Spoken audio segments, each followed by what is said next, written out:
Okay, so today is my normal sort of what I would call my stream day, but I guess I've been streaming it anyway on other days. But I used to do these recorded sessions every other day or whenever I had a chance. But then my main stream day is always Tuesday that I play chess.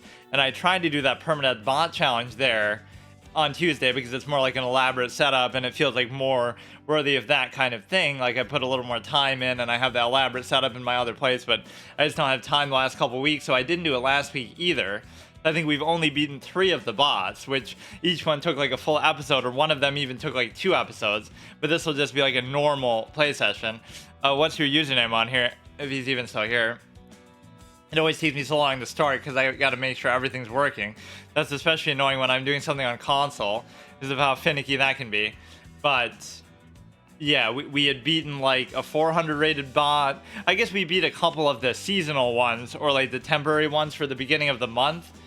Like, then I didn't realize that those go away every month, like the Generations one and stuff like that. Yeah, we lose this Marvel Snap Ben Brode thing. He disappoints me again.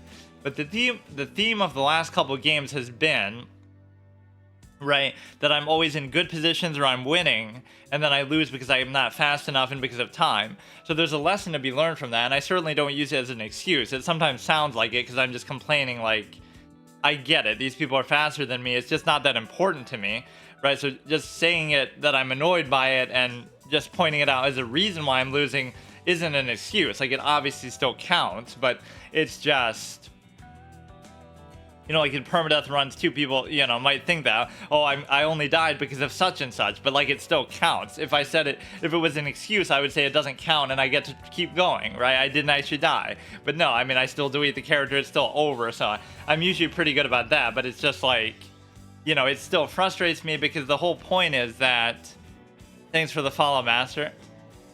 What's your username on here?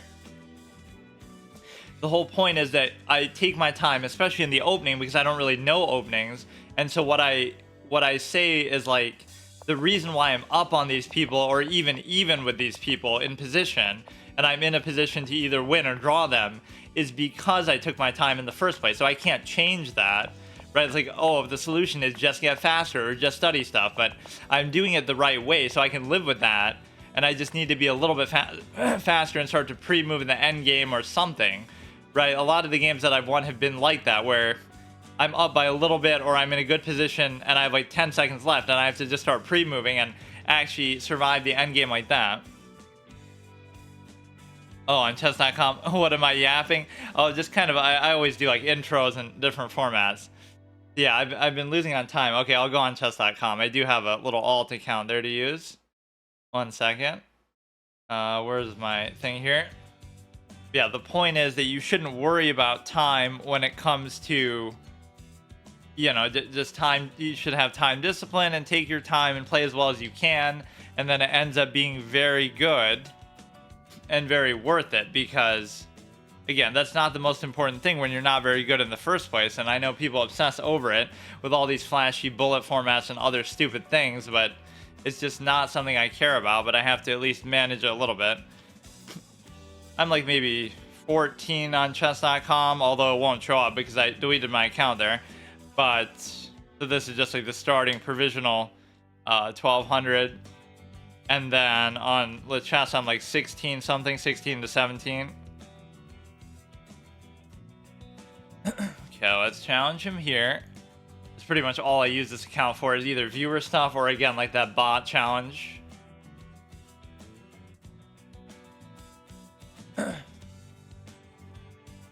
Which is adequate punishment. I was finally doing well on here too, and then I end up failing my challenge by going on a bad streak. You're like 13? Yeah, we're about the same then, if it's on here. Of course, I'm very streaky too, where one game I'll play like a 800 and one game I'll play like a 2000, so even I can't explain that, but at least it's a good upside sometimes. Or especially in classical, I can be very good. Those are some of my favorite games of all time that I've ever played. Like, I'll really take my time in a classical game, and somebody will just be so pissed or so at a loss. Like, they're way better than me, but it doesn't matter because that's what time can do. Right? If you really give somebody enough time to think, that's why time odds are such a big thing. it equalizes. Oh, they know openings, but I have enough time in the opening to figure it out, so it doesn't matter. And again, even in 10-minute games, I do that because, you know, why do I end up with 6 minutes left, whereas they have like 9 minutes left in the opening? It's because I don't know what I'm doing, and they apparently do a little bit. And so therefore I have to do that to equalize, and it's worth it because, again, without that I might lose on the spot just in the opening alone, or I might, I don't know, I might lose, or I might be at sort of a disadvantage from that point too. It brings the queen in, that's perfectly fine. You know, like I as black, I've castled earlier than they have, which means in a pure development sense, they've already done something wrong. The problem that I have, though, is I don't know how to punish such things or how to put the pressure on them, right? I'll just kind of be satisfied with my, you know, the fact that I'm not under attack. My mindset is so purely defensive that, like, I don't know, I guess it's the right approach to have. It's like how in a card game I always say, like, you have to play aggro when you are first starting because you don't have the option to last out and play the long game because you don't have the best kind of control cards anyway. So it's the same thing here. You have to play defensively because you don't know what you're doing. You won't be able to take advantage of an attack even if you have one. This one becomes very awkward because this pawn is just very hard. If I move the bishop, he takes the pawn. If I move the pawn, I guess you could just move the pawn and put the bishop there, but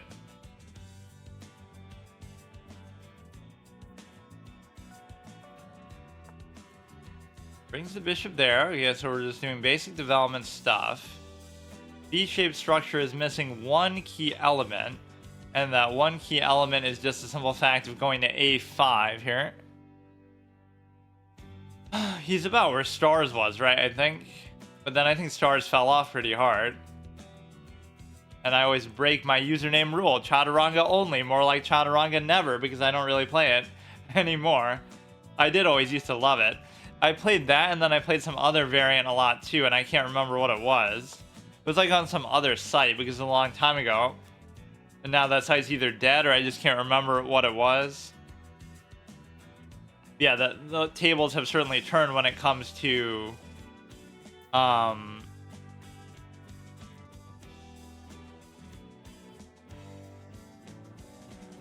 when it comes to variants. Like, I always used to love variants, and that's what I even came back, quote unquote, to chess to try to do.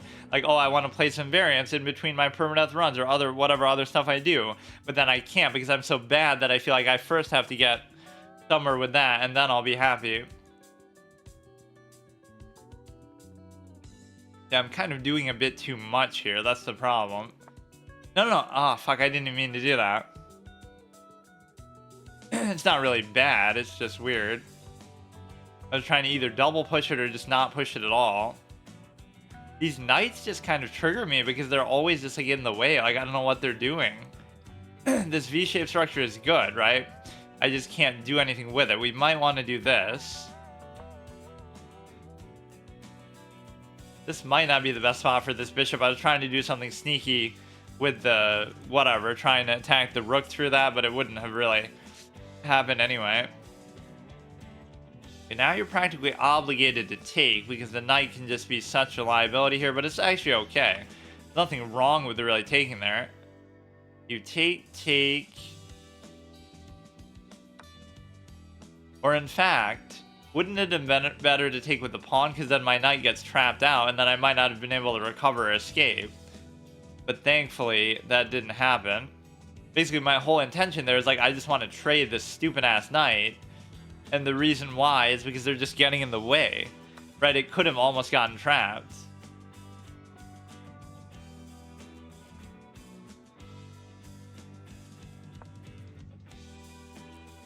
And again, for no reason. It's not like, oh, see, most pieces you would have to like overcommit, like, oh, I'm trying to do some crazy gambit attack, and that crazy gambit attack leads to me actually, you know, losing a piece. No, it's like, it's on my territory. I'm just trying to develop. I'm not trying to do anything, but it still gets in the way. That's what bothers me. You're not even trying to do anything with it. This seems like a sneaky kind of thing to do, but then they'll just take there, right? Like you could raise this because you're covered by the queen. This pawn just seems extremely weak, but there's no other way I can attack it. That's the problem.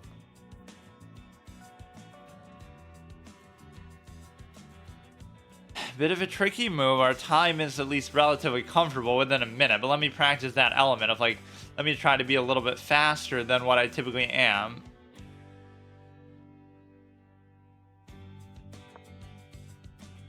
And again, I always win by attrition, so I can just kind of, which is a bad thing to say when you are so slow. One of the big ways you win by attrition is you just kind of flag them in a relatively even position or something. Like you're up by a little bit, they're up by a little bit, but you can just kind of squeeze it out in terms of time.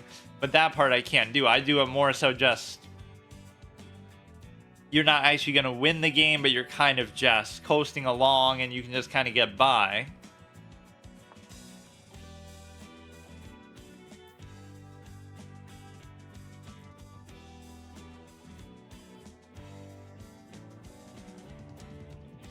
It almost seems appropriate to put this here, but I'm not entirely sure. This would be sort of an open file, but this is a very claustrophobic arrangement of pieces that I don't really like.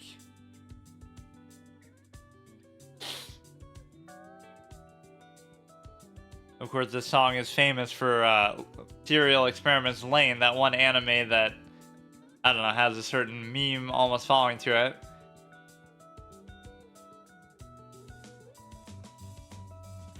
You double attack it there, thereby forcing me to move this, thereby hitting that, and I could just take this pawn instead to sort of ignore the whole thing, but I shouldn't do that.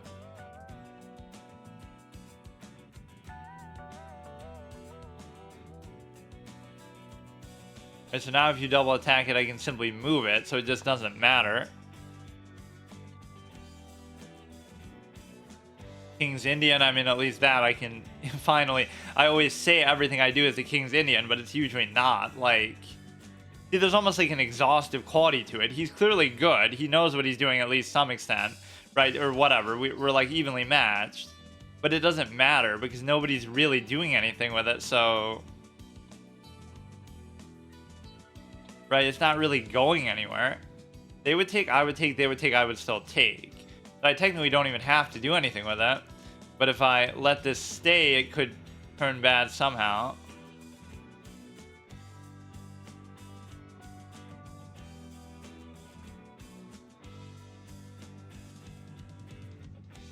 I see no reason really not to do that, unless they have some other gambit type thing up their sleeve, which they're kind of almost moving too fast. You could take here if it wasn't for the bishop's own issues there. Right, just the simple fact that kind of giving up a couple different pawns, but that one could be dangerous to take. Right, with you getting sort of trapped there. So what is the deal?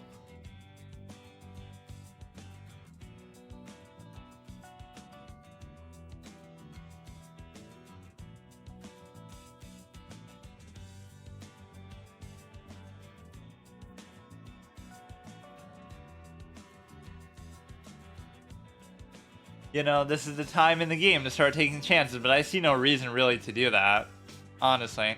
Let's just go back and just see what they can do. So this seems like a scary move, but I don't think it actually is. That's actually fine too, because the worst you have is a pawn that's way more than adequately covered. So unless there's something else that opens up, they would take, I would take, they would take, I would take, they would take, I would still take. Unless they do something sort of out of sequence, which I'm not well, that could be the out of sequence thing that they're gonna do.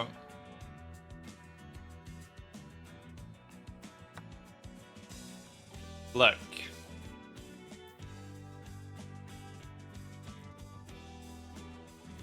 This is a complicated line always. Like, I don't know what's going on. You take, they take, I take, they take, I take. Is going to leave this extra take there to be had, but I have almost no choice but to... If somebody wins off something like that, I just have to live with it, because like, I don't know what the fuck that line is. How are you supposed to know That's where I should use my time too, but I even am using my time. They probably win a piece from it. I don't even understand what's going on, but I think one of these I should just choose not to take, because it's like I'll do the 6 for 6 there, but then I'm screwed, right? I almost might be better. I'll take, they'll take, I'll take, but then they'll take. So I can't really even do that. You'd be better off just doing like this.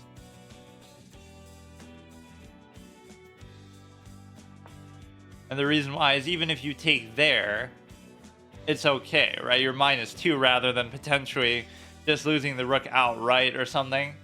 That was at least a good sequence of moves. I don't know how you're really supposed to figure that out so quickly, but he takes the rook. I don't know why this is really a hard move.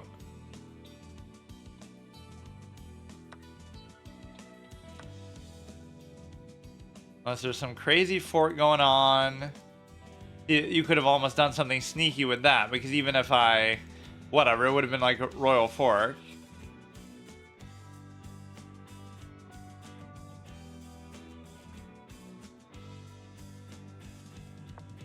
You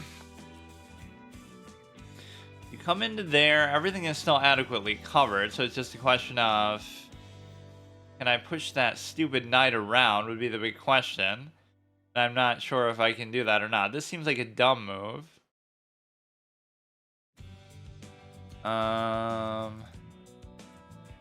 Quite frankly, I don't see what that move even does. You can't take there. You can't.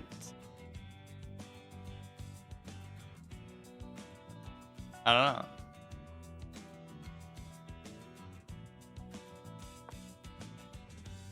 I also don't see what I'm doing with anything, but yeah, I'm still relatively comfortable with this position, but it's just, you're going to be able to like trap the knight out or do something dumb to punish its very existence, how it's always a liability. So as much as it frustrates me, it can also be used the opposite way if you just exploit it for your opponent.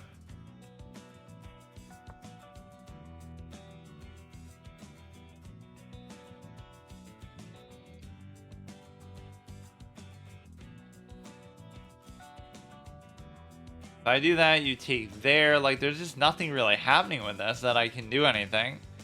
You can't get this to move. Can't get that to move. And the positions can be very annoying because they're just like very stagnant. Even though he's the one who's up, I still can't figure anything out. Like, I don't really even want to move. This is one of those, like, I just want to pass the turn. You'd love to go here, but you can't. Okay, that's just me misclicking, actually, because clearly I meant to do that. Whatever, dude. This side is not as good with, like, the finicky. He could still take it, but... Okay, I won't take this then, though, because since he didn't take... So just take the bishop, and then I won't even take the bishop. But no, I mean, he still should have taken. But no, I always kind of derp around with pieces, and then I...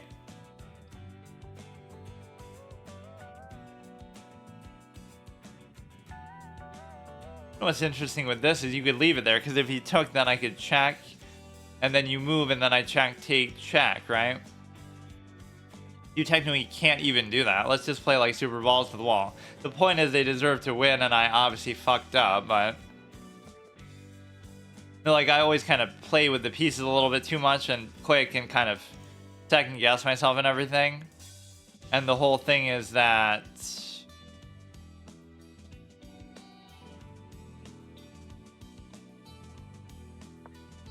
You can check there and then unleash into something crazy. They obviously deserve to win anyway. See, like, even they're faster than me, regardless of anything. You go there, I go there. I still don't see exactly how it's a mate, but you should always win something. You'll win, like, the rook. My idea with the queen high was to rook the 7th rank.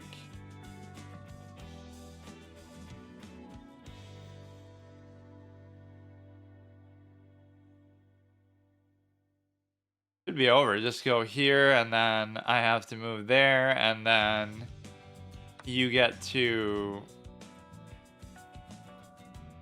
Oh, well, that... I guess that doesn't work either.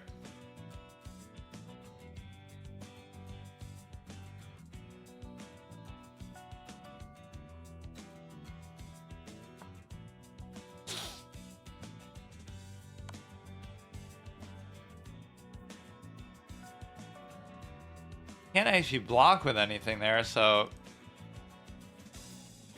only my rook was more mobile.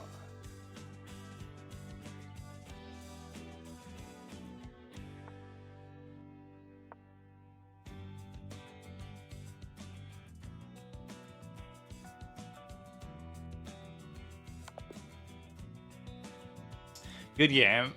And we can use our one daily review here since I don't even actually use it. Or since I don't even actually use the site. Even though your opponent find a nice tactic, you did a good job building an advantage before that. Really, how big was the advantage, actually?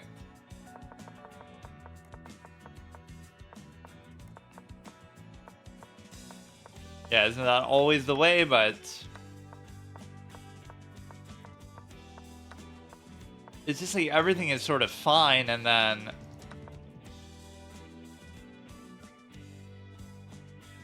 Kings, some I can't even see what that says for some reason.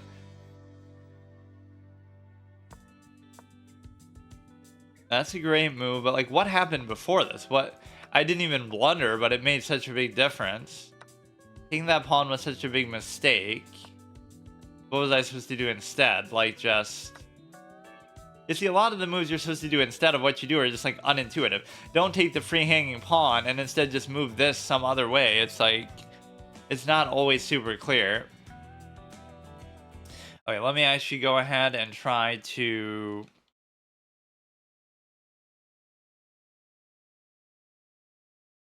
We'll change my little set here to the extent that we have... we can change the background. Yeah, this was the one for Marvel Snap. Right, obviously, and then... Fuck. Some sort of inside jokes that I won't even necessarily say, but... You deleted all the chess because you were 1798, lost the game to 1800. Sounds like something I would do. But that's surprising that he's higher than me on there. How is he 1798 when I'm... That's weird. Clearly, it must be all because of speed. Like, it would seem like we're almost similar. Okay, so I gotta change my art here and the sets and everything. I'm kind of annoyed that they got rid of the sets, though. Or, I mean, the boards. The boards no longer work. Okay, let's go here.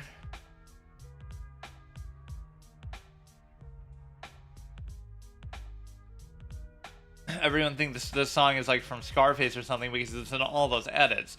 But it's actually in,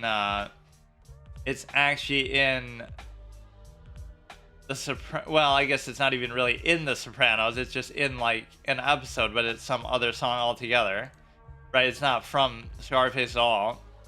Let's use this one. What is this even gonna be? Okay, this is the one for Destiny where I show off my little shush motif like that I want to do with like a lot of other ones, and it's kind of similar to the background art of whatever. Like this is the Traveler thing in the background.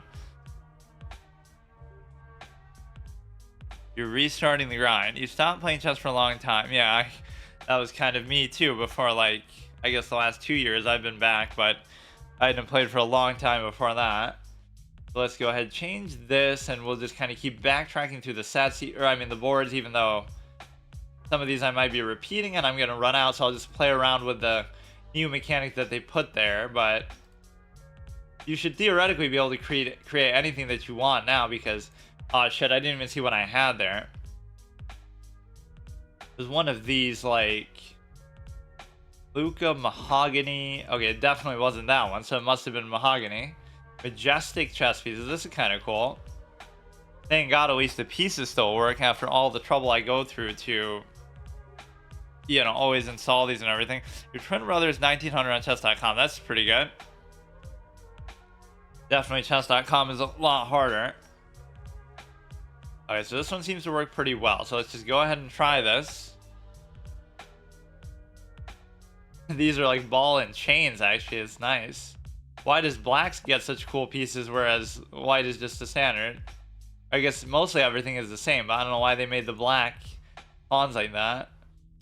You go ahead, you cover this back. We have to conserve a little time in the opening, and we're getting a very lightweight matchup too, to whatever extent it matters, because yeah, let's start pre-moving in the opening. That's how you know we're serious.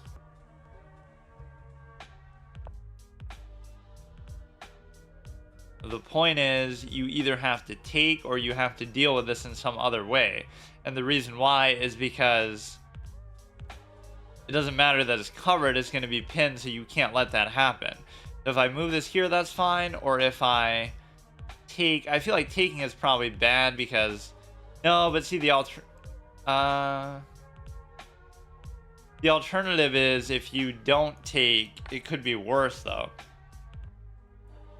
You're allowing like too much easy development. Like you could come in there with a queen.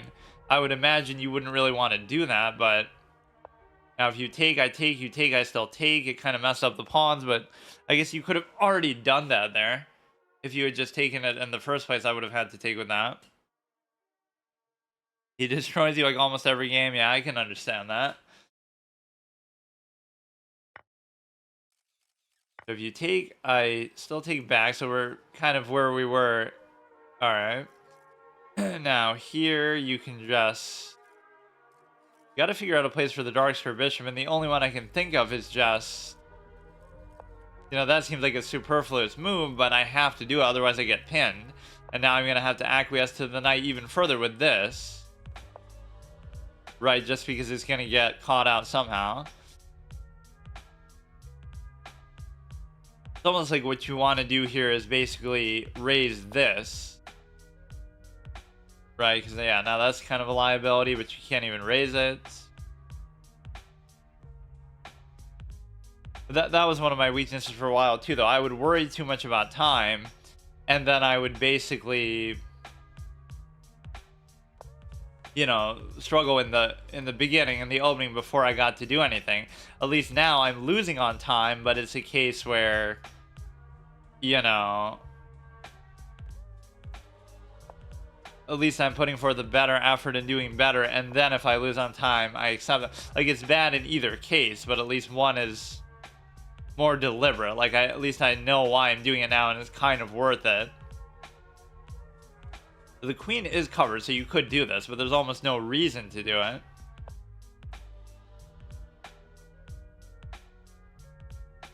Very strange move to make too.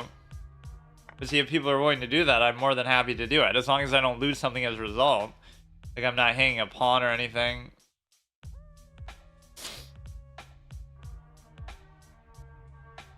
So there's no other trades available. Let's just try to make something happen with respect to the actual open files here. You got to stay aware of the little hanging pawns that you can have here. What opening do I play as white? The king's pawn, almost exclusively, because it's the only one I quote-unquote know, and I don't even really know it, but I would take, they would take, I would still take. So there must be something more sneaky to this, because they surely couldn't have just missed something like that. Oh, of course, if I take, you'll just automatically take.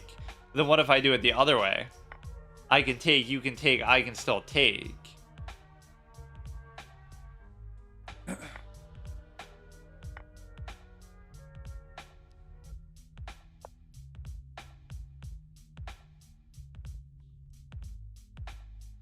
Okay, so everything with this position is still perfectly fine. You have to worry about this. This is going to cover all three pawns there, so it's not the greatest use of a bishop, but it does work. Like,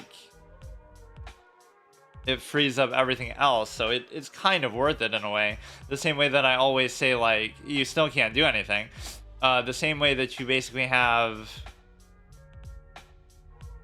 you know, like one rook covers like an anchor pawn that covers 4 pawns or something like that. Let's just keep threatening stuff sort of randomly. So there's nothing that his bishop or his knight can actually do.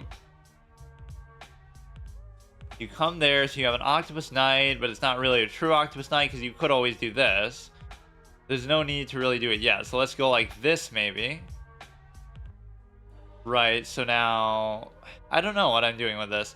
We could keep going even further beyond that. Such a strange pawn structure that I have here.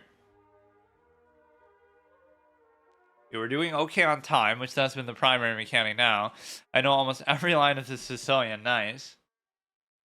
My friend Andre would be proud. He's somebody who's like the same rating as me, but he's like knows all the openings like a grandmaster level apparently, because like his dad is a former IM or something, and he always like studies and he just knows openings super well for his rating, which is both impressive but also sad that it's like probably they should be a little better if they know all that so well. But what the fuck is this?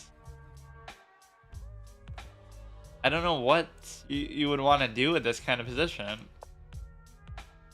Locked pawns are my chess fetish, like it's so beautiful, but it's just not going to do anything for me. You can just leave this here forever.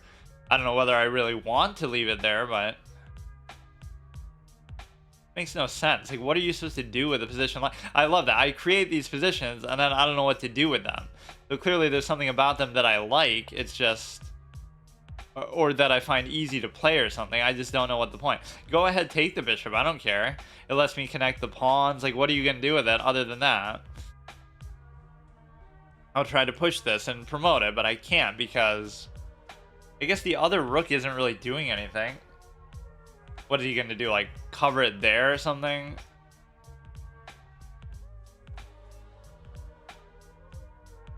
There's like one of two moves that he can potentially make. And the moves are either cover it with that or take that, which I'm more than oh, fuck.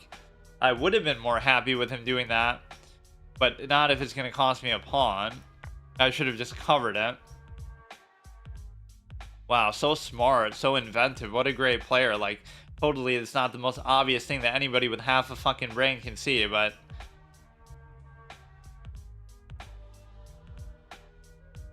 you cover here, and then I don't know what's gonna happen with the other one. Right, like you almost want to go. How do I cover that if I'm gonna go? If he just goes there, right? How would I cover it? You gotta know your attacks that you can do after the opening. Yeah, I don't really know much of anything, honestly. I just improvise kind of all the way, which in a sense, I kind of enjoy that, but I don't see how I can really cover both of these. Or I don't really even need to cover that, so maybe I shouldn't have even worried about it. You attack there. What if you just go here, then he'll go and attack the other one. That fell apart pretty quickly, I guess. I don't know. Make him seem like we're doing something here. And this is going to be kind of a similar situation still. But I have no choice really but to take.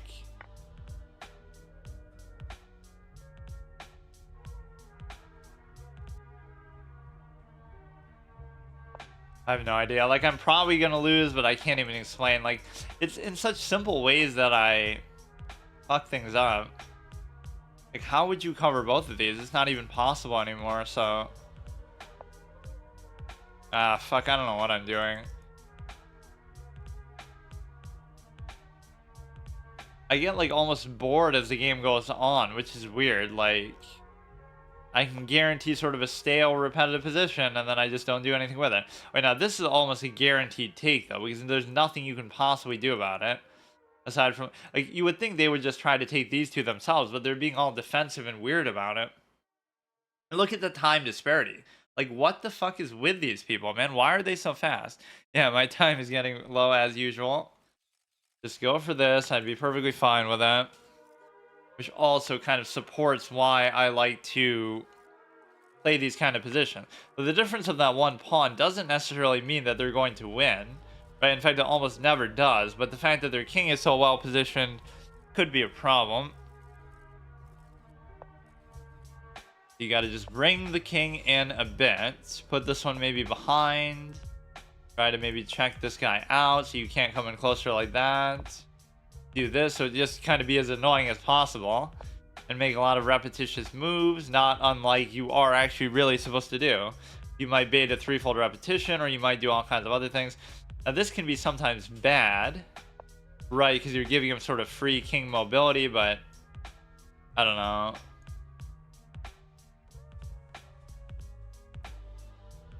We could try to take some other pawns. It's almost not even pertinent right now, where you'd basically be able to, you know, even if you took some of those pawns, it's not necessarily going to do anything for you. Now, this is certainly dangerous for you with respect to, if I can push the king out somehow, then you'd be able to basically, you know, you would win the rook, or like, for example, this is a double attack on the rook. Now, fucking, that's fine. So now I can just take. So there you go, problem solved. Now can I survive this position out with respect to the last couple of minutes that we have here? Now we just keep the king boxed out, so now we should be relatively okay with this. I don't know exactly what the right way to play this is, and I often am too impatient to play these kind of positions correctly. Right, you got to kind of force them to move the king and just do what you can do, right, without it. If I check, take, this seems perfectly fine, because if you take, I take and check.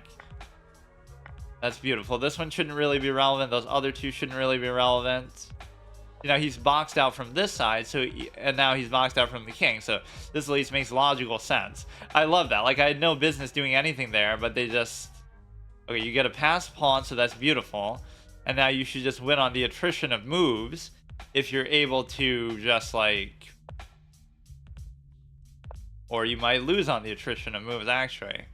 See, now you don't have to worry about going back and covering that, because you can't do anything anyway. His king can't come through, so it's basic, simple king opposition, which is not even going to be a stalemate, because you get to go there. Right, even now it's still not a stalemate, because you get to go, like, to the other side.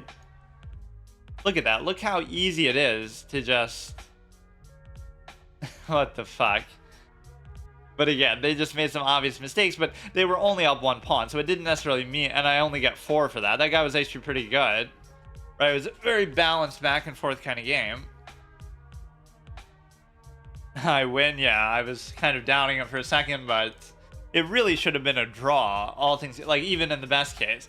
I'm down a pawn, they're playing pretty good, and then they just kind of choke it away. Right, at no point was I really winning the game. Until maybe the very end. So, like, they're probably winning a little bit here. Yeah, this whole pawn situation was a nightmare. All I had to do was, like, cover it with a rook. Instead, I just moved my king like a clown. I've actually been relatively good in endgames, all things considered, because you go here, and then what happens? What? What? See, this is what I mean. These are the moves that just crack me up. So I had a mate, so regardless of how that game would have gone, this is actually checkmate. Like, who is looking? Whose brain works like this? Who would be thinking about a mate in this situation? But that is fucking beautiful. It just, I wasn't trying to do that. Like, it's so, that is pretty awesome. Like, if you see stuff like that, then chess is for you, because that is fucking bonkers. But yeah, it's still a dead draw, right? It's still a draw, despite the fact that they have this passed pawn and the king in good position, which is kind of deflating. If this was me, I'd be pretty pissed. Like, how the hell is this a draw, right? This is a much better position for them. I guess it's because I have the one extra pawn on the side here. And we get to save this sort of ball and chain set that I do actually like quite a bit. I missed that as well. That is a truly brilliant move. I mean, the way that you would say it is, you know, oh, you know, you don't have to look for it. You should just see it. Like, assess the situation and see if there's a check or a mate or something. But at the very least, giving a check here isn't a bad move anyway. So it's not like, you know, advancing the pawn and giving a check is fine. But that is kind of crazy. And then what happens now? It's even, and then they blunder. And so they blunder because you... But see, I keep blundering it back. What is it that I'm missing here? You go here, and you go there. Yeah, that was the same idea I had, too. I even said, you might get caught out if I give a check, and then you're not going to be able to cover the rook. I even said that, but I guess I didn't see exactly how to do it. But even though I blunder, right, you still end up doing the same thing, or it's not quite as good, because now you get to, you know, bait him away and then take, and then you are actually winning here. Isn't that kind of unfair to white? Think about the position. White has a passed pawn and the king's cover, and he's not winning. Like in this before, right? It's a draw. It's a draw with the passed pawn. But then I get the same position at the end, but now I'm winning. I just have one. I don't even have a passed pawn, right? Like, how is that such a decisive difference? And of course, we still keep blundering, but it's fine. Biggest concern there again is just time or a stalemate. But that guy was a bit lower rated too, so let's go back actually to Phoenix Wright. I haven't seen that in a while. Or, I mean, I haven't listened to that. Cross, one of my favorite things to listen to while playing chess.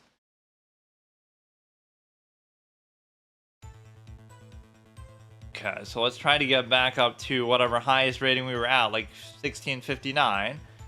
Epic top 100 finish in the chess spring marathon. Or one of the tendencies I always had was I would always take breaks between games, and I would do a lot better. Some of my best stretches ever have been because of that. Right, like, don't just play another game. Go on some sort of tangent about some other topic. Read, like, an article, and then come back to it.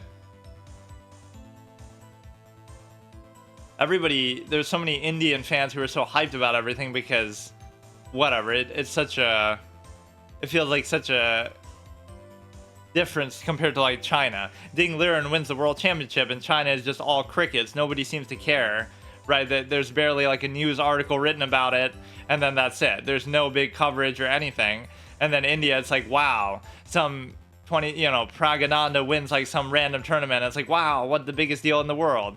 Ding could win the world championship and nobody cares, but you know, any Indian player does anything, scratches their nose, and everybody's celebrating. Let's have a parade. If you want, I can give you recommendations next game if I see something. You can. I try not to read them during the course of the game because then it feels like cheating, but you can definitely say it. I just won't read it until it's over. Like a post-game analysis kind of thing. Who needs the engine when you have your chat trying to tell you what to do? Okay, 1649. Oh shit, mirror matchup exactly even. I like that. 3,000 games played. Okay, I have to really try very hard, but I also have to be a bit faster. That's my biggest weakness. I've always known that too, and it never bothered me. Like, you know, I don't mind being slow if it leads to me at least being efficient. Now, the biggest fear that leads to is the pin. And the reason why is because... Okay, please do it with the bishop. Fuck. You're almost not supposed to take there, but then it becomes too complicated and convoluted if you don't do that. And now see how the knights are in such an annoying sitting duck kind of position, where either way you go, right? Either way you go, maybe this is actually a good move because they would take, I would take, they would take, I would still take. But they would just raise it, and no, they at least have to address it. This is my kind of move, which means it's probably not very good. So see, you would think, oh, they can just take it, but they can't because they have to address the stupid knight first, which I could, of course, take, even if they try to push me out or cover it. How can you have the balls to do a move like that? How can you do that, man? Fucking... I don't care, man. It doesn't even work. It doesn't even matter because I can just go here. And now I could even come back and reverse my own thing. Like, that was a pure balls deep move. Like, where this guy thinks he's some kind of super grandmaster doing some kind of crazy gambit. Like, who do you think you are to make a move like that, dude? And I still can't move it.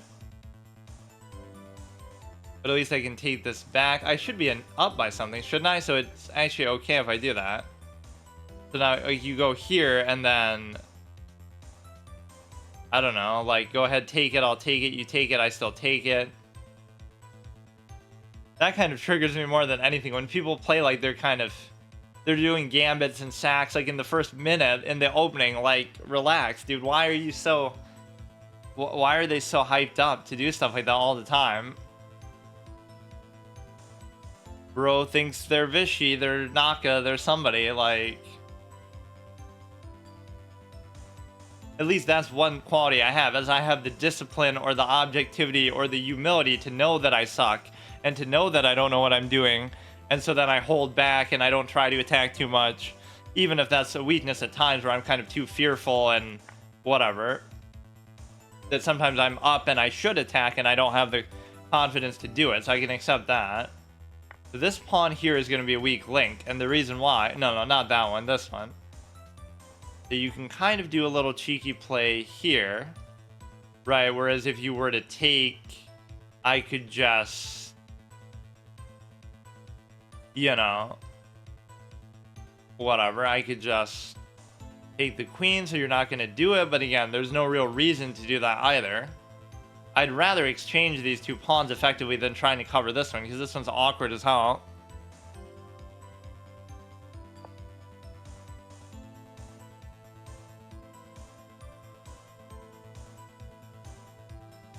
You don't want to put the queen... Well, you can't even put the queen there. It doesn't change immediately what was happening with the thing, right? But this is a very tough move right here. Or maybe it's not. Because the queen's not doing anything with this position anyway, so why can't we just do that? Probably it's a blunder, because anytime it seems like they're giving you something free, they're actually not. Because, you know, 1600 rated players don't make mistakes unless they're me, apparently. It's some part of some crazy sack gambit thing. You give up a pawn, but you mate me in the next 6 moves, guaranteed. Something this dude has studied for the 2,000 extra games that he's played. At least this guy seems to be as slow and struggle on time as much as me, because, you know, don't judge me by my blitz rating either, because that, first of all, I'd be a lot higher if I really tried. Like, I just played a couple games just to dick around, right? But even then, on one hand, I don't care about the format. On the other hand, I haven't really even tried to play it. I feel like that's the worst, most insidious thing that happens, and part of it is to blame on streamers, not myself included, but, you know, all this kind of, oh, watch the Botez sisters play Bullet and Blitz, wow, or watch Hikaru, you know. It's just not representative of what the game is like at all, right? Do you think that's what they were doing when they were lower rated players and they're trying to show off? And it's not for people who are actually trying to play the game or learn the game or whatever. This pawn is probably just going to be lost, so I don't even feel that good about the one that I just got there. You move the queen there, which is a pretty sharp thing to do. And the reason why is because now you're going to lose probably the knight, or actually you're not, because you can just initiate the trade and then you can move it. And that one's still fine, so all you have to do now is move the stupid dinky knight, or even better, you could just take it. And there's nothing he can do to punish me. You can double attack onto here. Right, like you could double attack onto there if I take there. But you actually can't, because then I could just take that too. Everything kind of just works out. It's like a Seinfeld moment, that one breakup that everybody likes so much, that one clip. It's like everything just always evens out for me. Even though I don't study, even though I don't know what I'm doing, I just somehow, some way, right, I always just... good things happen. So if I do that, it's probably a very bad idea, right? So I'm not going to. But look at these nice juicy knights being pinned one way or the other. If I just... you know, you have to address this. I don't care so much about you take... wait. But how can I do that if... you want to stop him from coming there so you can't double attack. But that's kind of a small priority compared to... yeah, and I'll always fall back on my tendency where I like to trade, but it is definitely dangerous what I'm doing here.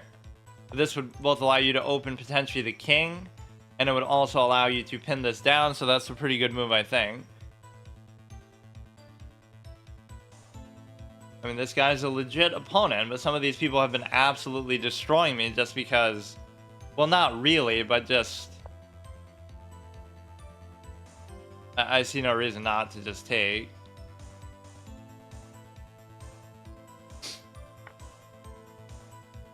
If you take a pawn, I can just ignore it. So that's not a concern. You go like this, you bully the stupid knight out. Although I have to wonder what's going on in terms of the dark square structure. Do I want this like this or what? Like I could push it again there. I should be able to calculate this within a reasonable amount of time. Like, what structure do I really want here? And the answer is you're going to have 2 anchor pawns no matter what. Even if this ends up there, right? Like a double push. Then I go there, but then there's no answer that's going to give me... We can do this for now because there's nothing to really worry about. But there is, because then you'll end up there and then you'll bring the rook down there.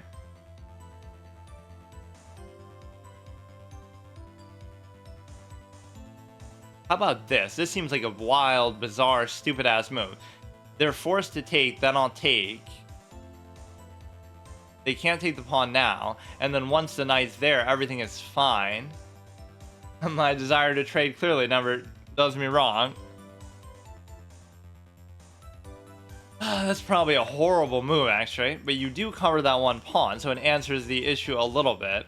I just have to wonder about what the next point of this is going to be. Like, you almost have to bring the king in, because I just don't know what's going on with that. That pawn doesn't bother me too much, but the bait move, like, oh, I want to push out the knight by moving that pawn is actually bad, because then you'll lose that pawn, I think. So this one I can even accept losing. Right, the other one there. That ended up working out actually pretty well. You have to be wary of this other side, but what if I make this the anchor pawn, then the knight is actually... It's amazing that the knight can be doing so much good work here. You know, just by simply not moving at all, but that's almost when it's at its best, just being either an octopus knight or something like this. So that's perfectly fine, just kind of watch where they could potentially go. Like, this move could be very strong. But you almost just want to go here and start to work on it. Like, go ahead, take the other... Well... No, but you see, you're already covering this, so it doesn't matter. Go ahead, go there, and I'll just raise this stupid pawn, and everything is fine. But look at this, dude. You're trying to tell me that this is the kind of game that chess is. You're trying to tell me right now that... I don't really care about this pawn, honestly. You're trying to tell me that this is actually a good optimal position for the knight. Tell me that that's an intuitive, well-designed piece. Ah, yes, of course. Put it on the back rank on D1 by itself, doing fucking nothing. And try to tell me that this makes sense to you. You could try to cover that. And so if this is the anchor, you can, like, raise... Okay, now that's just making it too easy for me. And the reason why is now you can push out the stupid liability that is the knight, and then we can guarantee take the thing. That doesn't allow you to open any other new threats either, right? So it's completely useless. This is the kind of moment that makes me actually appreciate and like the knight as a piece. It's so comical and stupid that I almost can't help it. Now we have 3 connected passed pawns, so if I fuck this up, I'll pretty much delete my whole account and channel. So thank you for not subjecting me to that potential embarrassment. I'm glad he did that, because I might have made a liar out of me with how much I tend to fuck up positions like that. Jesus Christ, dude, I'm gonna have an aneurysm with these knights. Hey Donut, how's it going? Thanks for the follow. That is, dude, if the engine tells me to do that, I actually have newfound respect for the knight. Nobody on the planet Earth would tell you to put the knight on D1 like that. Like, why would you ever do that? Why would you? Well, I mean, I guess it puts it there because I initiated the trick. Wait, it is saying to do that, though. Why would it ever say to bring the rook there?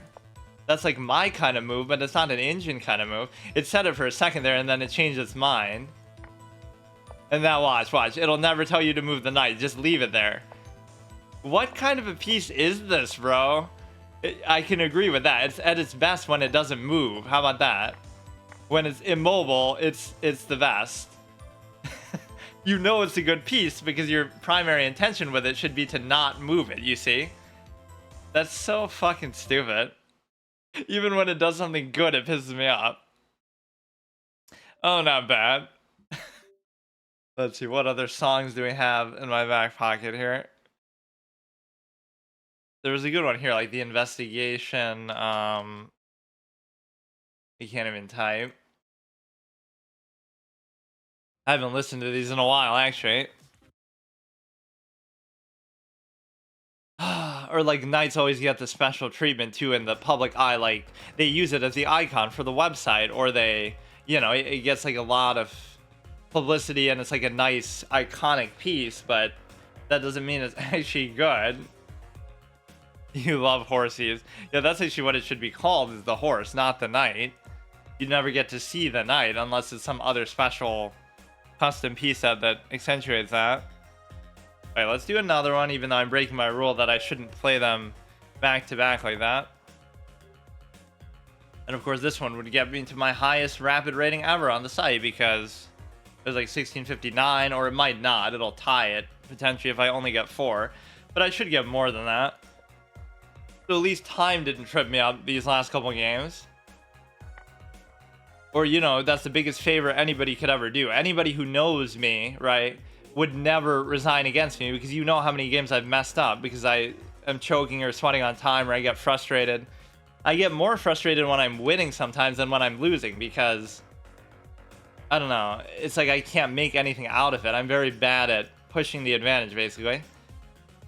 So this is fine. Stop the pin. You know, I'll be up +5 and I will play passively and defensively, and it's just how I am. So this is a good light square thing if you go to like c6, right? Then you can just raise the pawn and then you have a good diagonal attacking. We don't need to castle necessarily even yet. Just go here. Are you trying to open this one? Look at these fast knight moves by them. There's gonna be some kind of sack play. Sack this, do something. I see it coming. You would think this would stop it, to the extent that if you bring the knight and I take, then you take. It's just hard to really know what these moves are, but like that move doesn't really even do anything. Now, the temptation is like, okay, I'll move this to try to threaten the knight out, but you can't do that because obviously then you'll just take there. You could go like this, and then, you know, that's always inconvenient for them. Like, I'd be willing to trade, even though I think this bishop is going to be far more valuable. It's like, if I don't trade pieces within a reasonable amount of time, I become very uncomfortable, right? So anybody who plays like that, it's kind of a weird way to characterize it too. Like, I'm defensive minded, but I also love to trade pieces, but not because I'm aggressive and trying to, you know, attack. It's because I'm trying to cut down the possibility of attacking by them, or the expectation that, what the fuck? Here we go, dude. Here we go. All right. Nice game, dude. Nice game. Like, what are these kind of moves that people make, man? So I take, then he checks, and then he takes the rook. And then I don't know what's gonna happen with the queen or anything. I guess I just can't take. Like, I don't know what to tell you. But even if I don't take, he'll still take with that. You know what, man? I'll take, then they'll take with this. Then I have to move. Then you'll take there, then I'll take. Then the queen can come in. I don't know. It really just kills my spirit when people play like this. Because it's not even a question whether they know what they're doing or not. It's just like, I can't. I'll just get mated. It's not even about that. Right, I'll just get mated before.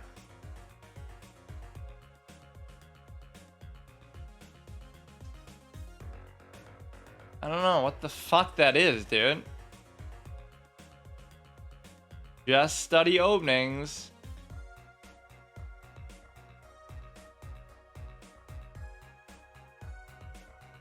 Hey, go ahead, take the rook. I'd rather you take the rook than do anything else. And he's not mated yet. I have to take the horse. Yeah, probably. I mean, look, within a minute, like, this dude has studied chess his whole life. He's literally like fucking, his dad is Magnus Carlsen, and he's just like, fuck it, dude.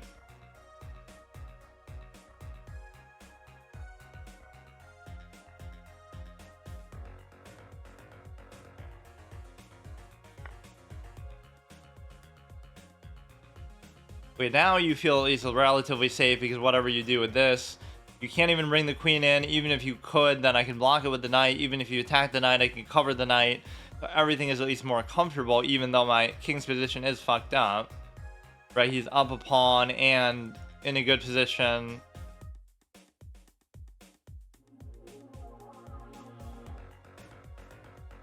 Nothing would make me happier than trying to trade the actual... Yeah, I'm at least happy to have survived that, but that was very frustrating. It doesn't change where they can potentially give checks from. In fact, quite frankly, I don't know what that move even does for him. Just probably allows you to queenside castle, maybe.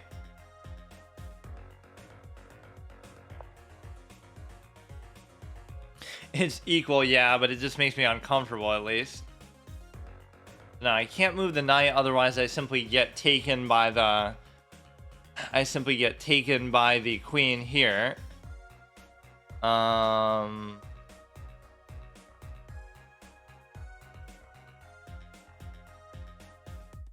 Wait a second.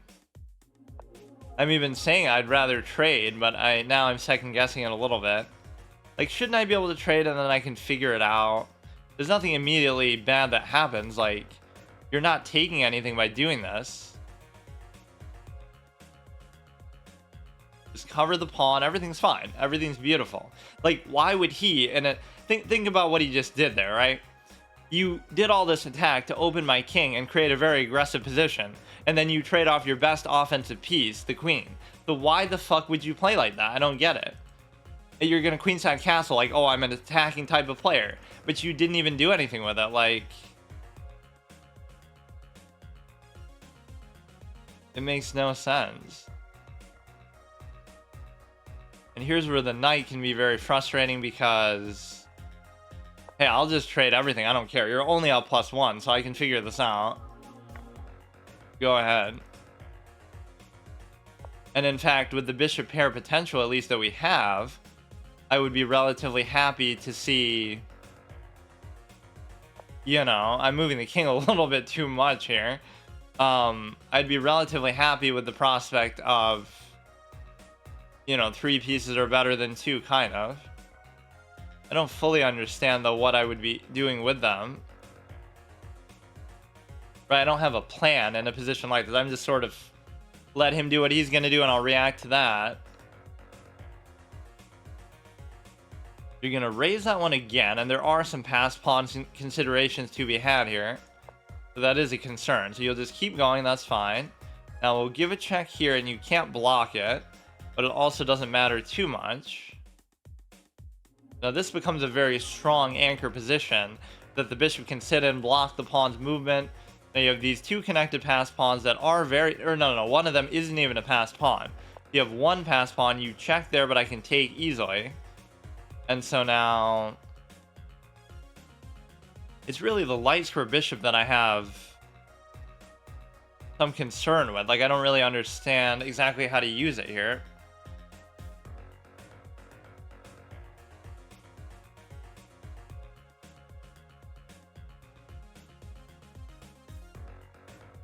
You could actually just block this with the king too, and then you can't raise that because then I would just take it.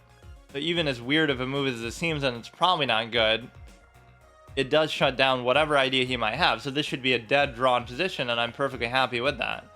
Now you're going to try to get all fancy with this. And so... You're going to double stack on there and then allow it to move. But the reason why that doesn't concern me is even if you did that, I could just block it. Or I could put the bishop there and stop you from even going there. Like, what? The only thing that's wrong with this is now you're giving up the ability of that to move. But as it stands, it wouldn't matter. I guess what you would do is you would switch the double stack. Instead of going here to try to move this, you would go there to try to move that. And then my king blocks the bishop's cover. So therefore, you move that. Now I can't take because you can take... No, I can still do it, though. I would take... You would take... No, I can't. I don't actually know.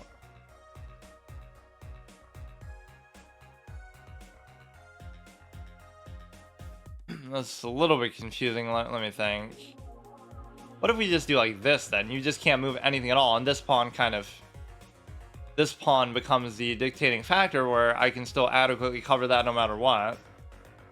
So again, this is a draw, just to tell you objectively, factually, clearly, there's just nothing that isn't a draw about this position.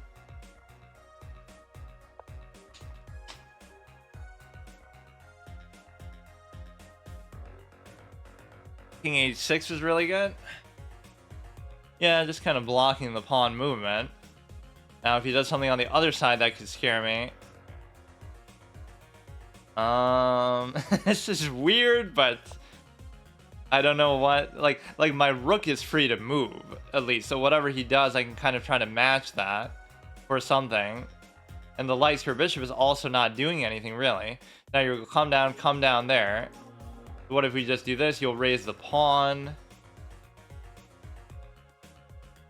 Right, you'll raise the pawn, probably. You can go here, because again, the rook isn't doing anything. And so if the rook isn't doing anything, I can just leave it here and I don't even have to worry about it. There must be something more to this position than meets the eye. The light square bishop just can't do anything, though. What the fuck, man? I don't know what I'm supposed to be doing with this either, like... I'll just keep moving this randomly just to be able to move something. Fuck it. Why wouldn't I do that? I guess it's because the rook... Damn it. That could have been a mistake. But now it's 2 pieces versus 1, so... Now the rook could still dominate the game. Okay, dude. But how can you get away with that? Like, how can you get through still? I don't understand. How? What? You can't go there. I don't understand.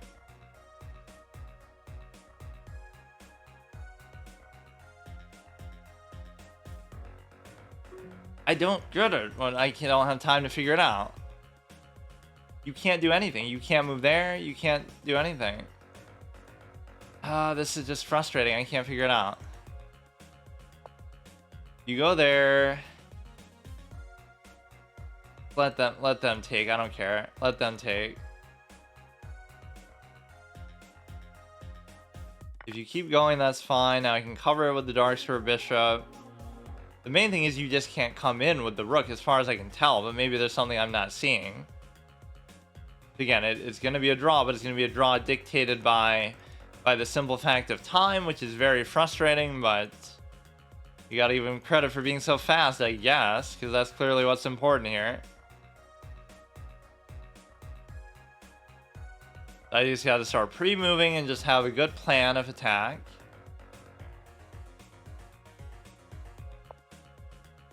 You'll come there, I suppose.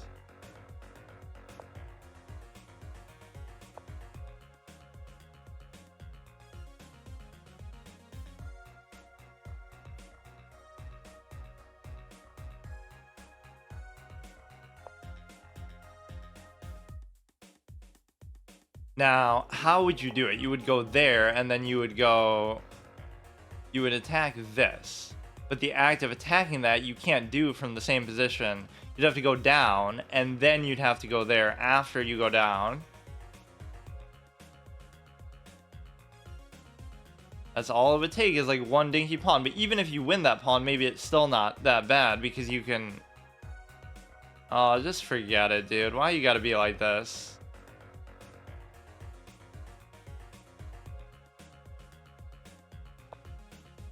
So now, I'm just playing it like too normally. Like, I have 12 seconds left, so what do you want me to do? This is so stupid how every game is like this, man.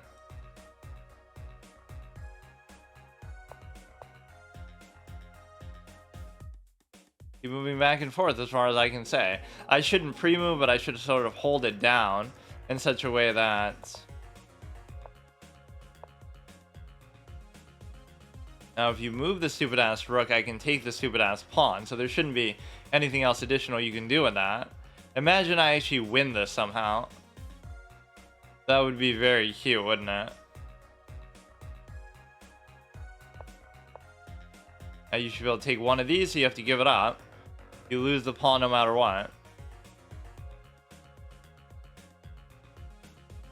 Fuck it, I don't even care.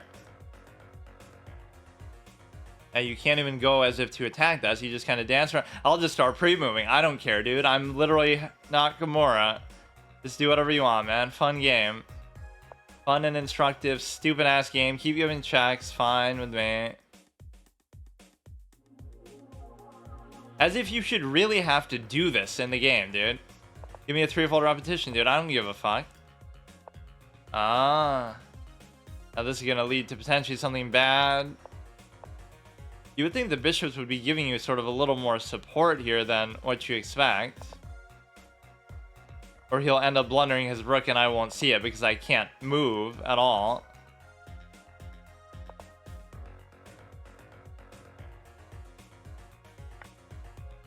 Fucking... do some sort of unexpected move like this. How about that? Oh!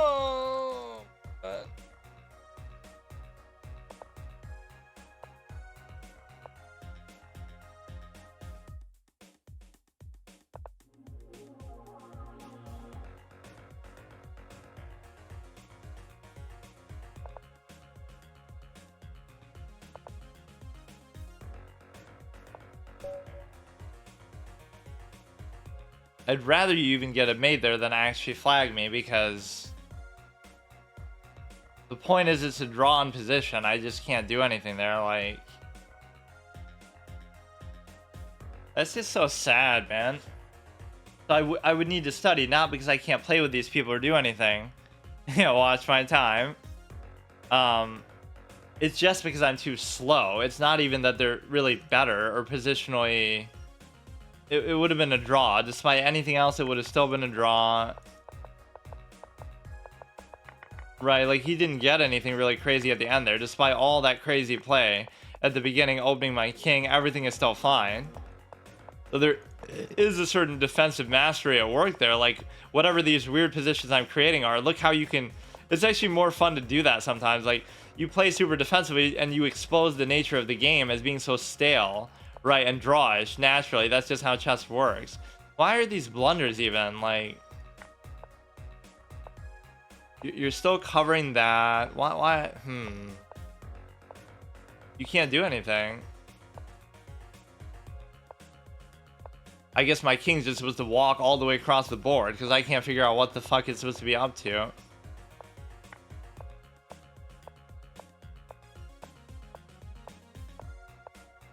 Yeah, just get faster. That's the only thing.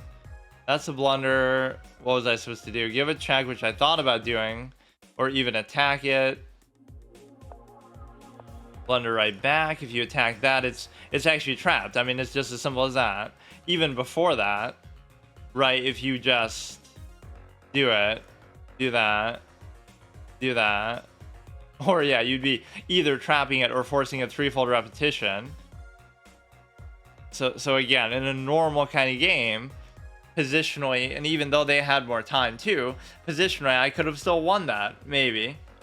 Right, I definitely would live with the bishop pair against the... Should learn the Vienna Gambit.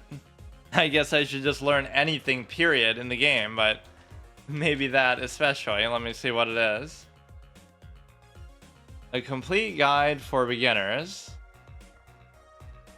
I'm not really a gambiting type, though. I play so defensively that I don't know if that would really suit me. Right? Because even if it leads to something good, then I'm going to end up... Or maybe I should learn how to counter it. Yeah, that's actually the whole irony. I would study attacks, not to learn how to attack still, because I'm so against doing that. But I would learn them just how to stop them. But that's part of the fun for me, too, is like I figure it out more organically just in the course of a game. I try to figure out the position.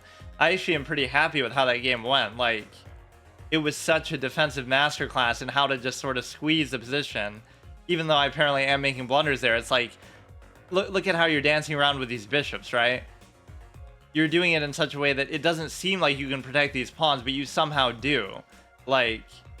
You can't cover this pawn because you get taken there. You can't cover it from here because you get taken there. But then you just covered there, so now he can't go there. So you can't go there to attack this. You can't go there. You can't go there. You can't go there. Like, even though it seems like the rook would have the advantage here, you still just can't do anything with it. You just have to get out of there. Whatever these blunders are... What is it that I'm supposed to be doing, though, that's so good? Like, go here... I guess that just prevents the rook from coming in at all. But then, like, what if he goes there, for example? Oh, fuck. Yeah, you can't go there, can't go there, can't go there, can't go there. You can go here, but it doesn't do anything. You can go here, but it doesn't do anything. That would have been all you had to do. And then, like, what would you do? Just keep moving back and forth? I don't see why you would even do that, because everything was going fine. But I guess it's the same idea, that you still can't attack it. Okay, see you tomorrow. Okay, so today we continue, still trying to get 1700, and at least now I have a name to call my technique of, like, where you don't study, the pink flamingo thing, where I just came up with that and I made it in a video. But basically it just encapsulates all the things that I typically do, which is basically just, you know, trading, kind of simplifying, things like that. The one way that I'm letting people off the hook is that I'm winning every single game, or it's at least drawing a drawish position, like every game in chess naturally already is, but I keep letting them off in terms of time, right? It's always with a low amount of time and something like that, where even one of these was like an interesting, where we had like two bishops, not this one, but we had like two bishops versus a rook, right? And then we lose, not because we actually lose the position, but because we just can't figure out in terms of time. You know, we start to choke with low on the clock, so it's still the right way to play, but I can't use that as an excuse. This is a good way to actually try to improve on that. Like, that's my one weakness. It's not even that, oh, I don't know openings or I have to study, although those things are still technically true. It's just more a case of, I have to actually change my background image here, which is a little bit of a pain. Two of these elements are kind of annoying now with the whole permadeath piece set round robin thing, is that doing the images is annoying because I have to do them sort of manually, and I'm using my own channel arts because I ran out of backgrounds on the site to use. And then the other thing is the fact that I have to whatever, it discourages me from losing at least because of that. But I could theoretically do this with anything ever, though. This is the whole long form postural one from Yu-Gi-Oh!, which you can probably barely even see or appreciate, but that's like Panic shooting the fire at him, and his plot device Millennium Puzzle obviously protects him the same way that it wins them all his duels, because he's a degenerate fucking cheater. Two childhood icons were revealed as fucking phonies. How Ash Ketchum from Pokemon always wins because he begs for it, or he just, you know, they almost feel bad for him, not because he actually wins or deserves it. And then Yugi obviously, or the Pharaoh basically, only wins because he, hey Nightmare, how's it going? Yeah, of course, as always. And then Yugi obviously wins because, oh, he can control destiny with his will or whatever, like how the Pharaoh basically cheats. So, what do you call it? Okay, we got to change this. We got to change the other set here, which I did really like this one. I forget what it's even called, but what is it? Majestic? Yeah, the boards aren't working anymore, so I've just been kind of backtracking through those. And I guess I can kind of make my own custom boards with whatever weird update they did, but unfortunately that update ruined the whole... What are the chances they do that right when I'm in the middle of these kind of formats? But I guess it's also kind of like the only thing that I always do. Or like I'm always kind of doing that anyway. Meridia figurine Fawn. Meridia new. Again, I'm sure I've used some other form of Meridia in the course of doing this. Let's also change the board. So some of these we might have already used because we did it at the beginning, but I guess I'll just go through all of them, and then I'll just start using my own custom colors because the other sets don't actually work. So you gotta show some good stuff today. Last time was disappointing. What do you mean? I almost rage quit? From what? What are you talking about? Like the last time I played chess? I only lost like one game. Right, like I've been kind of alternating, I guess, good and bad streaks. Lose 2, then win 2, then lose 1. It's not like I've been on really too bad of a stretch. I never rage quit. I just get annoyed by the time element. How, you know, these people are just flagging me. They're not better at all. Gandalf, 1761. Everybody's, you know, go ahead, pre-move the opening because you guys know it so well because you've studied it. Okay, dude. You're so fucking annoying with this kind of cutesy shit that you do, dude. But it's theory, they'll say. It's theory. Like, everything is fucking theory, dude. You play Bomb Cloud, and then you can still play it in a theory-based way. That's like, once you play Bomb Cloud, then what is the best possible way to do it? Just joking. No, I mean, sometimes I do go on really bad streaks like that where, you know, I would genuinely feel like that, but no, like lately I've been actually playing pretty well. It's just like I can't deal with the time aspect where, you know, I don't know, it's just some element that I have to overcome. The whole thing is here, I could take the knight and then I could also still cover my knight, so it's technically not pinned, but I would have to go like here and then here to try to rectify a very annoying pin that they have created. Or like even now it's okay because you get to... No, but I guess you can't do that now. You could actually just take there. So what does that open up? It opens up the queen comes in or something. You can unironically just take that. Clearly it couldn't be part of their master plan and intention, but they haven't even castled, so the pressure is more so on them. You come there with the queen, but I can still just go back and cover it. You come there with the knight, but I... Okay. Like, it's not that big of a deal. Whatever they're going to do is not going to matter that much. Have I ever animated a cartoon or a manga? No, why? Oh, because of the background? Yeah, it's a little art based on Yu-Gi-Oh! That I actually use for my debate format. It takes a quote from Yu-Gi-Oh! And it's like... kind of a long story, but... Okay, we take there, everything is fine. But it just becomes a question of how do I unpin this? And the only real way is to go like here and then here. Right, and I might have to just do it. Or I could go there with the pawn. This would be like a fork, but it's not really a true fork because... But it still is because... No, I don't know. This is dumb. Like, this is going to be a dumb move, but...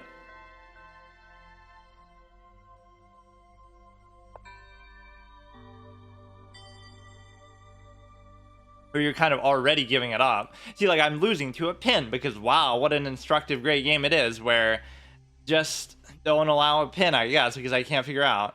Like, all I would have had to do is go there. Now it's actually the same situation because now you're triple attacking it, so whether you pin it or not, it doesn't matter. But see, that move is pointless because you could have already just done it, right? You would take, I would take, you would take, I would still take, like...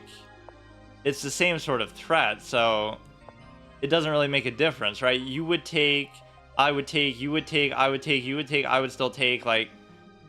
Okay, and now I can just even move that, and it doesn't matter. Or I guess it does, but I guess it doesn't because... whatever. I'm not even gonna say sometimes what I should do, because they'll, not only will they be sniping me, but they'll also be... Whatever, they'll be flagging me, they'll be sniping me, all these degenerate things, which I don't even care and use it as an excuse, but the point is that in and of itself, I haven't been that good of... But in terms of time...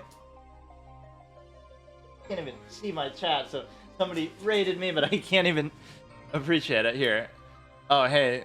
Hey, Mickey, how's it going? Thanks for the raid. You don't have a so command. What is the so command? I gotta find a better way to put my chat in the setup. Now we can come back and take this, and I should actually be up because I don't know what this guy did actually, right? It's like I was gonna take that either way. See, this is where people will just sort of defeat themselves to the extent that, you know, what did they do there? But now I have to conserve this to take advantage of time a little bit where I don't... Okay, we have to focus now, but I have to make sure that... let's see.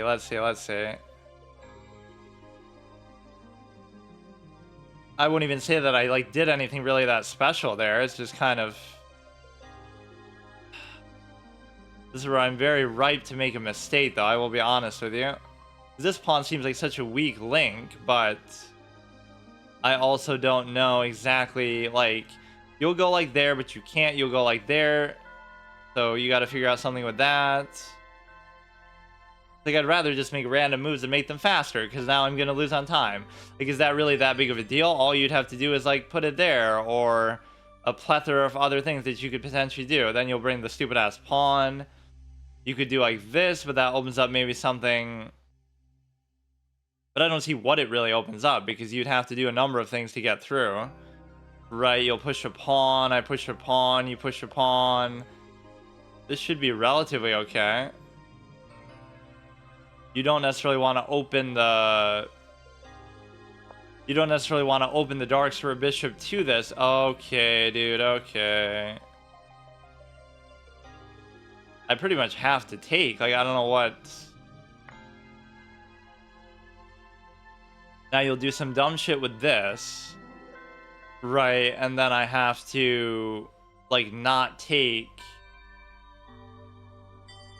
I'm somehow messing this up. Even though I was in a good position, this is where I can sometimes be so stupid. Is that something bad is still going to happen here. I don't know, man. So if you open that rook on the h-file, you'll be screwed.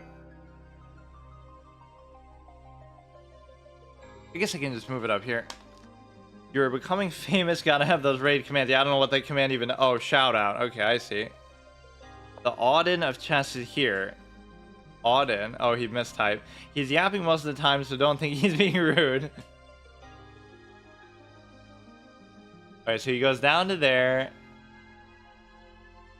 How have you been? You've been to any tournaments yet lately? He was going to a whole bunch for a while there, I think. So now we go, I would take, what does all this do? Like, you'll go there and then you'll threaten to go there, or you'll have the ability to basically, you can go like this is actually not a bad idea. I almost want to do that, but it almost doesn't seem like that good of a thing either. I kind of like this, but it's really the bishop, or no, it's really this thing that'll be the problem, right? You'll move the pawn and then that'll... If that opens the h-file, I'm just dead, basically.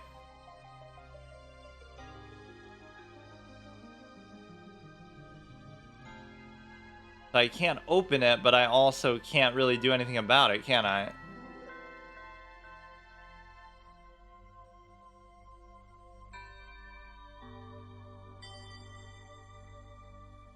It should at least, like, take a turn to do... This is such a claustrophobic, fucked up position, but I don't know what to do with that.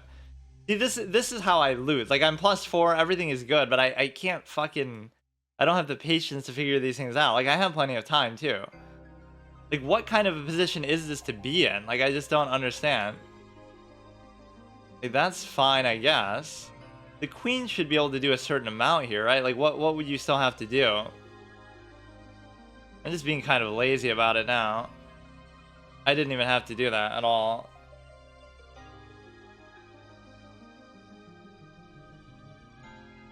I'm acting like, oh, you know, I don't know what I'm doing.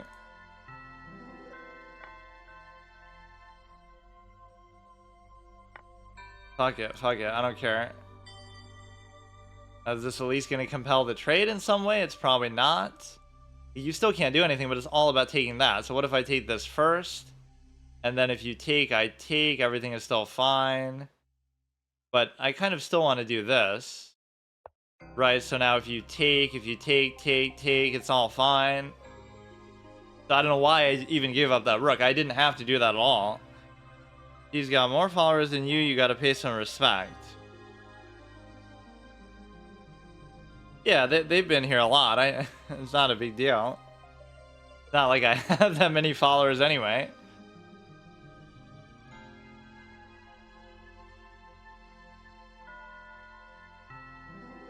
Wait, can I actually do this or not? Okay, I'm very happy with that. So whatever advantage they might have had is completely evaporated.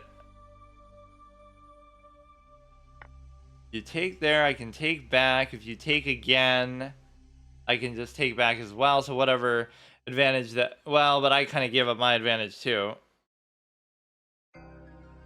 Or yeah, their username used to be like Davey before.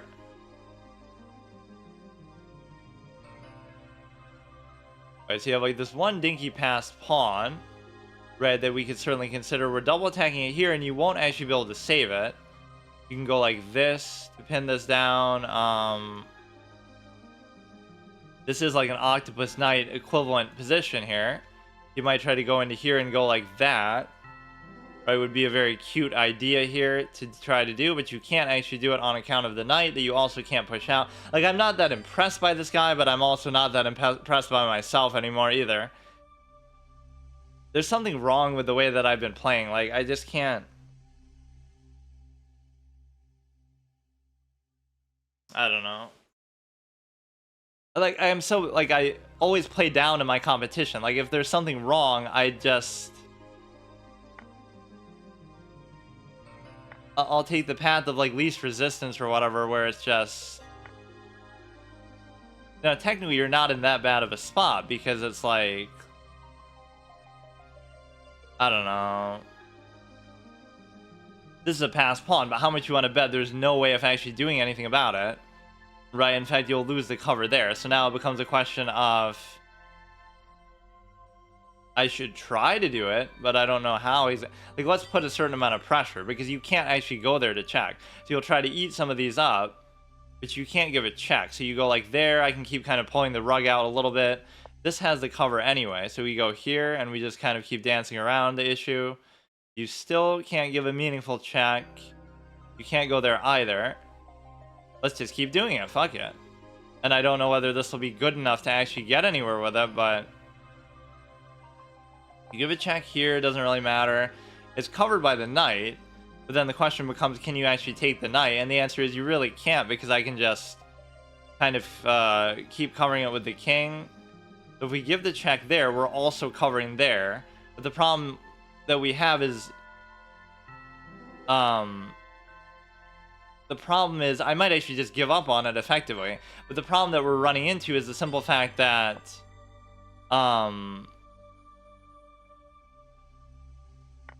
getting like a little bit too ambitious. Like, you can have it, that's fine, because I probably wasn't going to be able to do it anyway. So go ahead, take it there. We at least get a pawn as payback for it, and then we can try to focus on the other side, and we still do effectively have a passed pawn in the process. So you can't give a check there. You can go ahead and easily deal with this, or maybe you can't actually. We're getting almost too greedy for these, but if you take there, I'll take this one. We're covering that one. Okay, fine. You could try to cover it from there. Oh, I don't know what I'm doing now.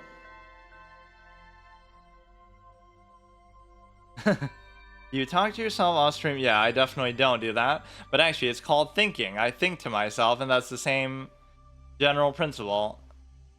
You know, that's kind of what talking on stream is often representative of, is the fact that, you know, it's like what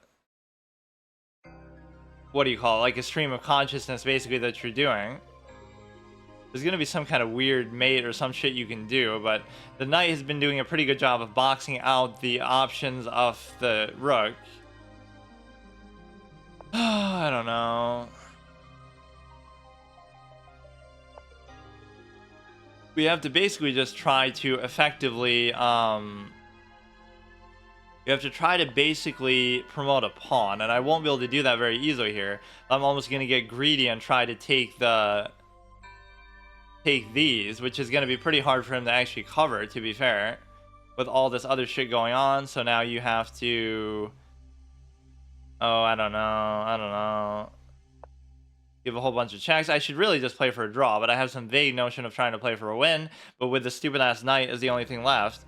Typical anime overthinker. Yeah, anime monologue type of thing. What are you gonna do? Keep going back and forth? Give me a threefold repetition? Because I don't give a shit, dude. But maybe I should give a shit. Bro. I'm so mad at this game, dude. I hate chess. Chess is fucking trash. Are you serious, dude? Fuck you. I'm not gonna do it. Any other time I would do it, but I'm just kind of mad. You can get a draw 100% of games in chess, by the way, but you're actually somebody who has honor and integrity, so you can't do it. Right? That's the problem with the game. You have this thing called honor or integrity, and obviously the game is not made for that at all. So fuck it. I'm just so sick of this, dude. Like, it's so stupid. Yeah, fucking just forget it. Wait, what?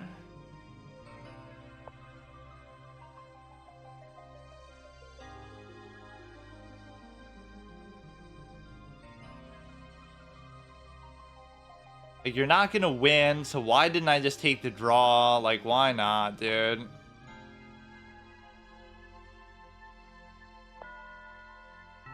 Oh. Yeah, you're really good, dude. You're really good at the game. Didn't you know? Like, you're great. You're an excellent player. Yeah, I'm actually not even gonna play anymore. I don't fucking feel like it anymore. This is fucking stupid. The lack of effort that I'm putting is so extreme. Like, I'm just lost interest in doing this.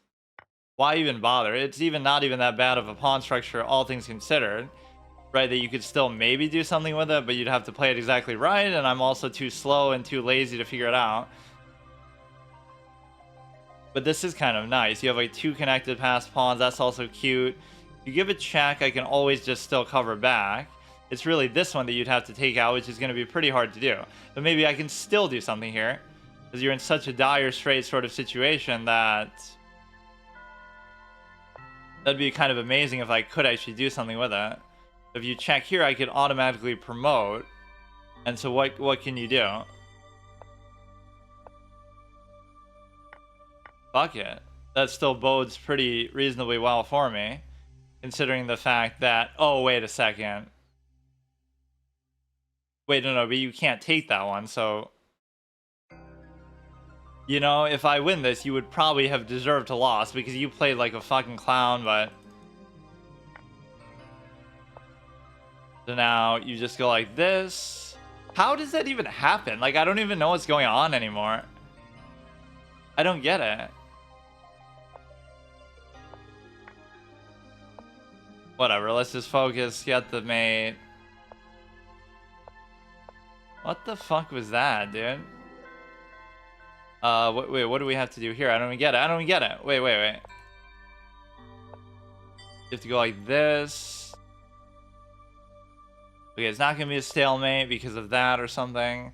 My king is kind of in a weird position where normally it's not meant to be like this, right?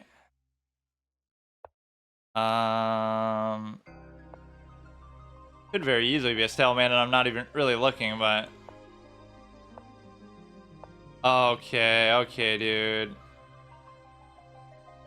Fucking... Can't even do this much shit right, can I? What is this? What is happening? I don't understand. Fuck it, I can't figure it out. What the fuck is wrong with... What is that structure is so different than what I'm used to seeing? Whatever, I didn't feel too good about that one anyway, but... Probably a win. I mean, it obviously was a win, but... Yeah, this guy really is the kind of thing that just sums up why I don't even like chess. Like, how are you 1760? Like, you're basically even shittier than me, and that's saying a lot.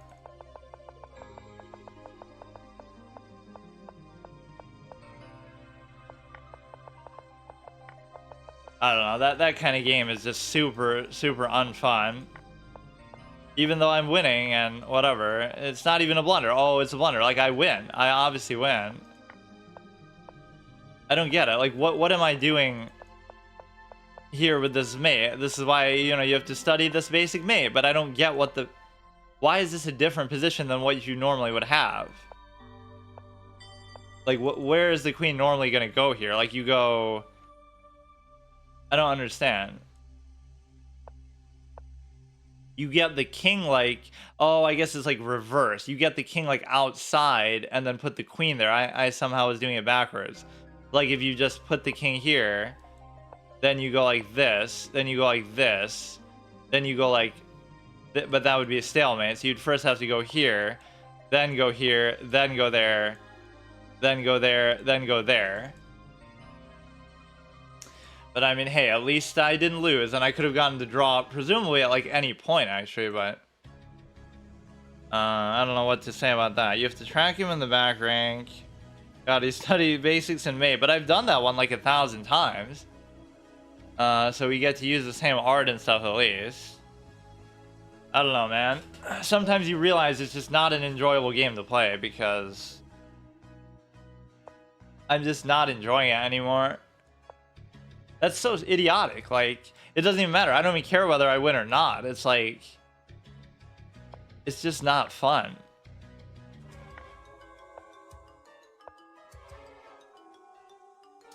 So this, you could double attack. It'd be fine. Let's just do it anyway.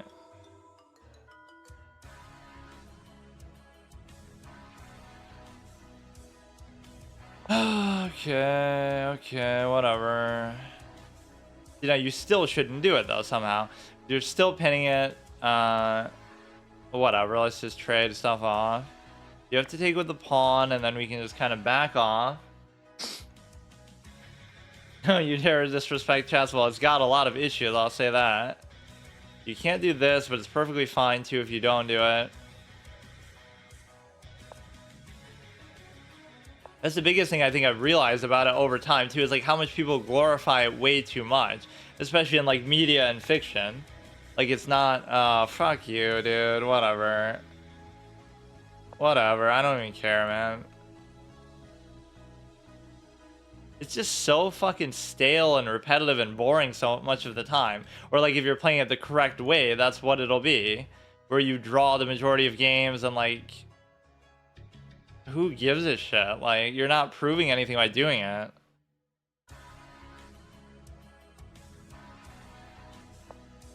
Be like the guy from Code Geass. Yeah, exactly. See, like... That's exactly how they show it, but it's like... Okay, if they studied chess, I could understand that, but... Or even if they're naturally very gifted, it still wouldn't matter. The best players of chess in that world would be not Schneisel or Lelouch. It would be some random sweaty dude sitting in his basement reading chess books all day, right? And then it would be like, you know, somehow that's actually the defining factor. But you could say that makes a certain amount of sense too. Like obviously people whose career is playing chess would be better than the average person, but it's just not like this innate measure of intelligence the way that it's sometimes made out to be. You're attacking there. Yeah, he was the original creator of the bomb cloud. If the king doesn't lead, how can he expect his subordinates to follow? So he moves his king when in doubt, like somehow. That actually makes sense, but it's probably not good. Like, we gotta analyze chess positions from famous things. The main one that I criticized in my film critiquing part of my career or whatever was like the scene in Harry Potter. It's like super unclear what's actually happening with it. Oh shit. You could create a pretty good attack here, I would bet. If you just move the king, actually.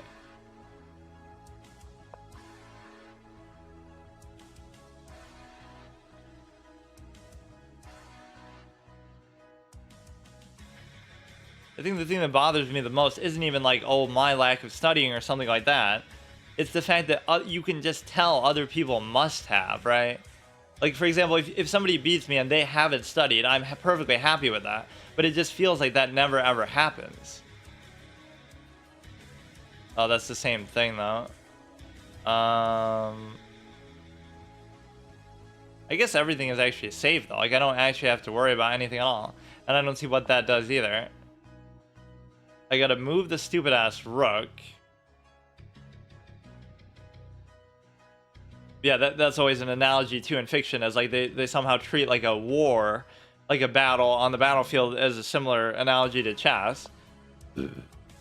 Which in some ways, sure, but do you really think that would be a real standard in military combat? Like, oh yeah, we're gonna treat it like somehow... Okay, that's still fine though, because you're not gonna take that, so we just have to figure out a place to put it. And of course, as usual, the knight will never let you down. But I guess we can do this one. Right, nothing is actually under major threat. If you double attack this with the thing, that could be a problem. Or like in Sherlock Holmes, those kind of stories, they'll use chess as a sign of intelligence that way too. Like Moriarty and Sherlock Holmes will play chess or something. There's similar scenes like that.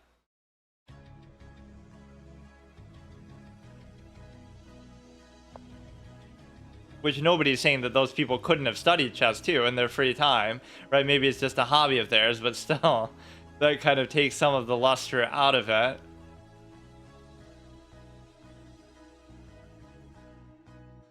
If you go to here, take, I could still take. There's a lot of problems that move actually poses, so there's no question that it's irritating. What if we go like this and then we just resolve to move it? But then you would take like here. If I go here now, you would take, I would take, you would take, I would still take. It would lead to you basically being able to take this. That's actually a very good move. Like whatever happens, that's tough. Very tough to deal with.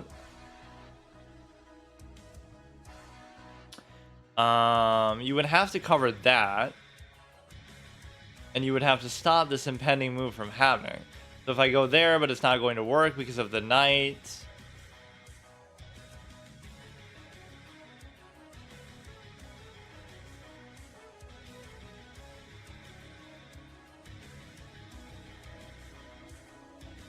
I think one of these pawns is going to be lost no matter what, right? That just can't be helped. So let's just ignore it and just tunnel vision on the idea I was doing before, because nothing could clearly nothing could go wrong with that.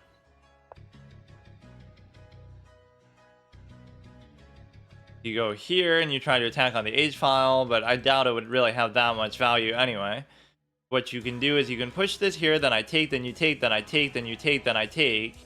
But any point along the line, you could take the pawn here. Right, so that's the problem, is the B2 thing.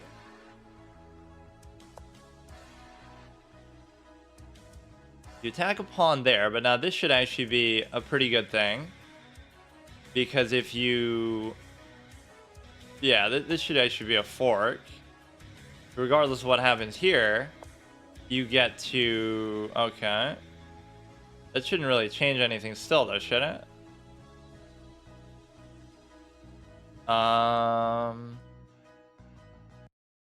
You're still forward, or you can't block the cover, so you have to go here. But then you'll give another stupid check or something. Fuck off. Are you really gonna... It doesn't even matter because... No, it does though, because... I guess if we go here... If we go here, then we block, and then we take, and then it doesn't have anything to do with still the fork. So now you take...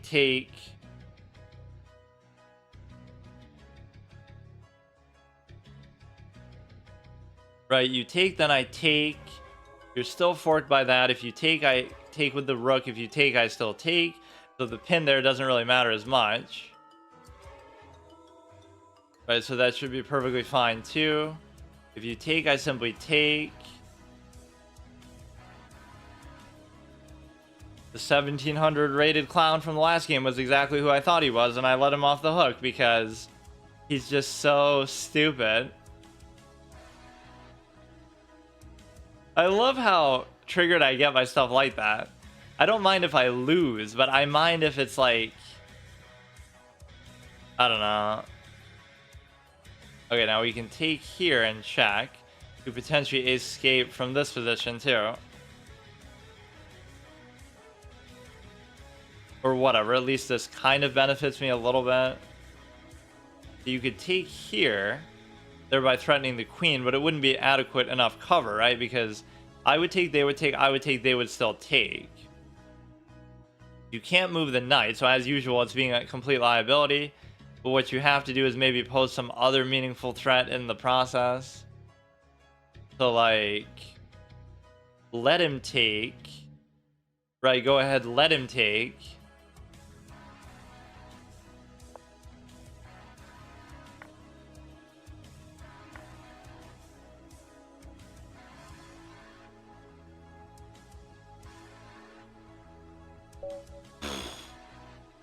I don't know, man.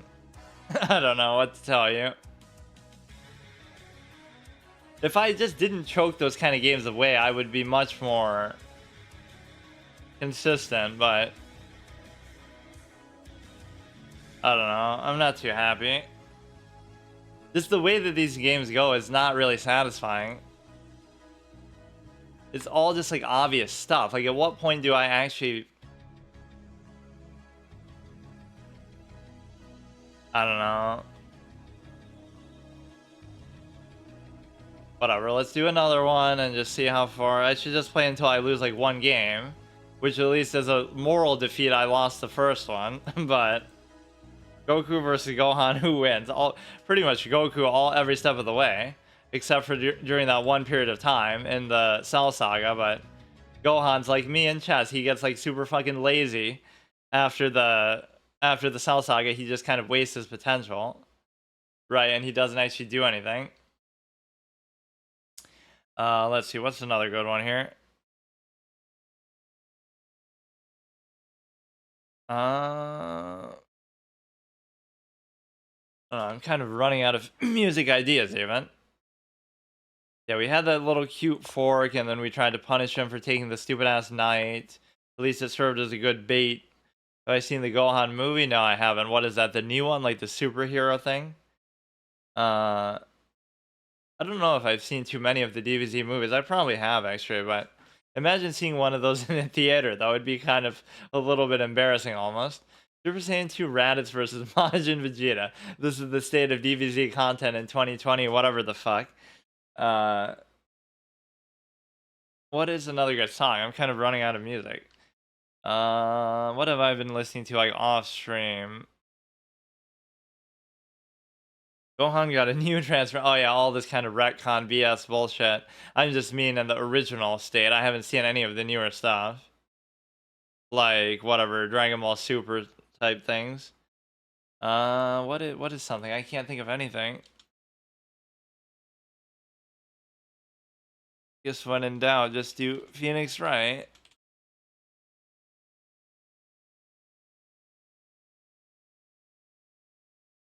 Yeah, they just keep that going with Super Saiyan Blue, Super Saiyan 1 million. Like, it was supposed to be a novel, meaningful thing, but they turn it into a bit of a farce with how much they retcon and just drag the thing out.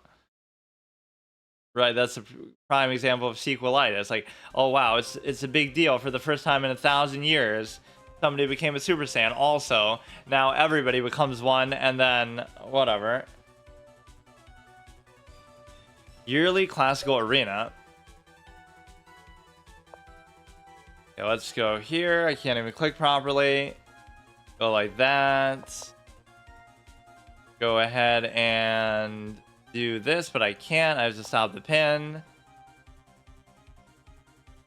These people will just give you too many chances, which I know that sounds like a good thing, but for me it somehow just pisses me off. I'd rather lose convincingly than, you know,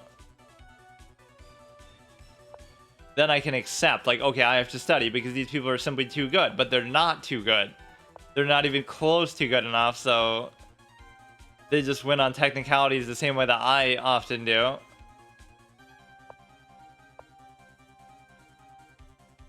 Everything here is good. You can pin this down, and I don't know whether I should even do that trade or not. I probably shouldn't. I can be very deadly with the bishop pair, I guess, but not really. You want to go like here and then there, maybe. This at least escapes, lets the dark square bishop escape. Back in your day, before any transformation like Super Saiyan God, there was only Super Saiyan. People made a Super Saiyan 999 and it had super long hair. Yeah, kind of like the Super Saiyan 3 one, right? Already has like very long hair. Just bully that stupid knight out. We could take it if I really wanted to, but I kind of don't want to. You could put it here, but I don't see what.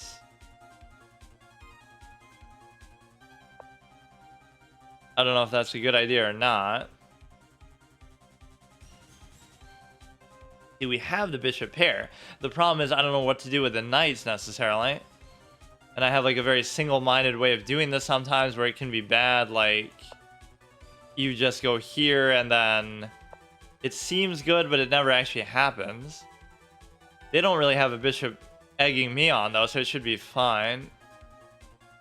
If you go here, I can simply take it, but something could still go wrong. Right, my ideas are sometimes so simple. Super Saiyan 999 had like 20 times longer hair, really.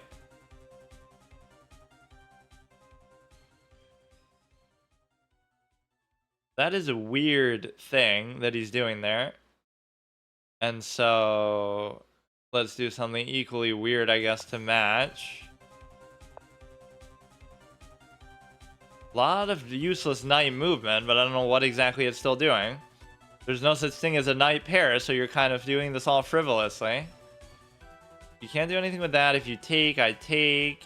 Doesn't really matter. I mean, I would love to trade one off, I'll be honest, but I can't figure out exactly how to do that. You probably should just do this. Trying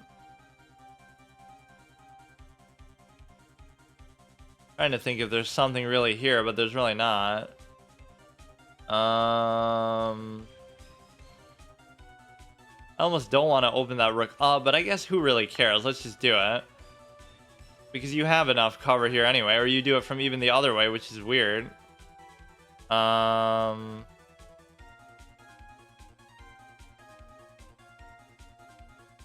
don't know what's going on, like... His knights are strong and they will cause you problems in the future. I could easily just take one out anytime I want. But yeah, one of them might remain and still be a problem, but there's no reason why I can't just trade. Like, I would go here, but I can't, apparently.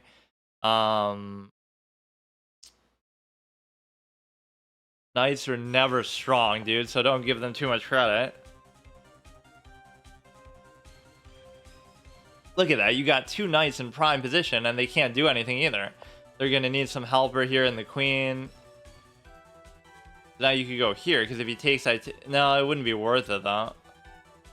You bring the queen in and then you try to attack there, which wouldn't even still be possible to do. I'd be willing to do this, but you know, it's not really going to happen.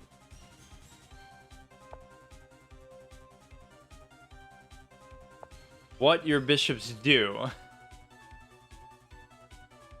Let's see, we can go like this to try to push that out, but even if we do, it's not going to matter.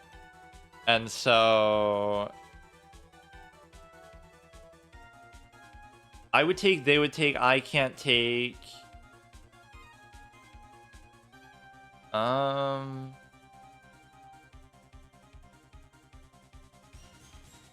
I mean, I so badly want to trade, but this somehow doesn't seem like a right trade to do.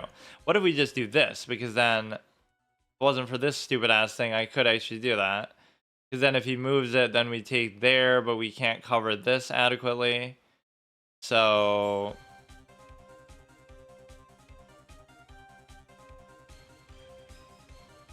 kind of taking a bit too long. Whatever, dude. When in doubt, just trade, because it always does work for me, but that probably wasn't a very good time to do it. Neither his are doing anything, but that's just our fault. When the bishop fails, it's the player's fault. When the knight fails, it's the knight's fault, because it just does it so often where it's not actually doing anything. Now we can guarantee another trade. Right, so both of his knights are just gone, assuming they even were useful. right? Because either you take or I'm just going to take anyway. I'm surprised you didn't just take with a pawn. That's actually what I was worried about. Blaming the pieces. But see, I blame them objectively because one of them so often is a liability and gets in the way and does nothing. The bishop at least makes logical, intuitive sense with the way that it works. What the fuck is that? My lust for trading, I somehow fucked up there, but look at that. The bishop still does something good to make itself useful. Unlike the knight, or he kind of fucked it up, but not really.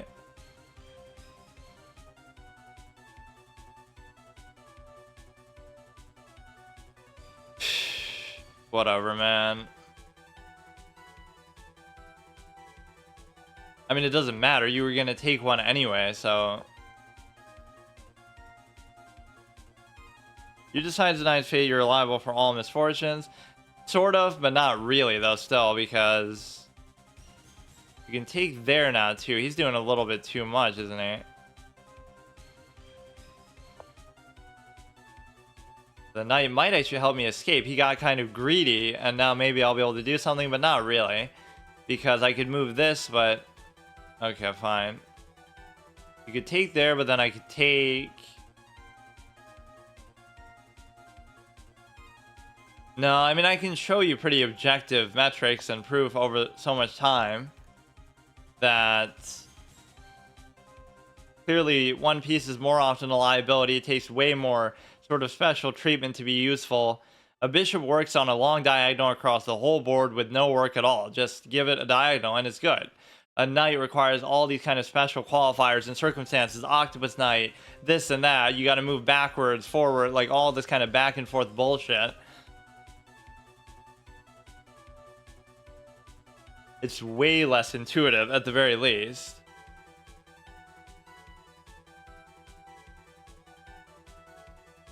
I wouldn't mind still doing the queen trade, but the problem that we run into with that is the simple fact I'm just going to harass the queen like crazy because I just feel like it.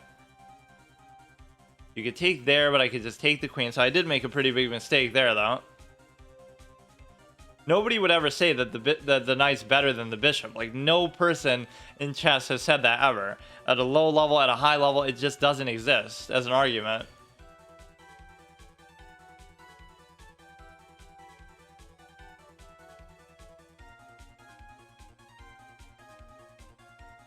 What should I do here? I don't even know. This is kind of cute, but it doesn't really do anything yet. You'd think you could beat me if we took knights off the board. I can beat you even if we don't do that, but I mean... probably the odds would be much more likely, yes. But then what would we replace them with? Like another pair of bishops or just nothing? Okay, this is a little bit weird. You could do this. But... Or no, actually maybe this is what I was trying to do all along.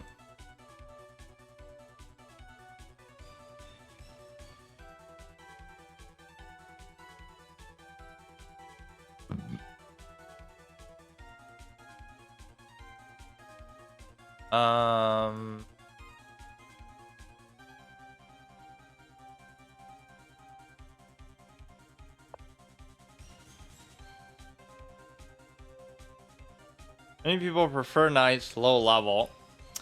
Well, but that's why they're low level, I guess, because they don't understand how the game works. Darkster Bishop comes out to connect the stupid ass rooks. Let's just go like this for now, I guess. Try to needle the king a little bit, although I don't know exactly how we're doing this.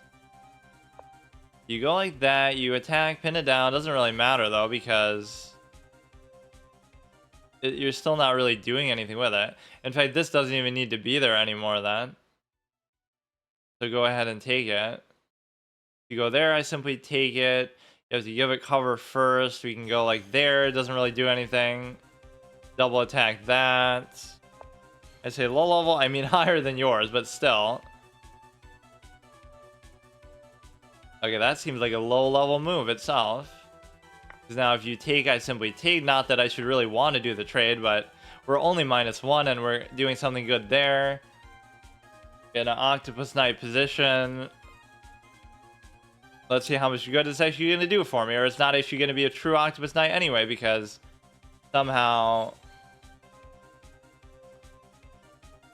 you know, it's just hard to... Okay, so we actually are able to take it. We are actually able to take it, and so I shouldn't lose the rook at any cost. You know, should I take it with the knight or not? Because I don't know. I guess. No, I don't know. Somehow this seems better. The point is they're not going to trade it no matter what, so it's okay. Right, it's covered by the knight. There was no like fork or anything like that. Yeah, I'm even deferring to the knight here a little bit because, okay, it's an octopus knight, therefore it's fine. You know, it actually has some value in the game. Or wait a second. Okay, I only have a minute left. This guy did outplay me a little bit, but you got to worry about this whole weird structure that we have going on. So my position is at least very comfortable now, so I just have to focus and not flag. Playing for my highest rating actually ever in Rapid on the site because, whatever, it was like 1659 and I vacillated back and forth a lot. Whatever you do here, the worst case is we could just move it and you could just trade, which I don't want to happen, but I guess I can live with it because we are still technically even material.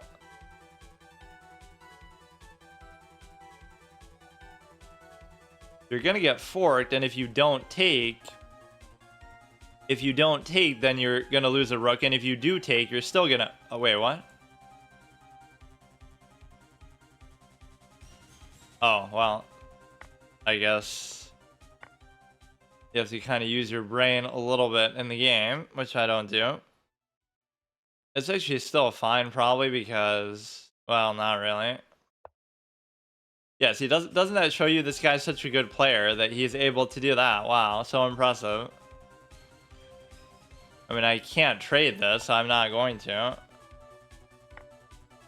Let's try to just promote this. This worked pretty well the last time I clowned up against somebody and I actually got them all the way. You have that there, which is actually fine.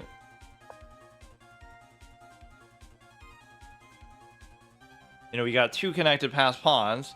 You need to come back. I mean, I could maybe still do it if I had time, but I obviously don't.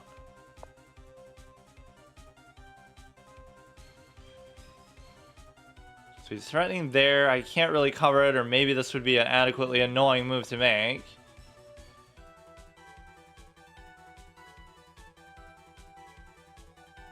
Because your horizontal stack doesn't matter if you just keep doing this. Like, would we actually be able to promote this? Because that would be my only chance, and they are far enough along where there's almost a vague chance that you might be able to do that, but if you check there, I can simply move. If you go here, you can't do anything. You can go like this. Can't check there. I mean, at least we've got something here that could be remotely scaring. If only that knight couldn't go to a3. But see, I'm not blaming the piece there, but that's where you're totally wrong. I didn't say that. That was my fault, obviously. Oh shit, this is kind of a bad spot.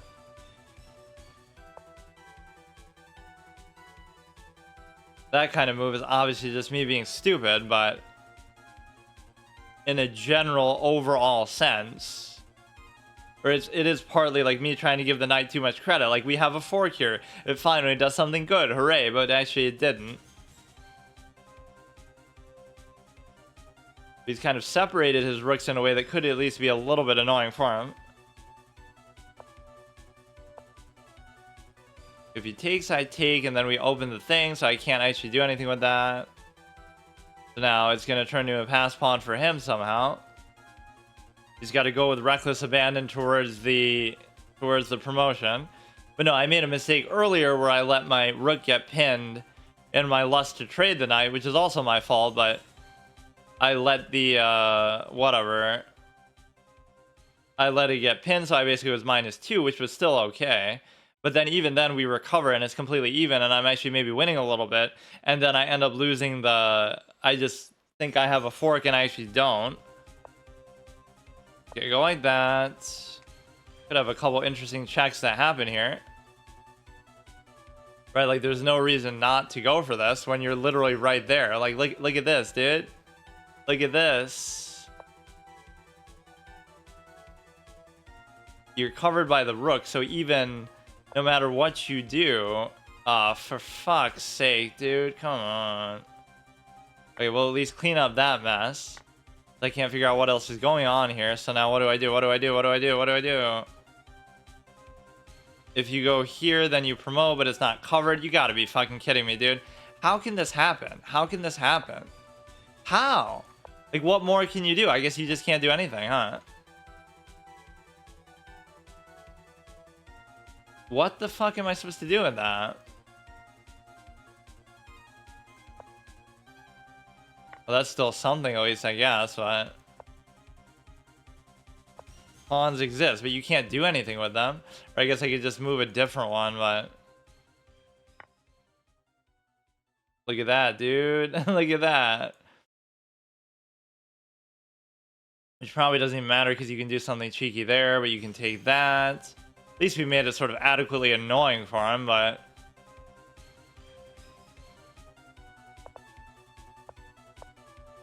Whatever, dude. You can have that one.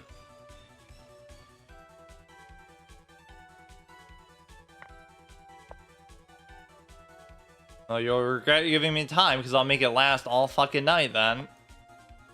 Like, you're so fucking trash, dude. You're so garbage. Absolutely fucking pathetic.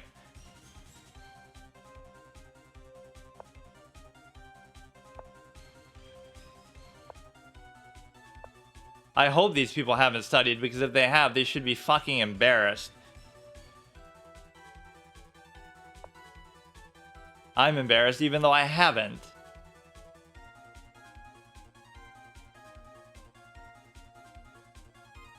Whatever, dude. Hurry up. Or go ahead, waste your own time too. Haha, you were so impressive, so funny. Wow. Hilarious. Great content for my stream. Thanks for doing that by waiting 5 extra seconds. That was highly entertaining. Fine, maybe I'll still do one more or something, but...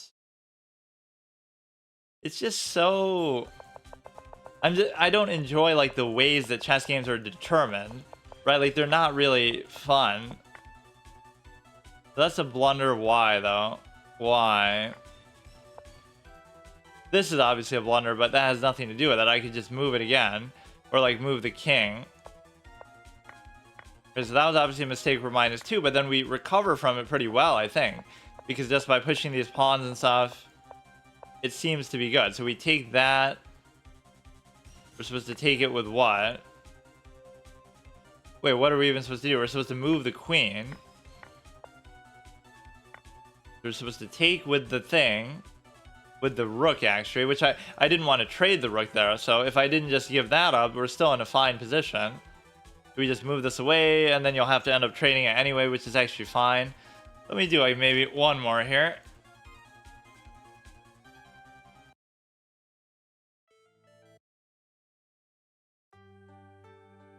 Oh, this is a good song. I don't know. Something is just kind of triggering me even more than usual, though, in these last couple of games. It's just you realize exactly how it works, but I just don't like how it works, so there's nothing I can do. This is my little Magic Gathering art here.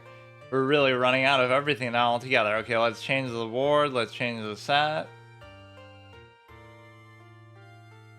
I haven't gone on too many very good streaks to really appreciate this whole permadeath set thing either, because, you know, you're trying to go through all the sets and see which ones have like a really good, memorable streak, but a lot of them just don't, because I keep, you know, just win one, lose one, nothing really. Smaller 2D pieces, but I don't know what that means, like, just probably for overall, not like a specific set. Nature pieces, this one I remember pretty well, actually. Alright, can we just do this? Even if I do it, it won't give me, whatever, over 1659. We keep going against, like, much higher rated players, too, and I end up actually doing just fine against them, but look at this amazing development because we're afraid of the pin that we do absolutely nothing at all. I don't care about that stupid gambit pawn thing either.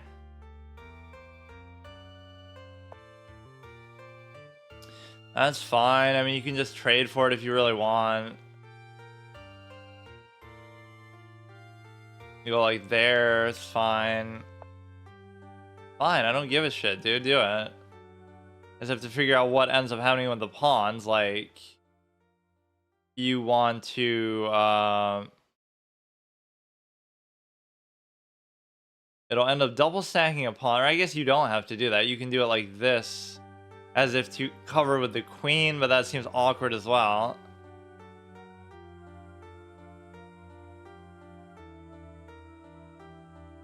Which way would you typically... You need to start your villain arc in chess. Okay, so you take... What would be the structure? Like, I don't get it.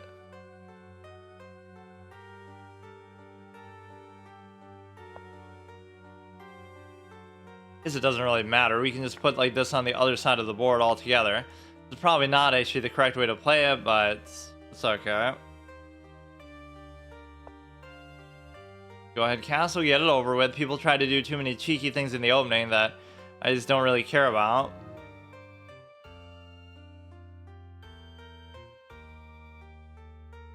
Green is my favorite color, kind of in real life, but more so in the game, in Magic the Gathering.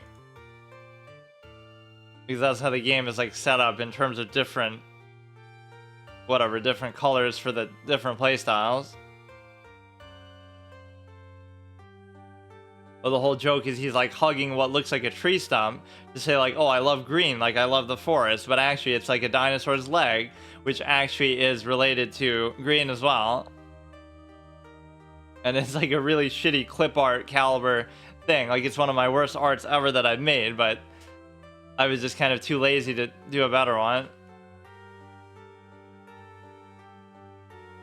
You know, the problem with this position is I don't know where to put the bishop itself, right? I just don't know where to put it.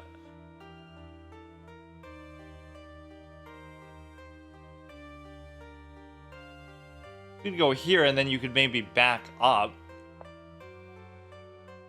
Right, and the reason why is simply because you're able to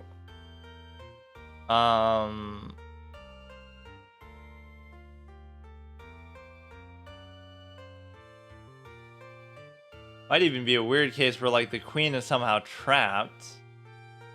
Right, but at least thankfully I'm attacking his queen, but like what if you just go there and then you go like there or something? Like, why don't I just play for my opponents too? Fuck it. I don't care. I shouldn't lose too much for this one anyway, because most of these people have been like 50 to 100 higher than me, but if he doesn't actually properly threaten it, let me just get out of here a little bit. There's no reason for the queen to be overextended like that. We need to know your lore. Your fans need to know what, though. You're double attacking with this. You could sack it, bring the queen in, and then try to mate me there, but it wouldn't actually really work. What was I even trying to do with this? Like, I'll go here, then I'll go there. But then that trade could be sort of undesirable too.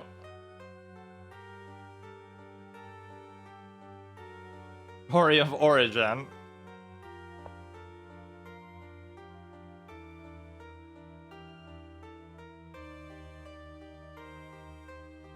Okay, that was a lot of work for nothing, and he can end up fucking up my pawns in a variety of ways here that I'm not going to like. But actually, we could go like this would be kind of cute. So let's see if he stops me from doing that. You go there, so then the knight can't fight back, so then you almost feel like you have to take, but you don't really have to take. It would even undouble my pawns. It's just going to be an awkward structure, probably from a quiet place. Okay, we go like this. I'm actually pretty okay with that, I guess. Maybe.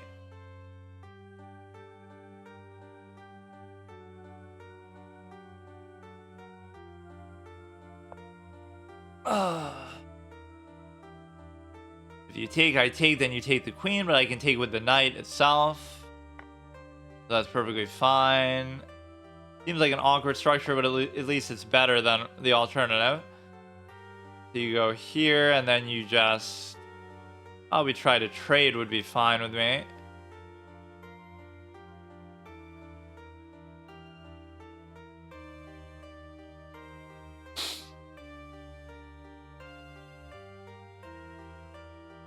I'm already sort of validated by, oh, it never used to say that before.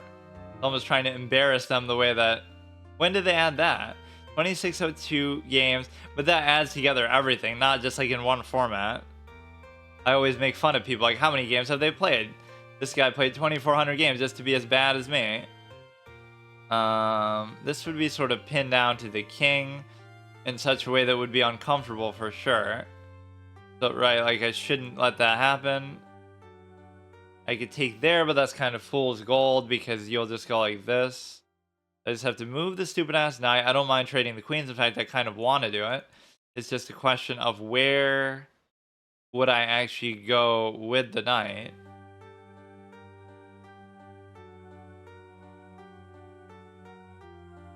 I guess we could go here, but I'm not entirely happy about it.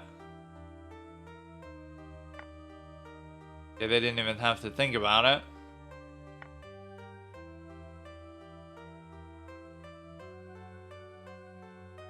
Everything is fine with this position, and so the fact that they queenside castled is not a big deal. Right, I almost sometimes prefer it. You gotta move this stupid ass knight here. And I don't know exactly where we're going with it. This could lead to some unforeseen thing where you like unleash this and then you're attacking that with the rook. But it doesn't seem like that big of a deal.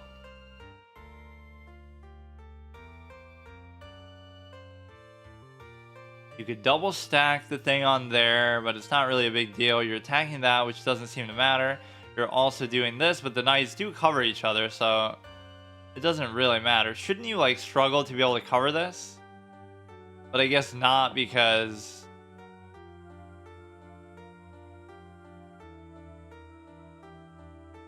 not really, because of the simple fact that you could just like bring the bishop back, but it's still awkward. If you raise it, I can take. If you double raise it, I can take. You can't cover with the rook. Or no, now you can cover with the rook anyway, too.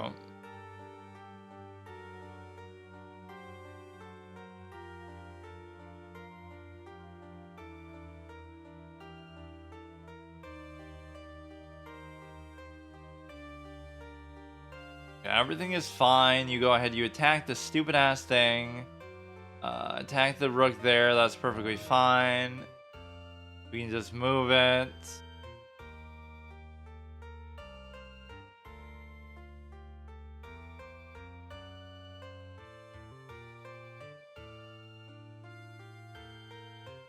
I don't know, nothing's really happening with this position of much consequence. It's just very stale.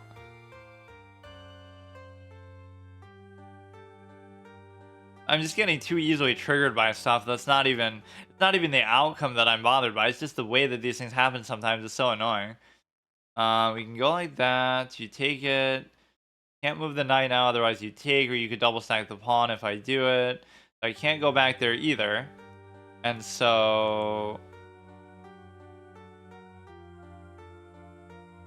gotta just find an idea of where you want to put it. And I have no idea where that actually is, so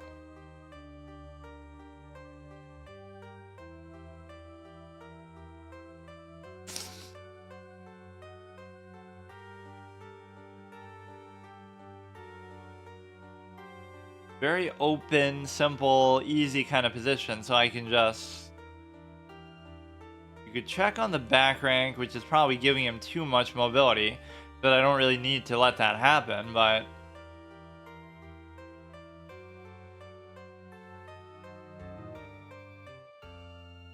Right, you come down here, you give a check, or somehow they chose not to do that. Now we can go here and try to trade, which I'm always a fan of doing. So we'll have a couple awkward pawn structures, because if he takes there, I could take and then go there, maybe. I like this guy's style of play, though. He trades as happily as I do. We're going to go the distance against the 1738. Not that that's a big deal, but they're clearly much faster than me, but you see how little that matters. Just window dressing, all these kind of flashy format. Like, what odds do you think I would have of beating this guy in a blitz or a bullet game? Pretty much like hitting the lottery fucking 4 times in a row, because like there's no way, dude. But yet it just doesn't matter. Time equalizes everything. And okay, now this I have to question a little bit. Right, like I probably shouldn't do this, but But then again, nothing about the position seems to really favor them too much. So now if you go here, for example, you can keep the knight around, and now the knight very well might be better here. The main differential here could be the simple fact that you're able to... not really... I mean, it should be a draw, right? In any logical context, it should be a draw. Let's do this just for the cuteness of it. And the reason why is because now the bishop can't do anything on this side. The bishop could do something on this side, like to go here, but I could always still cover it back, so it doesn't matter that much. Let me try not to trade the knight. Let me put a certain amount of faith into it. But then again, fuck. I can't really even do that because anywhere you go... See, this is an example of the knight being a liability. I'm even trying to make it work. I'm trying to make it work, but it just won't because he should do it too. Because the knight could be very dangerous here where I can touch every square and obviously he can't. So this is one rare case where the knight is actually better than the bishop. So any 1700 worth their salt would totally trade there. But they just don't want to do it.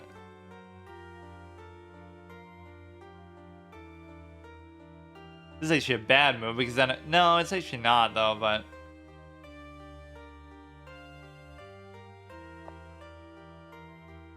If you go there, then I can't cover it with the king, but I can go like there, and then if you go there, I can still take it.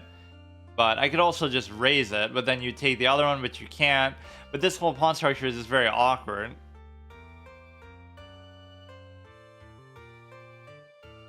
You might say, well, duh, of course you're better when you have more time, but it shouldn't be that big of a disparity. Like, you go from 1,000 rated in Bullet and Blitz to 2,000 rated in whatever, like...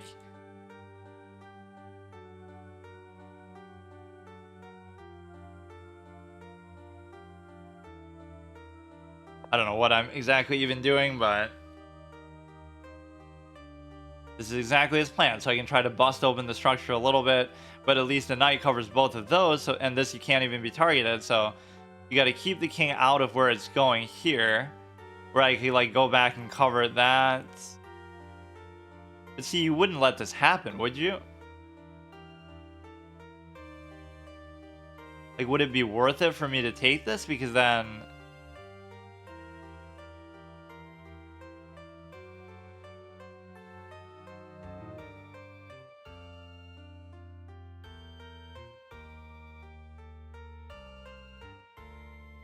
I'm not really sure, but I should put a little more thought into it, probably. Like, I could dominate this whole side, but then I'd be committing super hard, right? Like, it's a full commit. It's a full commit. And it's probably not going to happen.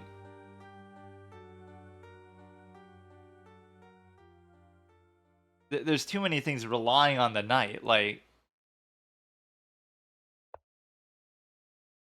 Right, like, let's make some bloodshed actually happen, which is actually probably bad, because then you're giving a passed pawn.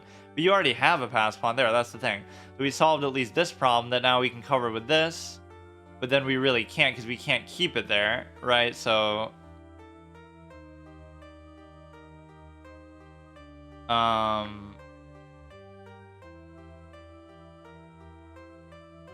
Probably take with this one to keep the passed pawn still covered.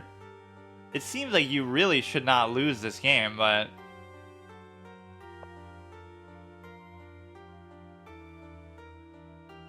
I don't know. Somehow I will. Just leave that one. Don't even worry about it and just try to promote.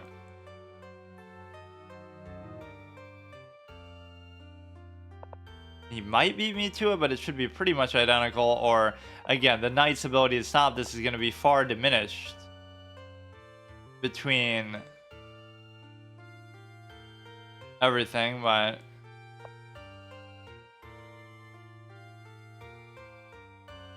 That's going to be really the weakness of the position, I guess. It's just that the knight can't do anything, right? Are you serious?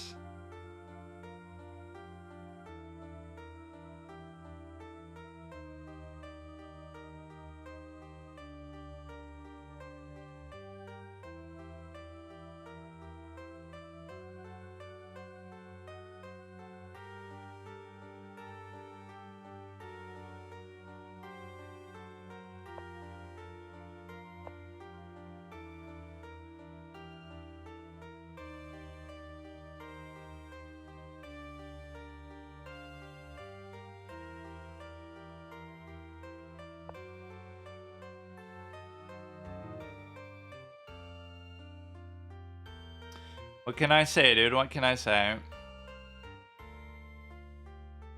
The knight is a piece that will snatch defeat from the jaws of victory. Like, there's just nothing I can say about it.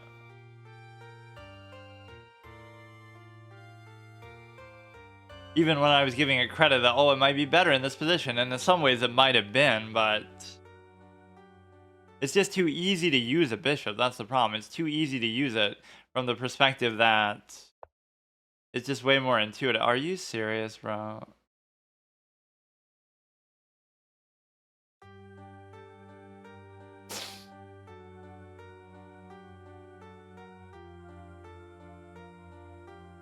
By check, I still can't cover that necessarily. You would still have to take an extremely long amount of time to keep doing this because you have no choice really but to try to do this. Like, you have no other recourse against this. But you should just promote and just let me do it. Right, because I'm still gonna have trouble doing anything else because the knight's just a shitty piece.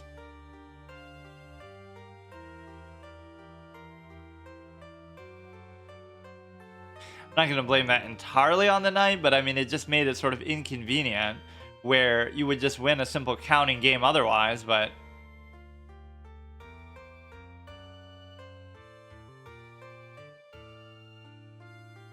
yeah, let's see how hard he calculates in the endgame here with only a minute 30 left. Like, the way these games are going, I swear to God, like, if you want like an infomercial type of thing to show like why, I don't know, why chess sucks and why you wouldn't want to play it, this is exactly the experience you want to see. It's just so frustrating. Okay, dude, okay.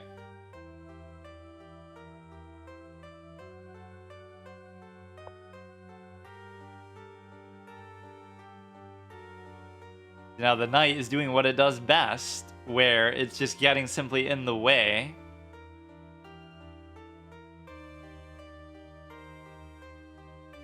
But maybe I'll flag him in all this hard thought about what's happening. Like, his position is still better. It's just like,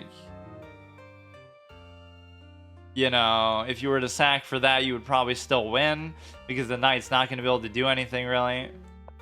You have this double covered, so there should be no possible way to stop me from doing this, but somehow through check after check after check, you might be able to.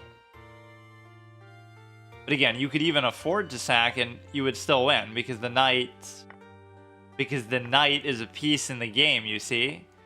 And it is a piece of such marvelous capability that you must truly appreciate what is going to happen here. Look, man. Look. I tried to tell you, but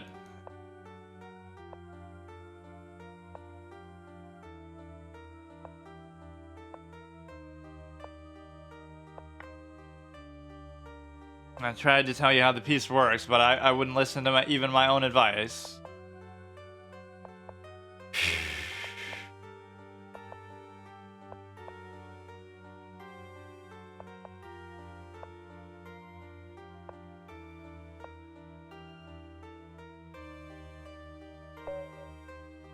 Yeah, you probably should deserve to do that because this is just the biggest clown show I've ever seen in my life. Like, I can't even believe it. It's interesting, like, you don't get burned out by studying. You're getting burned out in this case by like just understanding how the game works without even needing to study. It's like every single game is like that. It's the same fucking thing every single time.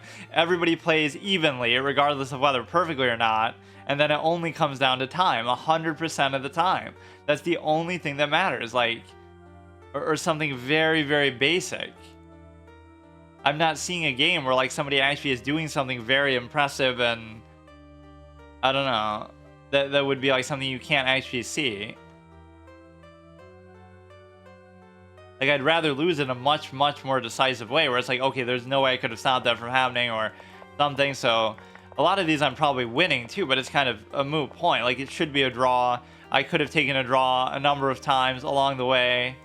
And so You know? Like, what is the way that you play this position exactly?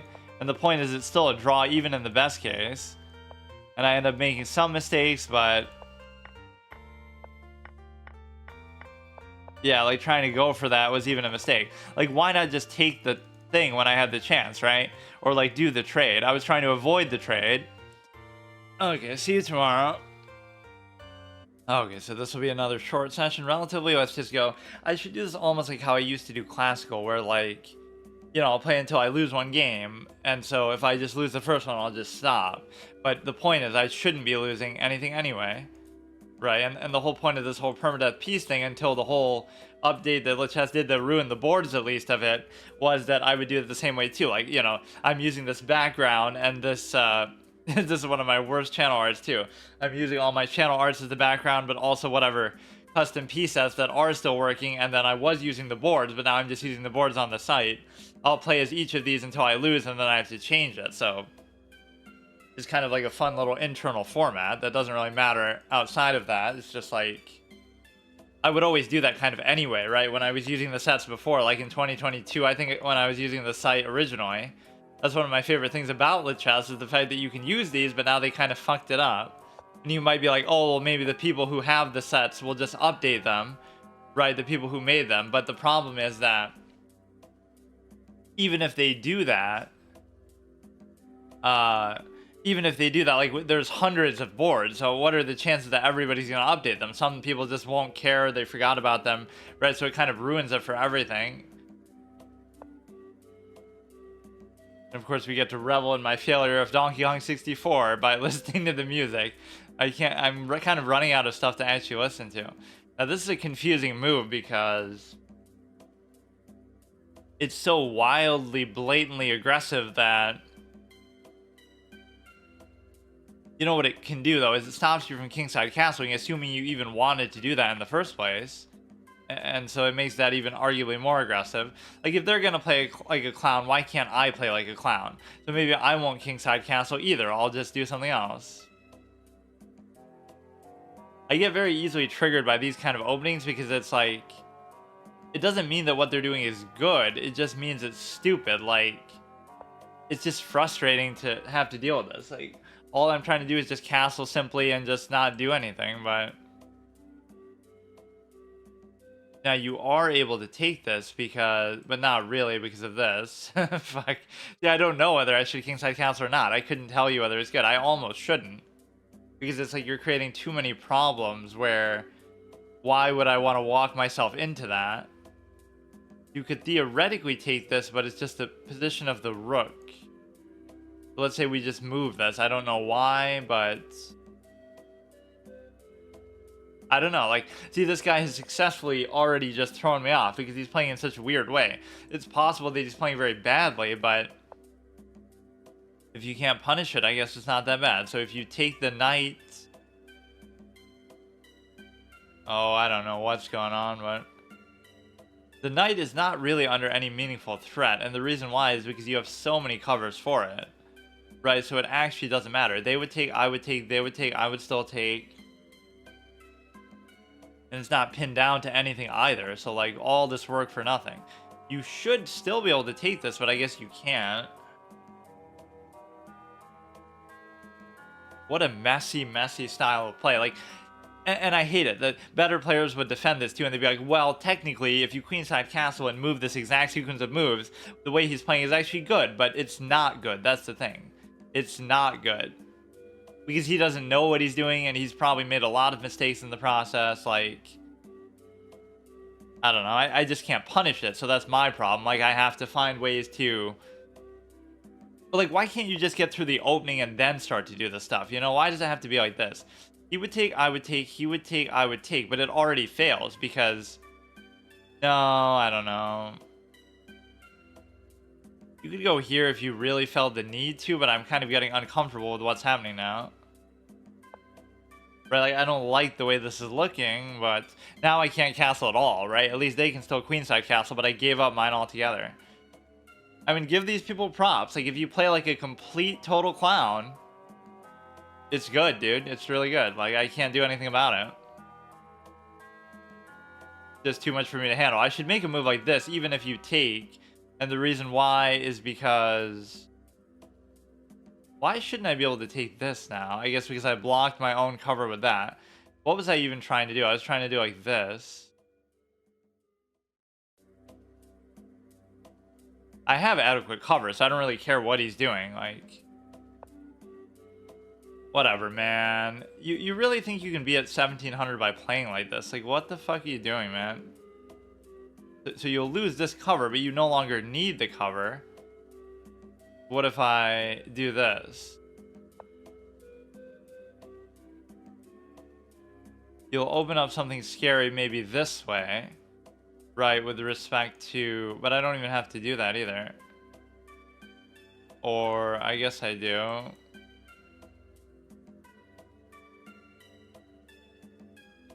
You'll still have cover, but it's going to kind of fuck something up because of the ability to take here, right? They would take, I would take, they would take, I would take. So, like, if I go there with the rook, right?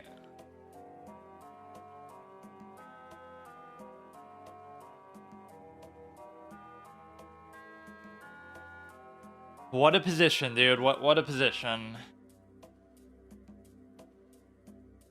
So fucking nonsensical how these people play, like, and that's the thing. You might even think, oh, it's because he studied this whole thing, but he probably hasn't. He doesn't know what he's doing still. But it's that H1 threat that's weird. Like, I don't know exactly what to do about it. Oh, actually, it's actually fine because you can kind of pull the rug out in a different way. Like, if you do this, right, now you have adequate cover on the knight, and if he goes h1, what can you do? You can't bring the rook, because you could fuck up the cover and do something like that, right? But you can actually bring the knight, because this threat is not there anymore, right? So he's not threatening that, and it's covered by the rook anyway. So you can just bring the knight, and then what happens? Like, there's nothing wrong, right? And you could even raise the pawn there, like, I understand my style of play is reactive, but it doesn't have to be like this, where these people are so fucking aggressive like clowns right from the get-go. So you are oh, shit. Well, I guess I just said what I was doing there, but...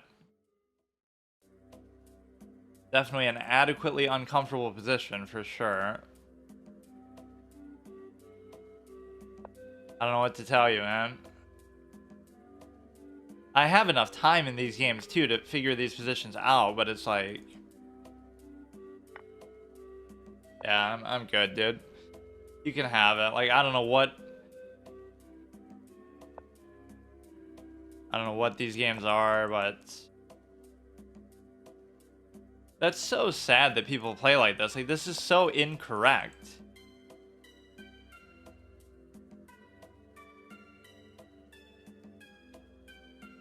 I'd expect this in like a bullet game or a blitz game or something, but that's kind of how they fucking play it too. They play so fast.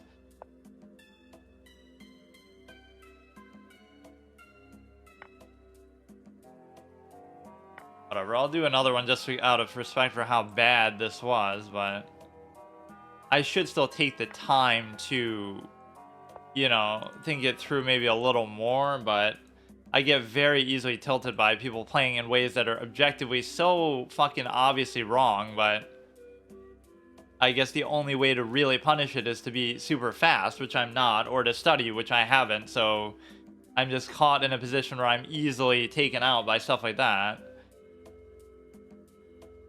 But, like, he played horribly. That was a terrible game, but I guess I'm just not the player to punish him. Like, if you play like this against another 1700 player, you're going to get destroyed. So how are you... I guess they can detect that I'm such a clown that they can get away with it.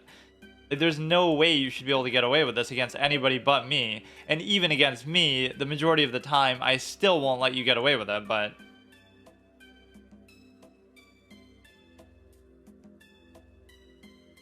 They know my weakness somehow.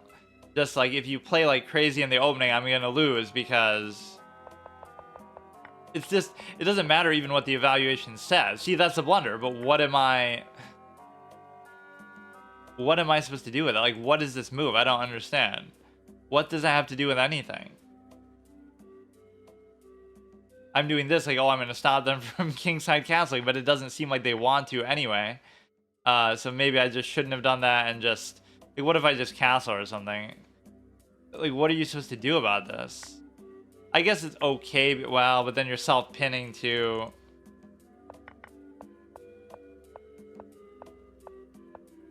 Games being decided in the opening is very fun because regardless of what the evaluation says, it basically is. Like, I have no idea what's going. You know what I probably should have done? What I should have done is actually just queenside castles. I shouldn't have worried about this other side, and I probably would have felt more comfortable that way. Like, whatever these moves are, it's like nobody is gonna feel comfortable doing this. This is at least good because you're trading, so I can accept that. Or I had a chance to trade for something else too. Like maybe to trade a knight for a bishop, and I should have taken that. I don't know what that was, but you know, if these people are comfortable playing like that, they can have it because I don't really care. Let me actually, I have to search for my stupid document to change the image thing or whatever though. I'm completely frustrated now because it's like every game is being decided by very limited number of things where, like, okay, the opening I can accept. That hasn't really happened much lately. This is one of my WoW ones. The whole theme of this was like what? The fact that Alliance player, because I never really played as the Horde, so it's like I'm supposed to be a troll, but it looks kind of like a Night Elf too, I guess, and we're like a double agent with the Alliance Tabard, so it's like Alliance player who killed every NPC in Orgrimmar talks to them for the first time, right? So I've killed every NPC in Orgrimmar, but I've never talked to them, or at least not all of them. So that's kind of what the whole joke with that one was. But let me change these as well. So change the board, and some of these I might have already done, but what is this one even supposed to be? Canvas. Okay, then we change this, which is what? Nature pieces. Kind of like that one. But somewhere in the middle here, nature pieces, Neo wood, which also fucks up the background, so I guess I can't really use it. And I think I've already used, well, maybe I should let that be the background. I feel like I've used that before somewhere, but actually maybe I'll let that be. So the background won't actually count. Like, I'll still leave it there, but it's technically it took over the background. So I'll just do it for this one. Then if I lose, then I'll keep that for the next one. But I'm not gonna lose anyway. Yeah, I have to not get so tilted when people do stuff like that. To see like, okay, this is at least the standard, and it's sort of a spoiled mentality too. It's like, they shouldn't have studied openings either, so they should just do the same one over and over, or... But even then, how can you guarantee that? Because it's like, they could have just studied a different one that I'm not used to seeing. It fucks up all the UI and stuff too. If you take there, it doesn't matter, but there's no reason for me to take, I guess.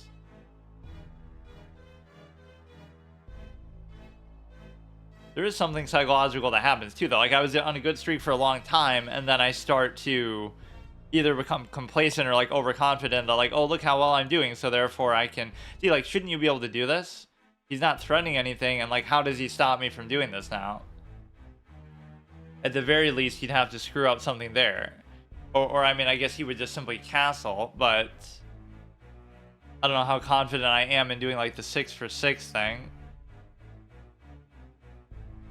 At least this opening was comfortable, so now whatever happens I can accept it, but then it's going to come down to me getting flagged.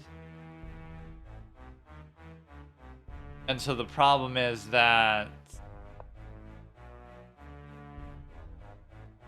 the fact that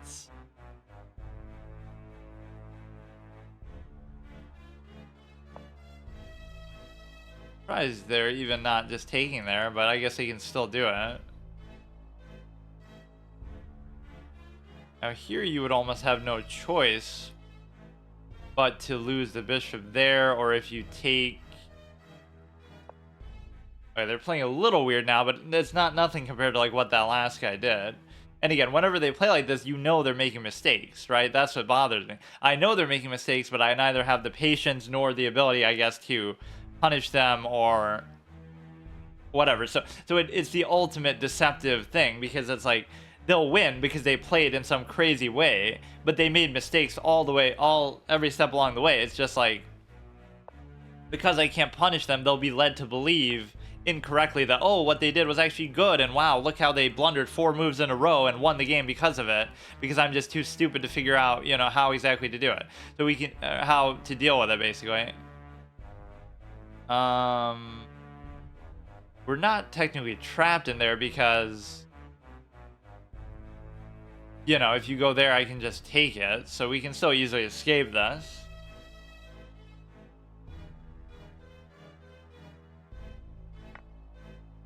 Right, everything should be fine, and this diagonal actually seems reasonable, but they can always just kind of cancel it out.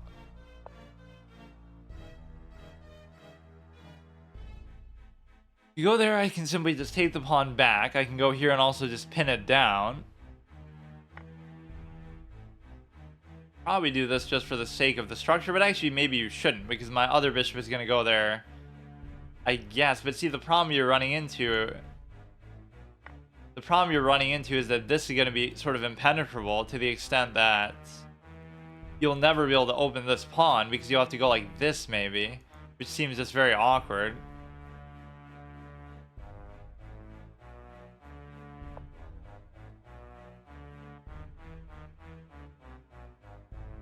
I mean, you're basically still trying to do the same thing, or maybe you're trying to do this. I don't really know, even.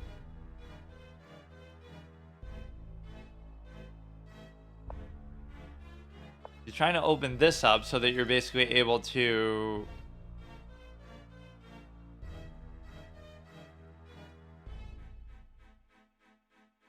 Now, active moving that, you'll take that, but you actually can't. I'm sort of tunnel visioning on this a little bit too much. If this pawn moves, obviously you can take the rook.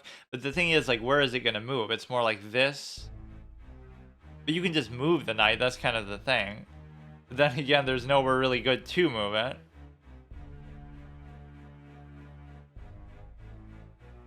This all seems like logically consistent, but it's just... I'll just basically open the king if you take that, which you kind of have to, or you would have had to take there anyway, so I'm perfectly fine with that. Now, this is beautiful in itself, because we have a very strong... You know, his king is wide open, but... I don't know exactly how to approach it. Like, we could try to open it in this way, but the problem is that... if we do that, it's not going anywhere, so I don't know how to entirely take advantage of this. Like, maybe now you should just play super aggressively with the pawns, and the reason why is because you can get away with it, because the queen's off the board anyway, so... You know, now you can play totally like a clown, but at least it's sort of justified. Yeah, this bishop's position has made me uncomfortable for a while. Maybe I just ought to back off, but then it makes this a target, but there's nothing really targeting it in the first place. You could almost go like this, which seems really stupid, but... I mean, this is the whole point, is that you have this good diagonal here. You know, you can go like this, but...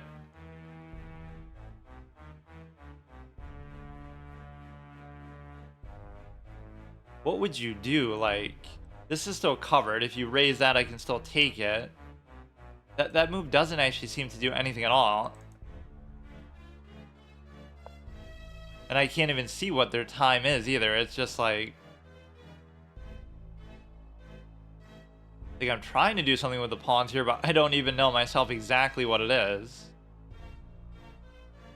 Like, you know, his king is open from his side, but not from my side, so I almost want to get rid of my own pawn here. Basically, where you're just able to... What? Oh, but isn't that what he could have done all along? I guess I can't even go back to see it, really, but... You could almost just do like this. No, you can't do anything then. That's fine. Okay, that's not a huge deal, but it's just kind of confusing. I kind of knew that was on the table too, but... Huh. It's only one pawn, but the position of it is kind of annoying. But he doesn't get a pass pawn out of it. You now complain and say, oh, okay, then I lose because of something I could have easily seen, but it's, you know, it's my fault that I didn't see it. But at least this opening and everything was fine, and the time doesn't seem to be too much of an issue. But I actually don't know what their time is even at. You could actually do this. Just because this bishop is sort of pissing me off now.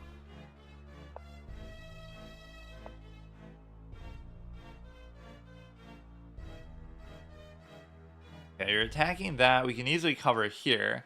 I don't know entirely where this position is going, but that was like a long-standing threat that you knew something bad can happen between all of these, you know, pieces that are sort of just sitting there. You raise that, I can simply take it. Let's just do this for now.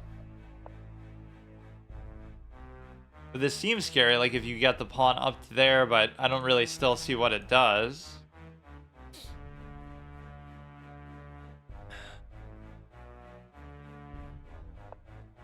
That one pawn really shouldn't make the whole difference. Okay, you keep doing the same fucking threat over and over, which I kind of just identified too, but it's not like I have to address it. More so that you're just getting a passed pawn, but you shouldn't really be able to preserve it, right? Like, go ahead and try to do it, but it's not going to actually materialize, right? Like, I should easily be able to take it before you get to. You'd have to move it here, then you'd have to double stack, so in that much time I should be able to do whatever I want. Right, so if you take, I can still take, so everything is fine too.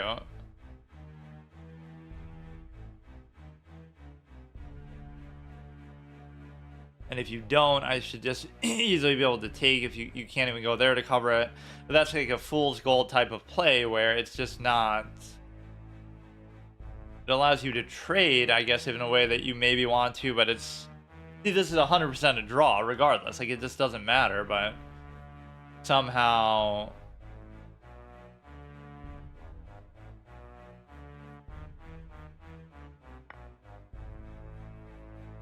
Somehow it won't be because somebody will either make a mistake or choke on time or something of the sort. I thought he might go there to try to double attack that.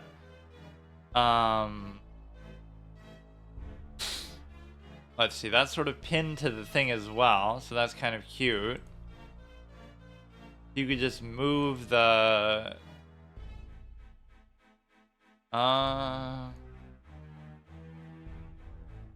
Pretty good move too. I'm just kind of missing very obvious things, I guess.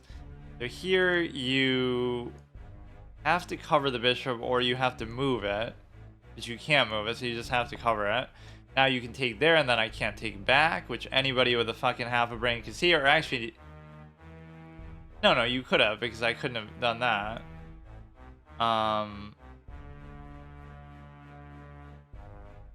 Look. You could have already done it too, couldn't you? Like, it's fine because I get to take this one back and you were already up +1 pawn. So my structure is actually a little better here, but obviously you have 2 passed pawns, so one of them you might just lose on the spot now, but even the one could be very dangerous. I'm surprised you're... Okay. Like, it'll be very hard to still materialize that, but the question is, maybe there's something more... Like, let's ignore that and try to do something here, but I'm not really going to be able to.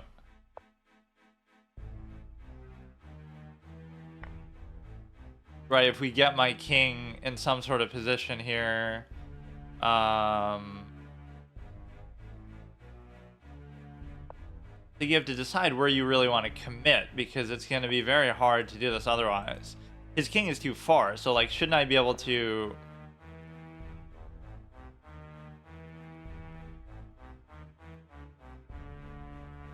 If you move this... Right, it's the check that would really expose me to this problem, because... Isn't this normally, like, a bad thing for his rook, though? Like, you give a check... And then you are able to stay there. I don't understand.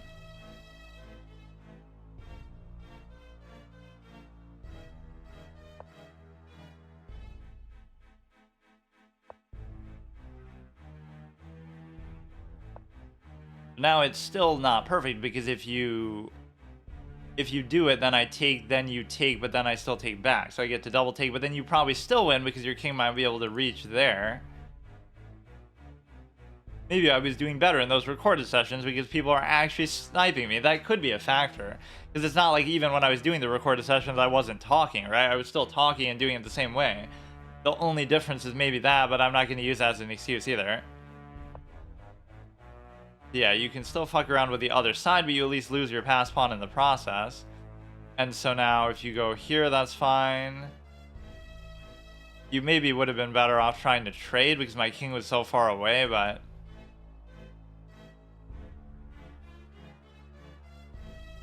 I don't know, like I should just play defensively and try to protect that. Like this should be still a dead draw after all that. Like why can't you just do this, for example?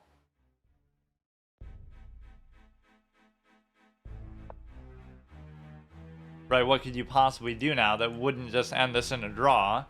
And it would probably involve me being a complete clown, but... Okay, that doesn't really matter because you can just still stay like that. You would double attack it into there, and so you can just keep giving checks. No.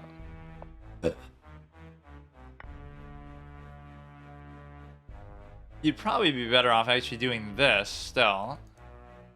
Right, because you're sort of boxed in such a way that you can sort of spam check.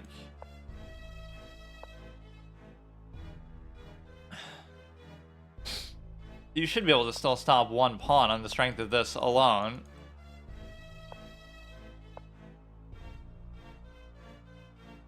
Hey Micro, how's it going? Okay, you check there, I mean, whatever. You wouldn't necessarily want to trade those still. If you go behind it and then my king can maybe still come in, but actually it won't be able to really. Minute 30 left, and I, of course, have no idea how long they have left, so this is going to be annoying.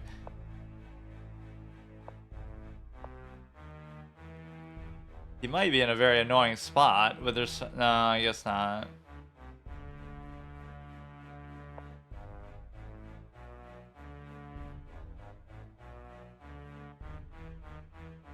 I mean, look, if they win this, that's fine with me, but it's a draw every step of the way. Like, there's nothing really happening with it. You can just leave it there, like, to... Yeah, I don't know.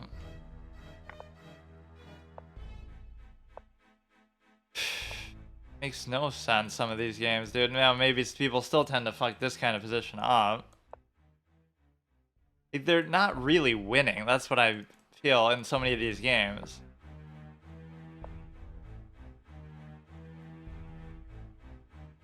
Come on, give me a stalemate at least because of how stupid this is.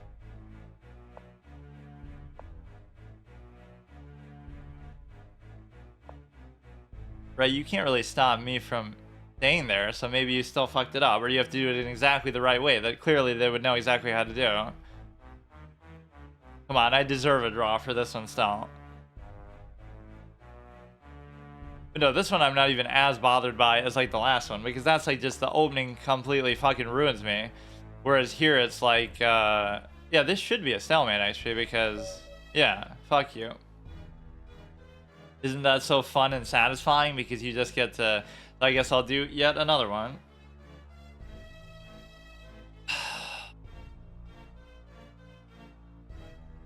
I will change this again. Isn't this so fun? And even if it wasn't a draw, it's like, I don't know. So many of these are just kind of reworks of the same song. Oh, let's do this one. Everybody loves this. Okay. What is the point, like, with what was happening in the position? Like, I don't even want to bother to think about it because it's so fucking stupid, but what were kind of the instructive, valuable moves here? So I'm winning here a little bit because, again, as usual, I guess that's the difference. If I play classical, I tend to punish this stuff more, right? Because Like all you have to do is just move this anywhere, right? It wouldn't matter. Why should the... No, I guess... Wait, what is it telling you to do? Go here to cover that. So now you can't do it, and then... It's like very simple stuff, right? Like that's not a very hard thing to see, but it also doesn't mean that they win. And in fact, they didn't win, so fuck it. You never learn because you never have to learn because everybody's so bad, but at some point that is going to change. And I guess it didn't bother me too much that I couldn't see their time because, you know, whatever it was still fine, but they were probably pretty low too. You're not supposed to take here, you're supposed to wait. That's the sad part too, is like I've learned some of these things just from memory. Like, now this technically isn't so bad, but you know, it definitely feels awkward. And it makes you wonder about one of these bishops, like what you're really supposed to do with it, because one of them you can put here with a structure like that, but then what the hell do I do with the other one? You almost want to trade one of them off as quickly as possible.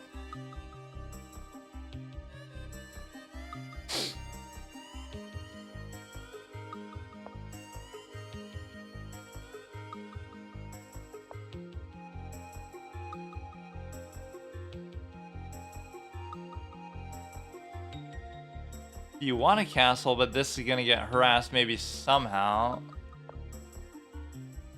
I go kind of too far out of my way sometimes to acquiesce to the...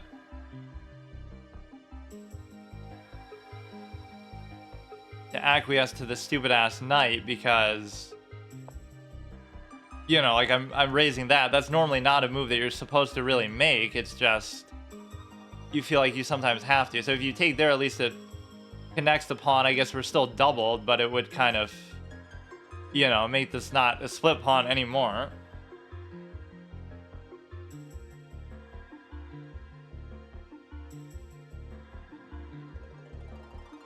We just gotta focus a little harder. I do get very lazy, actually. That's what I realized. For my style of play and the way that I actually enjoy the game, it's like such a meeting of two weird, contradictory things.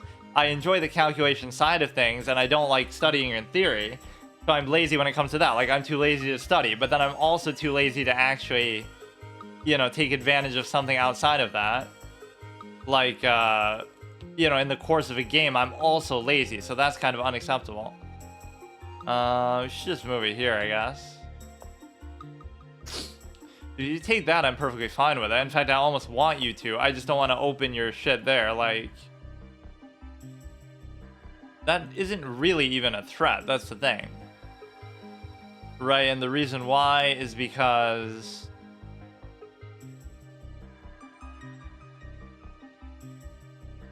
You gotta do a move like this somehow, because...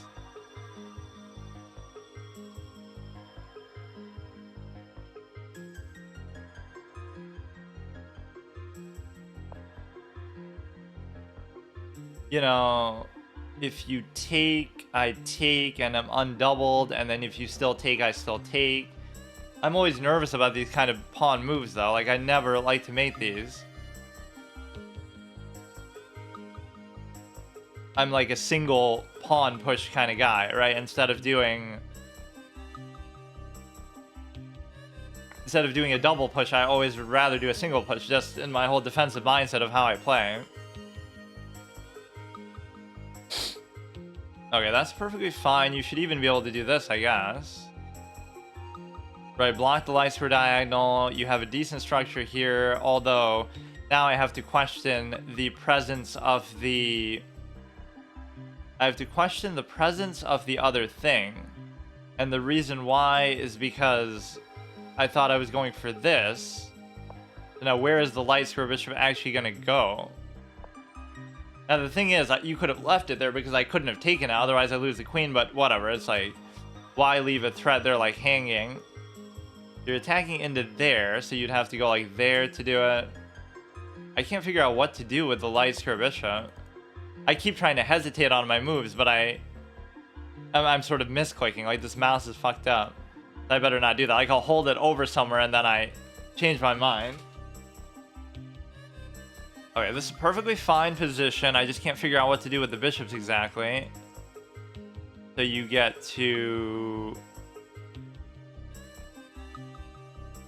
let's see.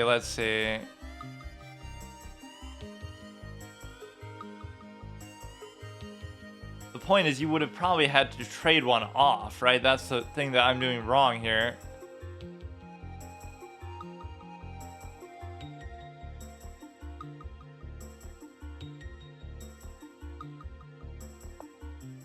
I keep doing that. I don't know why it stutters. Not that I'm not trying to do that, but it can't be the site because I'm always used to doing it on here. Chess.com will sometimes do that because either my settings are different or something, but everything is still fine. I just can't figure out what to do. It's almost like you want to keep going with these pawns even more. Yeah, I never have the confidence to do that either. I don't like to double push them. I don't like to keep moving them. You're attacking an uncovered pawn there, you'd be attacking into there. So like this seems like the perfect move, even though it's not exactly where I want the bishop to be. Because what happens is if you take, I take.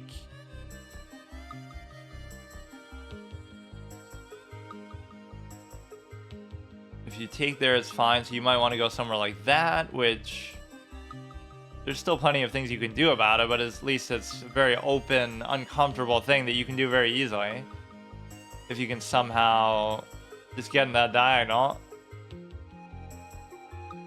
What I've tried to avoid doing lately is like opening this rook attack to the king. Because even though it's normally like a good trade to still do, something about it still makes me uncomfortable.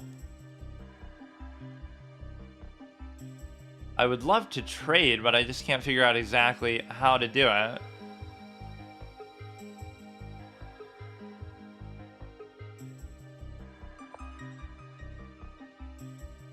Like whether I trade the queen or something else even would be fine with me. I do get very uncomfortable if I'm in a game for a long period of time and I'm not trading. Like I just have to trade something.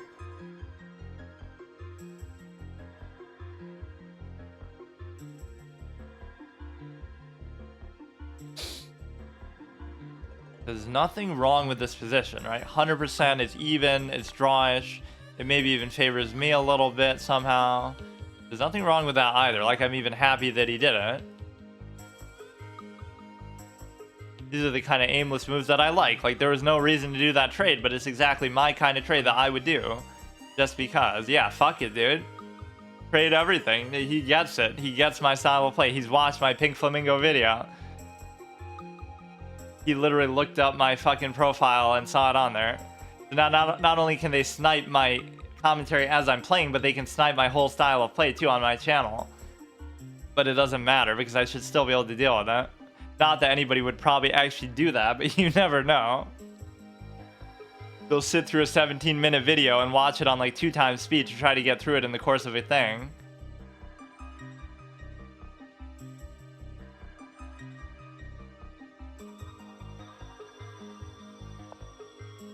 I'm more than happy with that trade as well, and they've seemed pretty trade happy themselves.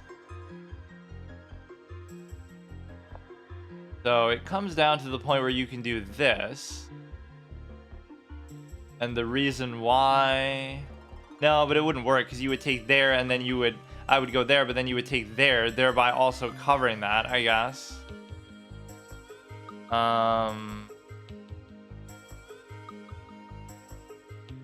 Like, this is what I wanted to do, but I just... Oh, no, I could do it because it's covered by the queen anyway.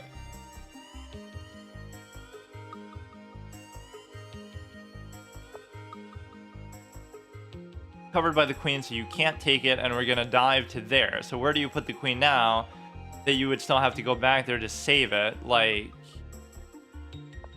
it could be very awkward for you nonetheless. You can take the other stupid pawn, but you really can't prioritize doing that because of the simple fact that you're more concerned about this. So you either lose the rook or you have to cover it. You have to cover it with something else, which I don't see exactly how you can do it. Or... I guess that's a little simpler. Fuck. See, like, I do all that and I don't get anything out of it, so... It is still an awkward structure for him, maybe, but... I've never been able to find in this game a good way to actually use my bishop. This is my problem. Right, my light square bishop is not doing anything.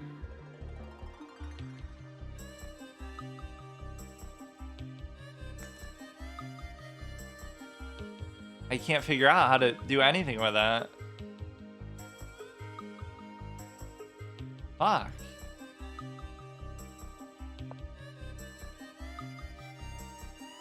don't like that position, but I can't figure out anything else for it. I guess it effectively blocks an open file. Maybe I should put these all on dark squares, and then I can unleash this onto a light square diagonal. I could pin it down there, and maybe I should just do that. Fuck it, just trade it, since I can't find use for it anyway. This is always like my cheat code escape thing. Like, I don't know what to do with the piece. I'm too bad to develop it, so fuck it, I'll just trade it. And then there's nothing to worry about. Let's try to get these going in such a way that there's only one anchor, but also you kind of want to control the open file, but this is where putting the king somewhere is actually pretty good, because it's like I don't mind the trade if he initiates it, but if he doesn't and waits and double stacks, then I can't take it either. So then I have to take it thereby. Okay, so he made the best possible move for me that it gives me. Oh no.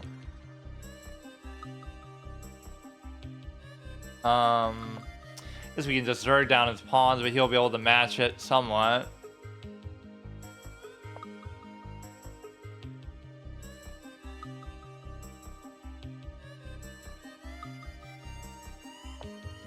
There's one pawn to attack for both of us, so that's fine. But yeah, this should still be a drawn position, but that one thing was a fuck up. I don't know how I didn't even consider that. You can't even go back to look. Wait, what happened? Oh, it made it seem like the game's over, but it's just because it's their move, right? It's not like I resigned or something by mistake. I gotta watch the UI here. Gonna fuck me over because it's all bugged out or something.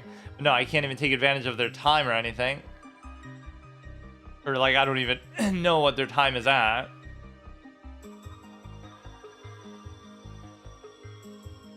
But still fine. It should be a win or a draw, just like every game ever, and that's perfectly fine with me. You go here, just take that for free. Then you're gonna take one of these no matter what, and there's no way that I can cover that, so I just have to live with it. And so you'll take this one. So now, regardless of which one he takes, I'll still have something, but then he'll be able to take both, right? That's the problem. He'll be able to take both, because he'll take one, then I'll take one, and then he'll take the other, which is actually probably still fine, but maybe I can check to figure something out here.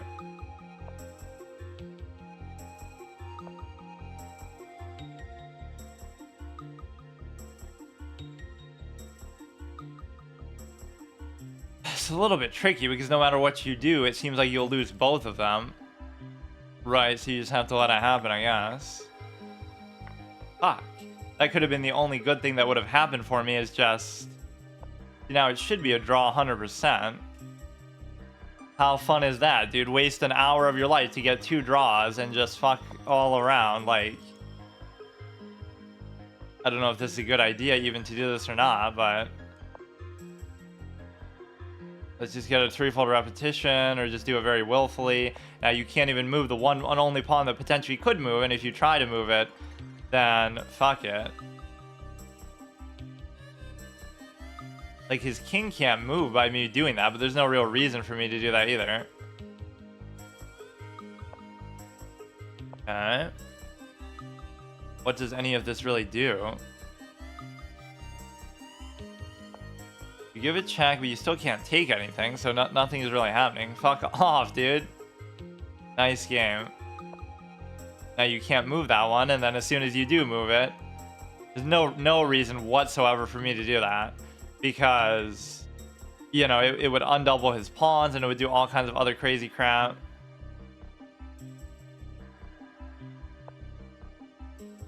But you can't give a check now. You can't move that super easily either. It's almost like I can just wait for the impending move that he's going to make. But even doing this is kind of cute, because it's like, you can't really do anything to it, ever. Right, you can just sit there. If you give a check, it still doesn't really do anything.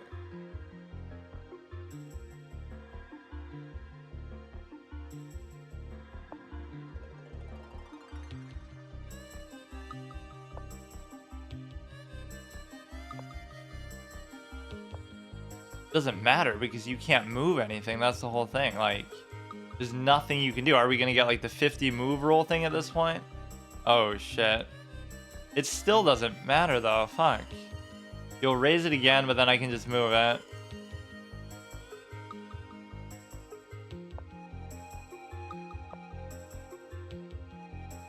There's no reason really for me to do that where I just trade. Unless I'm gonna like win a pawn outright or something after the fact. Which I don't think really should be possible to happen. So all this effort for what? And he's gonna end up somehow... There's no reason still even for me to do that either.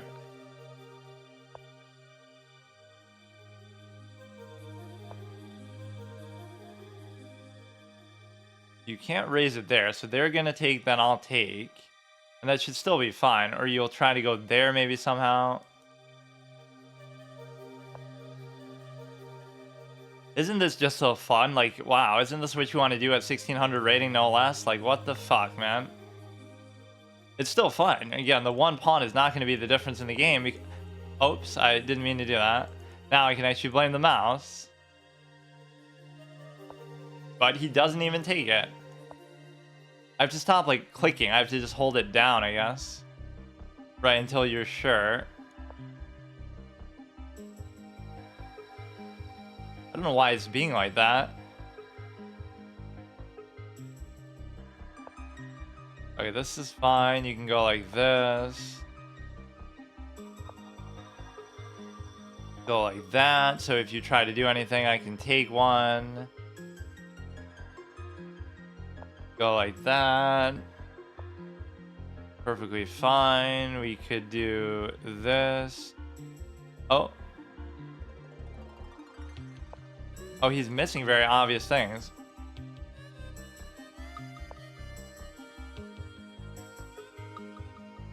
What is he gonna do? Changes the whole coloration of that and stuff too. Again, it should not be a difference of like one thing. Because if you get to...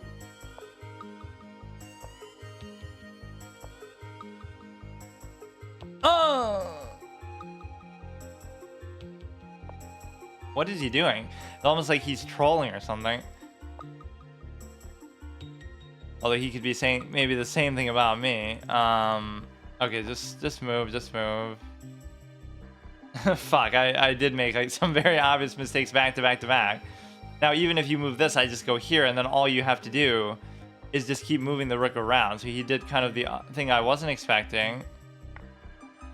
And this is problematic for the simple fact that, you know, it's still a draw probably, but maybe if he plays it exactly right, it's somehow not.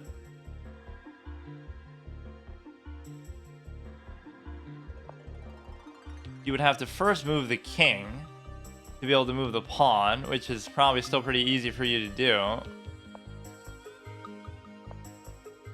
And then I can't even give a check, so I maybe should have done something better in that regard.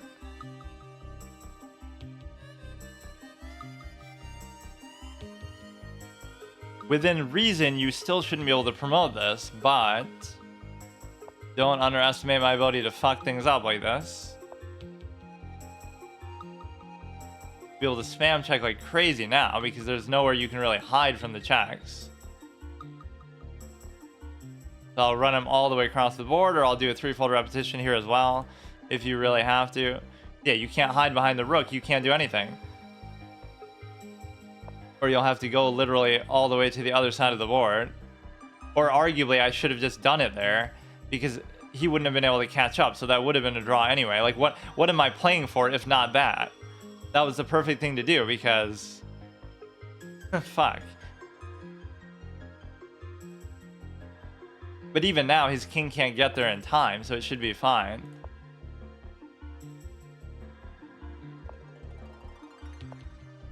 Should we not have done a threefold repetition by now? Like, I'm no expert on keeping track of stuff like that, but...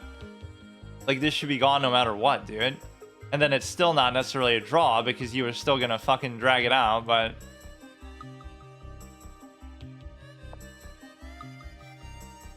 Now, even if you don't take... It doesn't matter because there's nothing left and it's very unlikely you're going to do anything with this. But it's the right idea to try to flag me. Isn't this what all the streamers teach you? Is that they're all about speed and pre-moves and showing off stupid stuff? Or I'm gonna fuck up something with his king being here.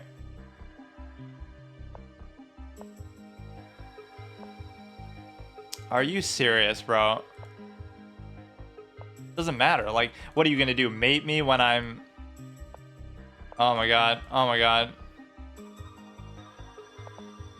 I had the chance even to just trade the rooks too in such a way that would have been great because...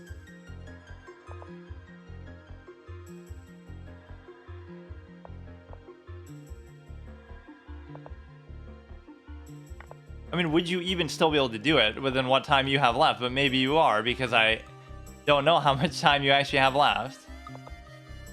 Nice game, isn't it? Isn't chess such a great, well-designed game that this is what it comes down to at a low rating? Like, this guy's clearly better, and wow, impressive. Like, when I win like this too, I'm not happy about it. Like, this is so stupid.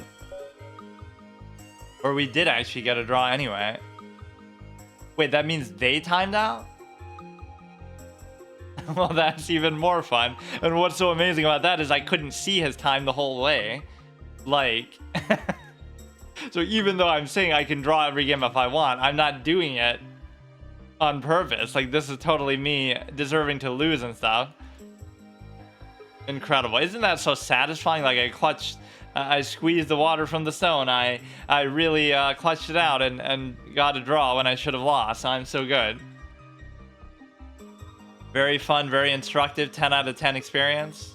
This was like way worse than normal though. It almost felt like both of us were trolling because I made so many mistakes towards the end, like getting forked potentially, but he just kept missing them.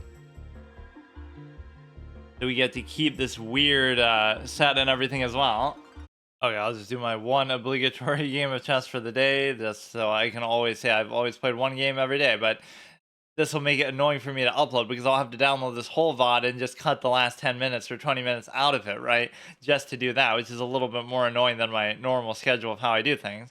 But we drew the last game. We've drawn actually like 3 out of the last 4. So chess isn't a draw, by the way. Or like 3 in a... Oh, no, that's just a correspondence one. So I'll just do one really quick here. And this is typically what I do there. So... Okay, that just auto... Why did I feel like you have to, like, confirm it or something? This messes up the UI, too, the little aesthetic of this one. Okay, let's just try to concentrate here. And you can't actually see their time, right? But it was kind of funny because the last guy timed out without me even having any way of knowing that. Like, it was just... I'm at, like, 0.2 seconds. He apparently runs out of time at the same stretch. So let's see what we can do. We can try to push that out, but there's no real reason to even try to do that right now. Don't need to raise this pawn. Like, you can do this. There's no reason not to do it, but it's just awkward because you can keep going. Then I can keep going with that, but you don't really have to. You can bring a light square bishop here to try to pin down and trade. As much as I'm such a trade fiend, I don't do this trade enough because it's like, you know, shouldn't I be more willing to do that? And so this is beautiful in itself because you get to basically just open the king, but maybe that's all part of his master plan. He wanted to open the king. Now he's going to use it as an aggressive option, even though that's stupid because I don't know how you're really going to do it. You'll bring the rook there and try to do something. He can take this anytime he wants, and that could lead to some trouble as well. This pawn is kind of awkward. I don't know. 1748, you can't get too intimidated by that. Like, I've outplayed a lot of these 1700s that I've gone against. It almost seems like I've gone against too many of them, though, because, you know, you have like an... Oh, shit, I didn't actually mean to do it. Like, so... My mouse is kind of fucked up. I didn't notice it while playing Magic there, though. But no, the point is that... Oh, God. The point is that basically you get to...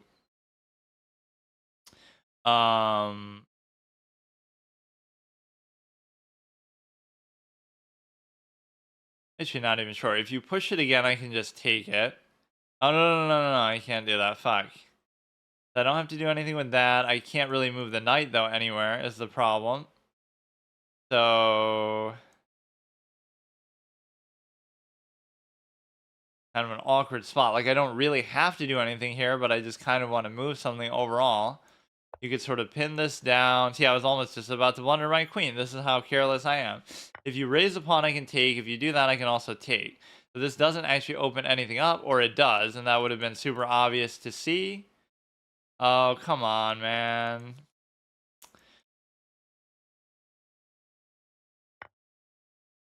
Like, would it really take a 1700 to do that and beat me because of that? But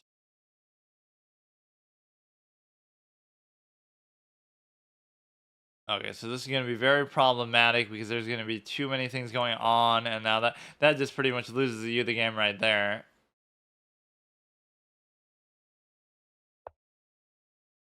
Or he's not being as aggressive as I maybe thought he would.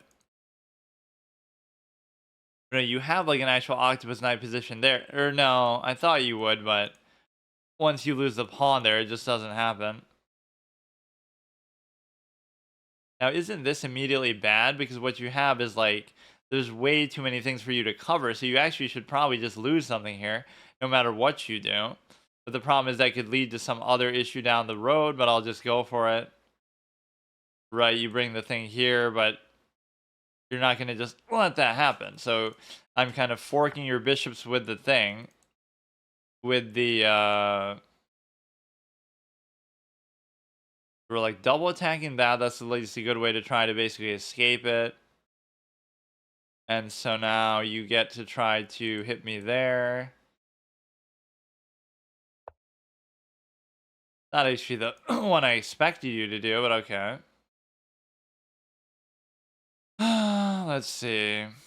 We're double attacking this, but it wouldn't really even matter is the problem. Where could I go that would like maybe threaten something else that would also allow me to take that? And the answer is there really isn't any such square to go to. Or there is actually, because if you go like this, I'm maybe being a bit overly ambitious. There's no way he can actually double attack the bishop on g7 either. So maybe we're actually fine with that. We're double attack this, we're hitting this, but it doesn't matter. Well, it kind of matters because if you were try to cover this with this, then you lose this. If you don't, then how else do you cover it? And the answer is you actually can't cover it at all, or you have to go like to there, go to, what is that, d1. Okay, everything is fine, but that, again, these kind of moves that I allow to happen are just, it's just a lack of effort that is kind of shocking to me how often that happens. So you can absolutely take the pawn. There's no question about it. You have this, but it doesn't seem like it honestly does anything.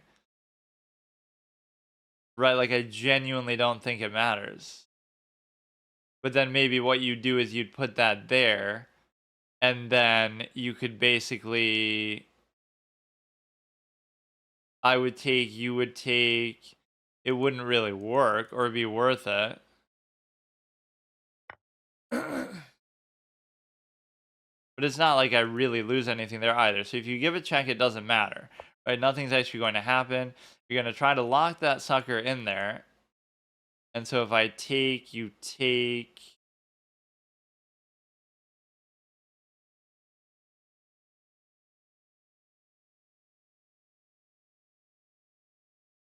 You're going to lock that stupid ass thing in there. And the reason why you're going to do that is because of the simple fact that it'll be very hard to get rid of then as a result. And so I'm not entirely sure what's happening with this position. You can see there's a sneaky trick you can do, like, oh, I'll take this. Then if you take this, I take this, but now you'll take with this. So if I take, you take. Right, and so you can't do anything. Let's try to bring the knight into here. Actually, let's try to create the rarely seen triple stack.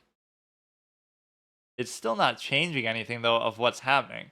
It's really the dark square bishop that you got to go after if you have any sort of, you know, this will be your positional advantage. If you can double... Okay. Okay. I can't even go back to see that potential thing. So this you want to try to get rid of, but I can't really even see how you would potentially do that. You have to move this here, and I can't figure out exactly that either.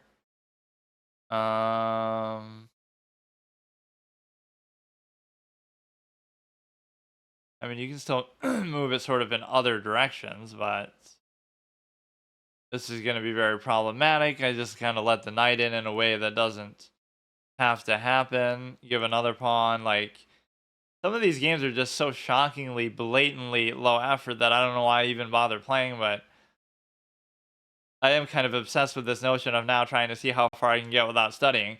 Because I went from trying to qualify it, like, oh, I'm going to study X amount or whatever, or I'm going to do it at a certain point, and then I just keep kind of putting it off, putting it off. You have that, which is pretty cute. So there's no reason why I have to subject myself to it in any way. But also,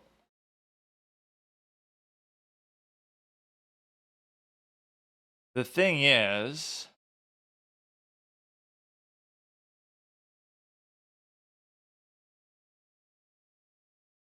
oh, I misclicked actually too, but at least that's a misclick in a situation where I was already kind of in a bad spot. But why does it do this mainly when I'm playing chess?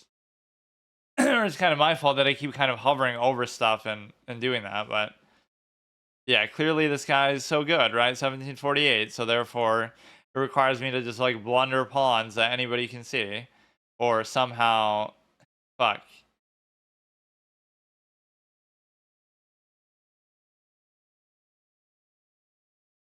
I mean, it would still be better than just having given that up in the first place.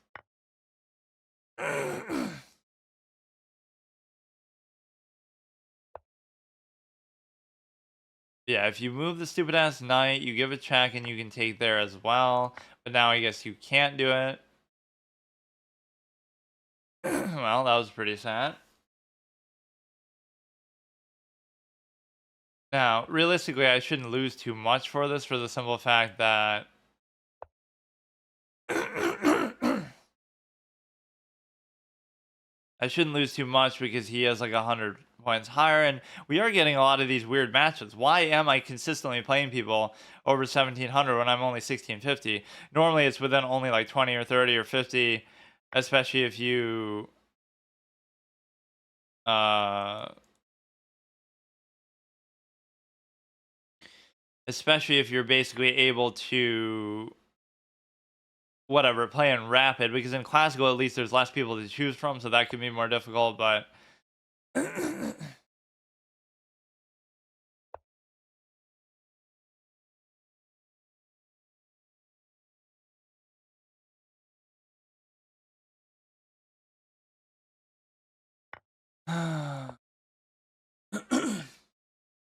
yeah, that was pretty pathetic. It wasn't actually as bad as what it maybe seemed, but also fuck, that's fine, just do that. This is covered. Maybe you'll fuck up and give me some sort of back rank shenanigans, but you should be pretty much a mate already, which it already is. Like, see, why did that one take him so long to do? 5 is still pretty harsh for such a matchup.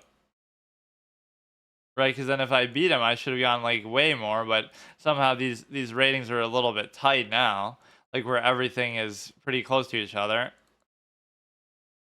Like, even when I beat somebody at my rating, I still get like 4 or 5 or 6. So it's about the same as this ratio. Because normally what you get and lose should be about the same. So he only gets 4, I only lose 5. So if I got 10, then he should lose 10. But yeah, he didn't seem to play well at all. But it's just kind of strange. So like at some point here, I just sort of give up a pawn for no reason, right? You're letting that double take happen, even though apparently it's not that bad for you. It's just kind of like there's so many things you can do there. Like just don't, I don't know, like you could raise it again maybe. Apparently letting him take is not even actually that bad though. You're supposed to go here now because then you can't do that. But you could still castle, but then you're still threatening there. So the whole aggressive queen move was something I did at least later. But that's a blunder. So you're supposed to double raise the pawn there. He still keeps making blunders to kind of let you back in it a bit. There was some sort of cute idea though. What if you like this move? I guess like if he didn't do that, let's say he did something else, right? You take there. Oh, but I guess maybe I didn't see that the whole time. The queen was there, so I kept thinking, oh, if he doesn't put the pawn there, I could take, and then if he takes, then I take, which he might have still potentially done, but he didn't have to do it because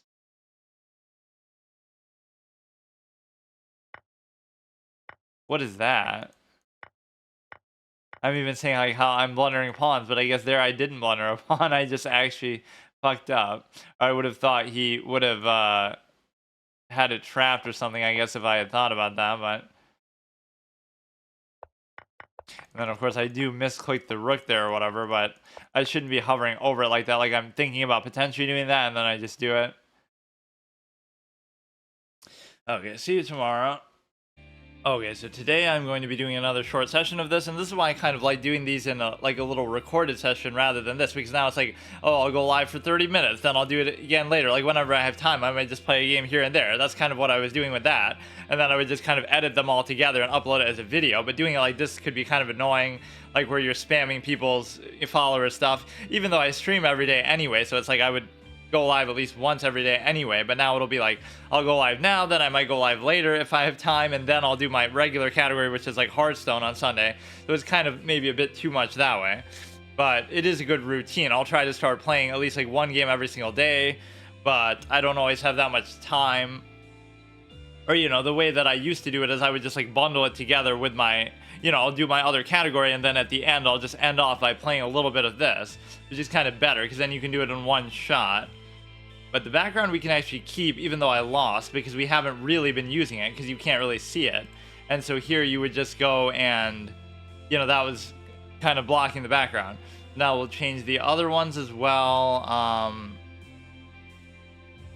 Change the board. And some of these are going to start to overlap with the ones that I actually did use, but once I get through all the boards, I will actually start making my own, I guess, with the colors, and you should theoretically be able to do anything you want, but I kind of miss that checkers board now, since so many of them don't work because of some stupid update that they did on the site. I actually forgot what one we just had. I should have looked at it. Neo Wood must be the one. Okay, Ocean Pieces, puzzle compatible. Now again, some of these I feel like I've already used in the course of doing this. Like where every time I, lose a game, I have to switch to the next one, but somehow some of them will be in there like multiple times for whatever reason. Yeah, I've been lazy the last couple games, so I just have to calculate a little harder. Maybe I've started to do a lot better as white because yeah, I gotta worry about the mouse too. I keep forgetting you can't like hesitate or flick the move because this mouse is like weird. I don't know why.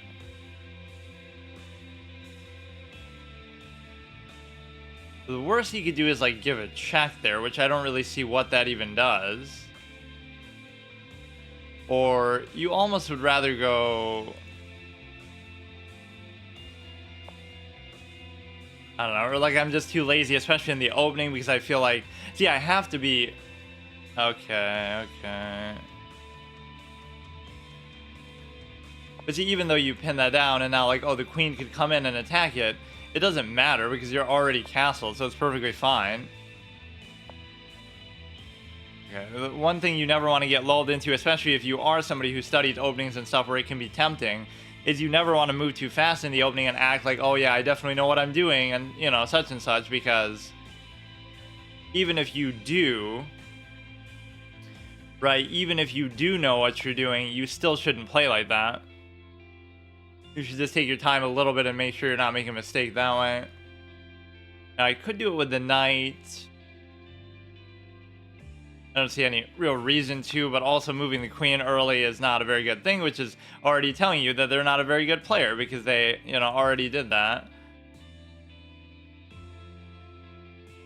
And sometimes the mistake that people make is they want to go for like that perfect ideal structure, and so they kind of tunnel vision on that. Like, I want to put this here and I want to get whatever, like a bishop pair going and this and that, but it doesn't mean that you should do that at the expense of something else. right? So much of the opening is sometimes just ignoring what your opponent's doing and just like, you know, do your own thing, do whatever you want, but that doesn't mean that's good to do. They're making like a lot of nonsense moves that I can just tell aren't very good, even though, you know, you could go there and pin it if I move the thing. Let's see. My V-shaped structure never fails, but it's the knight that's actually going to fail me. That's the problem. Right, that the knight's going to get in the way somehow. If I do this, then you can pin it down and you're double attacking and all this. I'd have to move the knight first, which maybe gives me incentive to have moved that before. Now that doesn't concern me too much, mainly because even if you do it now, right, even if you give the check, it doesn't actually do anything, so just move there. You can't yo-yo because you'd have to put the bishop off the board to do it.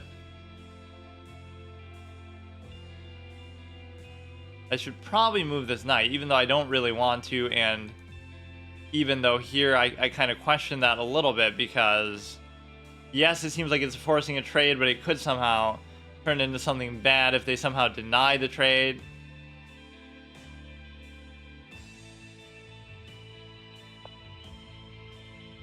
But that's fine too. I mean, again, some of these things I do just for the sake of doing them, just because I like to trade.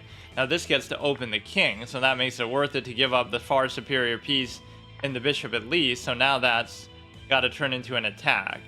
But where could I put the knight that would be good in this vicinity? And, well, let me do this first. Yeah, see how it's doing that? It's like, you can't hesitate. I'm not going to blame the mouse, like if I lose or make a mismove, but something's going on. Like where if I kind of hover over and then it just does it. It's like double clicking on its own or something. This is like my other weird setup. So I normally don't play anything here besides chess anyway, but I don't know why exactly. I'm using like a USB hub thing. That could be why. Or it could just be that the mouse is shitty. This guy's only 1605. I've been playing a lot of people over 17, which I don't mind, but you know, then you end up still losing like 4 or 5 rating for losing to like somebody 100 higher, which seems almost unfair. So that means I should still gain like 5 or 6 for beating this guy. You can go to here, but again, I gotta stop hovering over. If I'm gonna do it, just do it. But his dark square bishop could do something for that too. So I should try to push something here just to open myself towards the king, right, in an attack, but I can't figure out exactly how to do that. This is where the knight becomes so annoying, because it's like you're in a good position to potentially be able to attack, but you just can't do it because of the simple fact that there's actually nowhere to go with it. So I might still end up having to go back. No, but see, fuck. But you can't go back because then he'll take it, so you're forgetting about that very important position.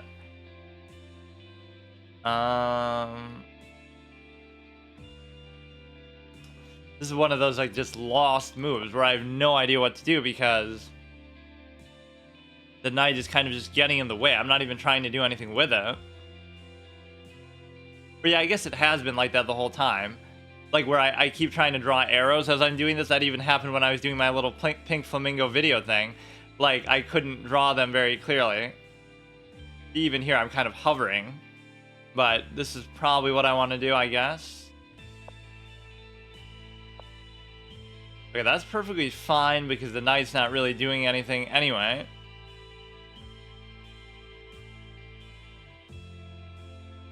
We're attacking this, we'll be attacking this, and we're getting it right in the vicinity of the king. So the thing is, if you go there, then is that going to force me to go somewhere that's sort of undesirable? And the answer is probably it will, but that's just the nature of how the knight works overall. No, but even if you push that, I could have done like that there too. And you could also do this, because if you go, you know, it's a little awkward for my pawn's sake, but it's actually not too bad.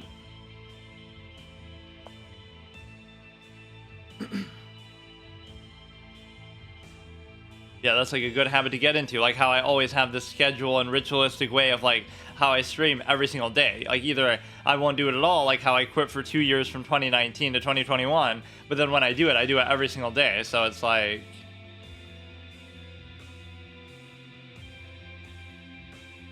you know, same thing with chats. If you're going to do it, you should do it like that. Now this is a little bit scary. The knight still does cover there. And so now...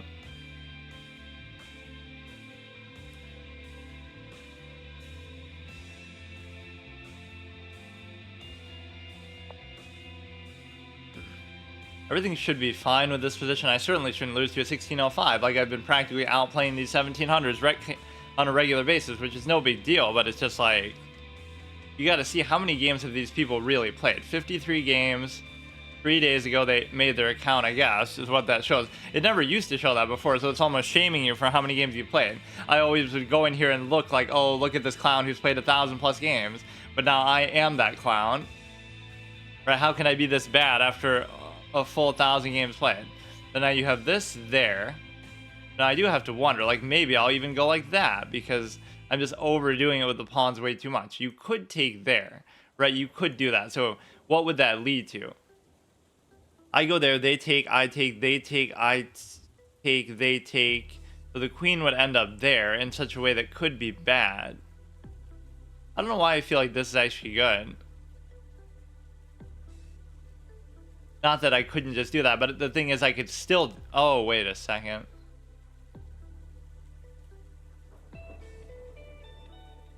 I want to put it there for the sake of...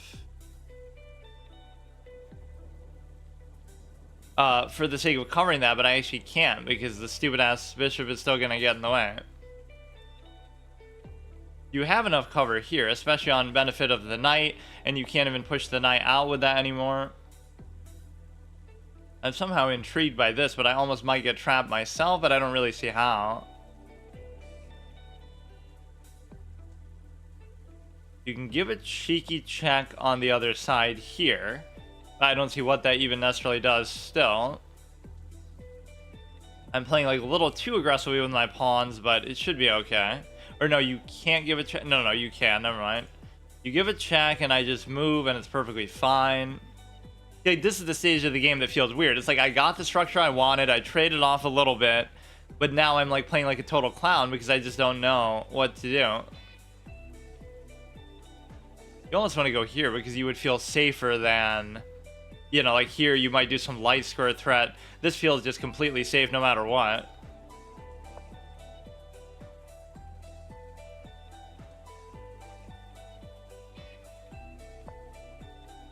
Double attacking onto there, so it discourages my movement of the knight. And so because it discourages the movement of the knight, you're able to basically... you can't take there. This is sort of an interesting move. But it opens that up too much in a way that I don't really have to allow that to happen.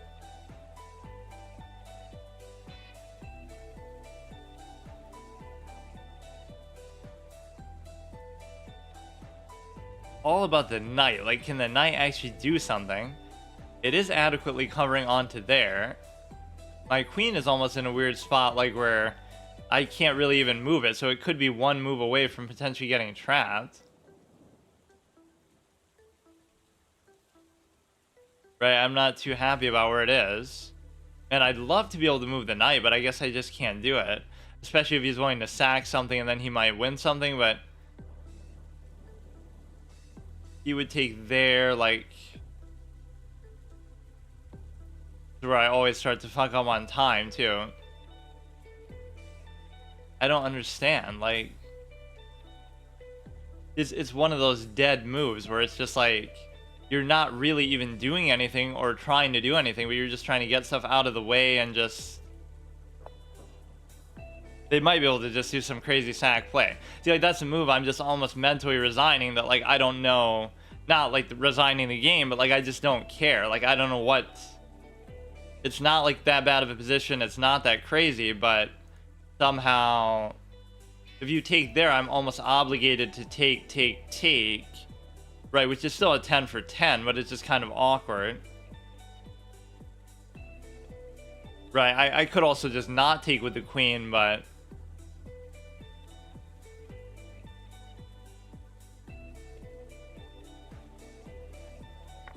Yeah, that was a genuine move of confusion, though, where I had no idea what was going on, and I'm more than happy to trade off the thing. To trade off the, if I take, they take, I take. And then what is their follow-up? I don't see a follow-up, so I'll actually do it. Right, you can't do anything there. You can't even give a check. So all I have to do is be careful. And you should definitely connect the rooks in a way that... Just gotta watch out for what checks they can potentially give. And I don't know if I would even be able to break through and do anything with that. The king is covering these two by his lonesome, so you might move in such a way that you could give a check, but I'm not sure exactly how. Main problem is now it comes down to time. So they did play reasonably well, at least, but it's just... Okay, that's a good way to kind of break through the structure a little bit, but I almost just want to reconnect them immediately after that. Or if they move this, I guess I can take there. The most dangerous thing you can do here is split the rooks and then get one checked. You'll get checked and then they'll just take it, right? Something like that.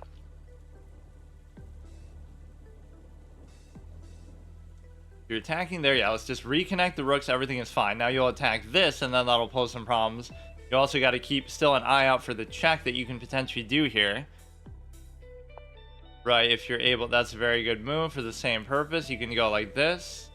And you shouldn't still be able to really give a check. This is the whole anchor pawn power, is that now you're able to cover all four with just one. Refer to my pink flamingo video now for instructions on how to use the thing. That is, you know, really just my own instinctive style of playing. But if you take, I simply take. Or you, I mean, obviously you can't take, like, take. He almost trapped his queen in a weird way, like... I don't know what exactly this could do for you, even. Maybe it'll let you take that one pawn, but it's like...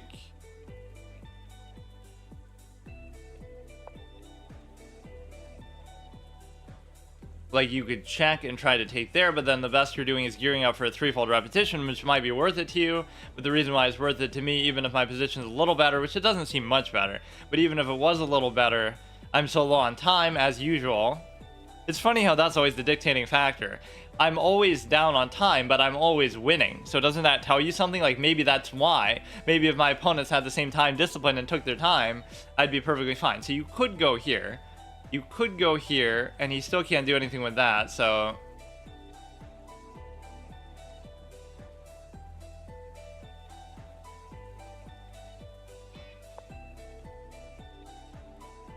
You can take there, so splitting the rooks there was probably not the greatest idea to do, but it's okay.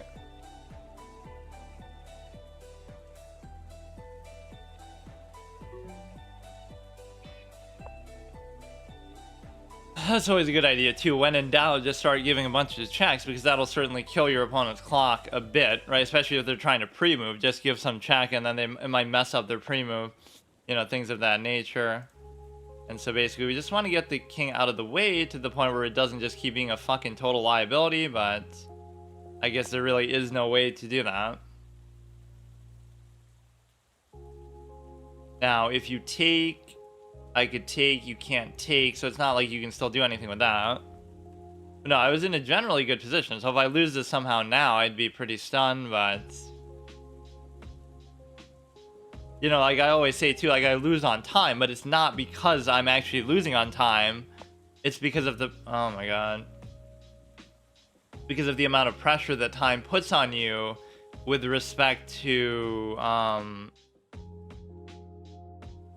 you know, you'll end up choking or flagging or something. Or, I mean, you'll choke because you're afraid of that, basically.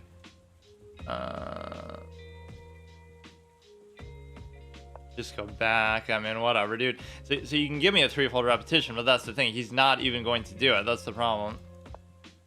If you take, I simply take. Not like it's that big of a deal, though, anyway. I don't know, I'm just gonna start making random moves at this stage. As long as I don't like blunder a rook outright, I should be fine, but I get too easily discouraged by the whole time thing. Like, I can still win this game even, but I'm not going to. That's the problem. Go ahead, take there. I don't even really care if you can't take that. Give a check. Let's just try to give a whole bunch of checks. I don't know what's even going on, but the check. Okay, okay.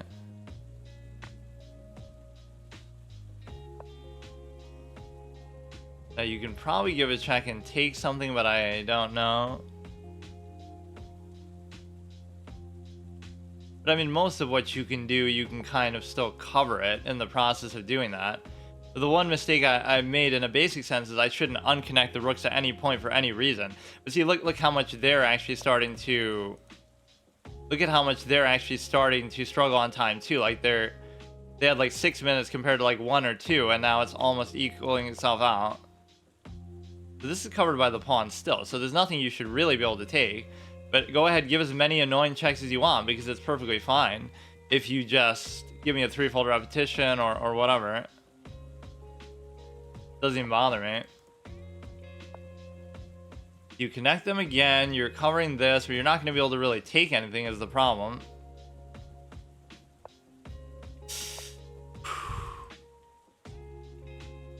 Point is, you're not going to be able to mate me, and you're not going to be... We'll get the 50 move rule before we get threefold repetition, apparently. Like, it's just completely nonsensical. That might not be the best sort of move to make, but you can go here. I can still cover this back. You can't take there. You can't really give a check. I'll try to break through this a little bit, but it's going to end up messing me up somehow. You take there. I could actually just go back that way as well. Oh my god.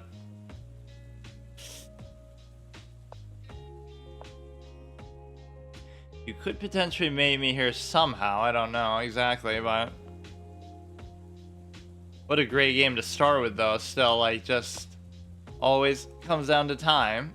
You should still be fine, but you might be able to take a thing now. Take, like, a rook.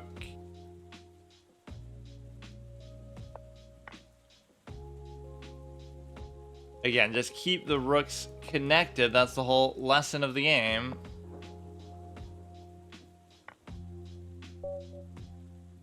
Alright. That's a good way to do it, too, is if I lose one, I should maybe stop for that session, but... That one's pretty interesting because... See, there's nothing to really explain there, too, on an instructive level. It's like you just have to be faster. My position was at least as good, if not better, for most of the game. Right, even that queen trade for 2 rooks was okay. Of course, it has to be a knight move that's a blunder. Okay, so what would be the whole thing that we do here? Like, is it actually trapped? Is that what it is? Okay, I definitely didn't see that. So there always are some interesting things like that that you can do. But... Oh, that's weird. I actually thought I would have been much better here somehow. Just positionally. Yeah, that's what I mean. Like, in the best case, even, it's still a draw, so it doesn't matter. Even these blunders are kind of equaling each other out, so... I thought about doing that. In fact, didn't I even do that, and then I went back on it?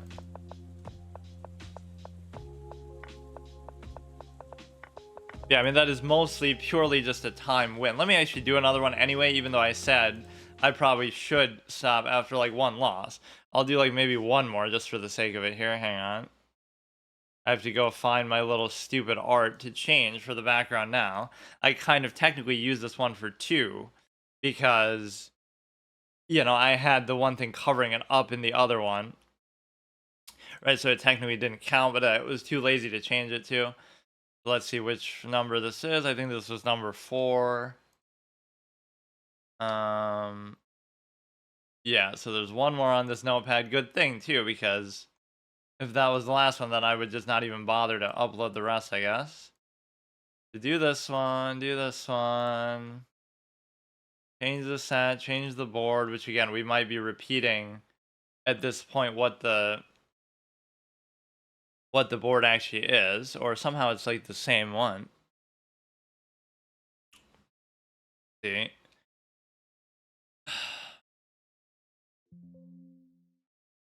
What is going on? Oh yeah, this is a pretty sick one. Lady Kira. We were just listening to Death Note music too. What are the chances of that? Let's see. See, now this guy can flex. Like, wow, he beat somebody 50 rating higher than him, which is not really that big of a deal at all, but this is like the... Wait, what is going on?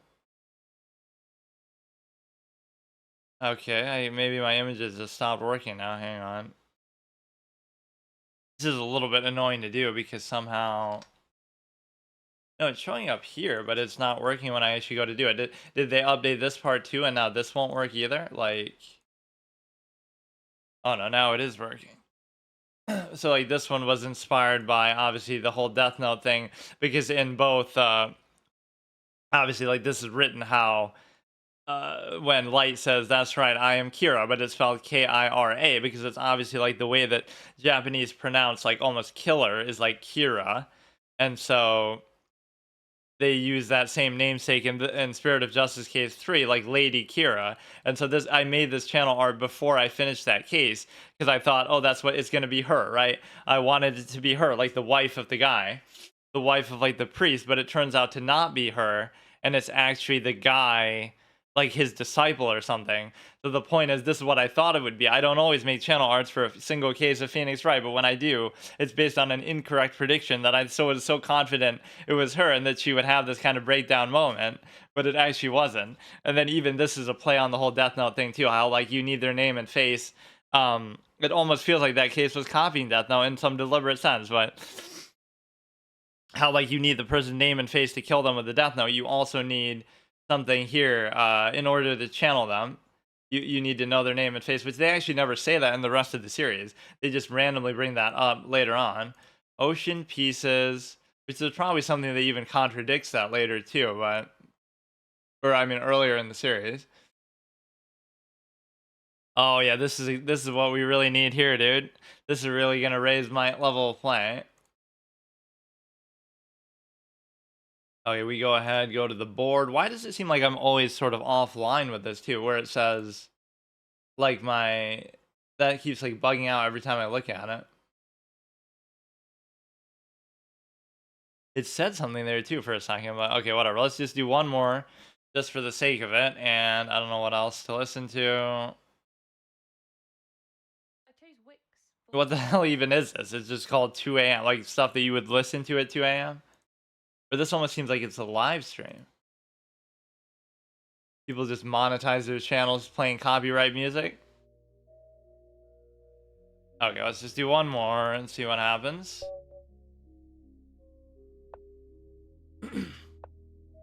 $36, so we're going on a pretty bad streak overall, and some of them are kind of hard to explain. So the little sideways V is a knight. This is really annoying to actually get used to too. I lost because of my geometric P shape. That's a good new excuse. If you went there here, wouldn't I almost be trapped, because then you could raise that? But I guess I could go back just completely the other way too. You can go here for now. The pawn is covered. I could try to open this one too. You want to go here, but you really can't. So that ends up creating a problem for this whole structure, where I should almost do this. Like I should almost go the other way with it. Like it's hard to figure out, how do you use the darks for a bishop in a game like this? And the answer is I have no idea, because you can't do that. Right, it almost seems like the kind of game where you would have to okay, that's fine. Like you would have to trade off one of the bishops, because it's not really a bishop pair conducive position. So I could bring this back and leave this there and just do whatever.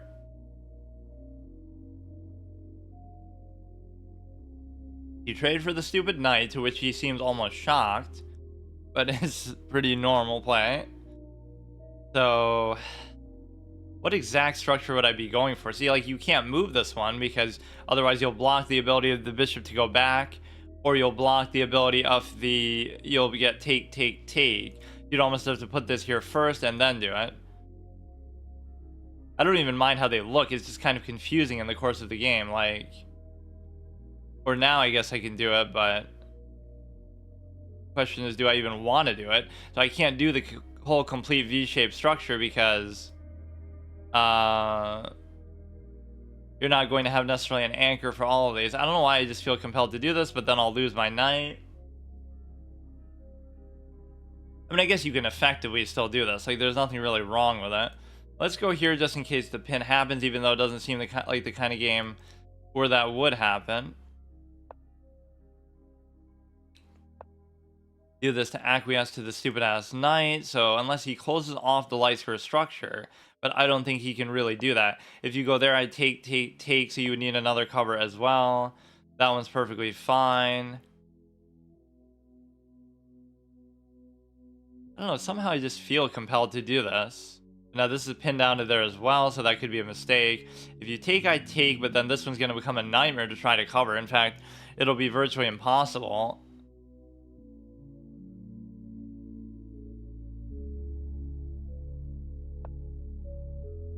How many games have you played? 15,000. See, this is what I mean.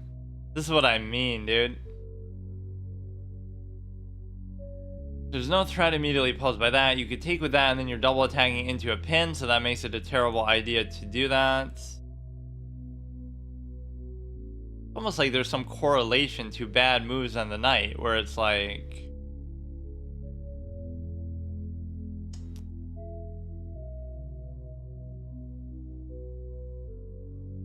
Like, even if I cover that with this and unpin it, then they would take, and I would have to at least give up the pawn.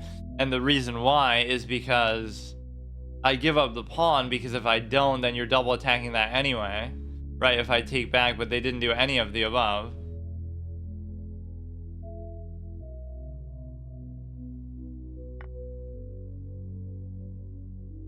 I had some weird instinct to do a move like that, just with the pawns there that I didn't need to do at all. Now you take it and you double attack it, but at least now I can move it. Right, you just take with the queen. I mean, if you take, I take. If you take, I take. So you'd rather take with the queen first. This makes it look more like a hospital icon or something, like a... You know, just like a plus sign, across, you know, not a cross. Even a geometric objective shape based set, like a fucking, you know, something that's supposed to be based on an objective measure like math is still corrupted by religion there. You can't escape from the religious imagery, no matter what. So if you go ahead, you trade that, it doesn't bother me at all. And if you can't even take that now, but you could push it out, or you could trade, then still take, but you could have taken that one in the first place anyway, so it's not like a net positive for you. Right, there was no reason for you to really do that. And I'm still happy with that trade overall, because generally, bishops are always better than knights in every situation ever in the game of chess, just period. Now these pawns are very split and messed up, so I will give it to you there. This could be a major mistake.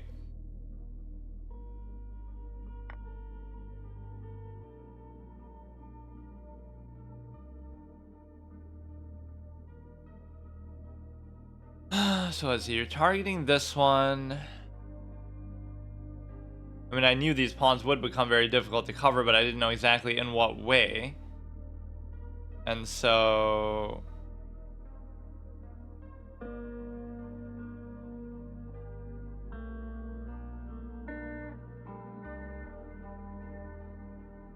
might be virtually impossible to cover all of them, or you'd have to make a wild move almost like this, which is weird. I would have liked to have gone there, but you can't be... Oh, you can, I guess, though.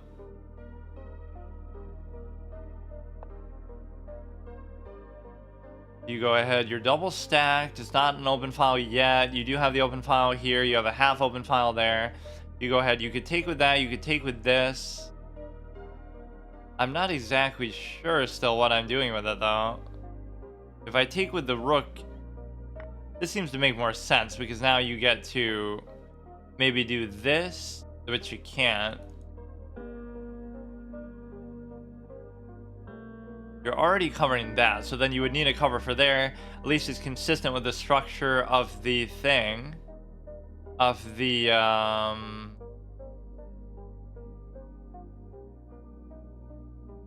the whole idea would be to put it there, but I can't figure out exactly how. So this is at least covered for now. Try to do something with the knight. We also take the open file for the time being.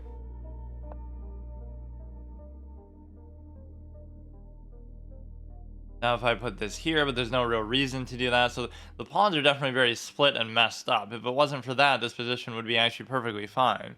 But even with that, I doubt they'll really take advantage of it. Or even if they do take advantage of it, I really doubt that they'll win because of it. I don't necessarily want to even do that, but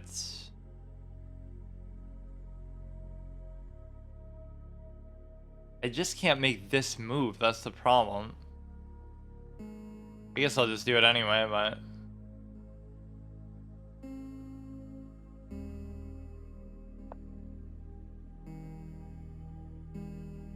now there's a lot of things you can do to probably displace one of my pieces.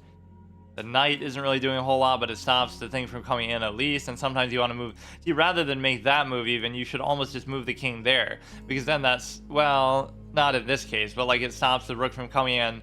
If this was the potential open file right here, where he could come here and try to attack the pawn. You can't come there because of the knight. You can't come there because of the knight. You'd have to like double attack this, like from there, let's say. And then there should be almost nothing I can do about it. I'll just tell you your move. Like, I'll even just type in if I can tell them. Yeah, nice game, dude.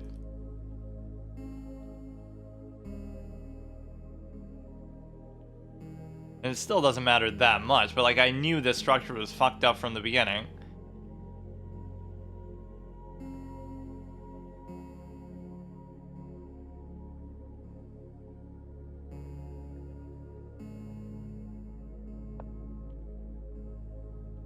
You lose the pawn, just go along, do whatever. One pawn shouldn't be the difference in the game, but the dangerous thing is that you're going to be in a pass pawn position where you're basically not able to deal with the pass pawn here, right? That could be very difficult.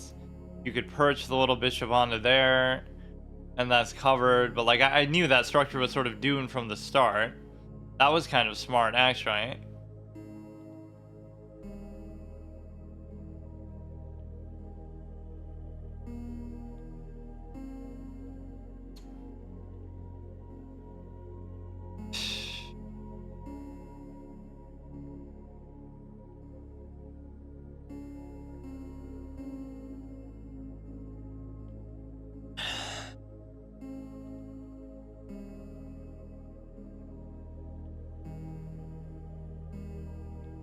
I could just do something with the knight. Like, why is it so hard to just do anything? It's not even like I'm trying to do something really good or outstanding.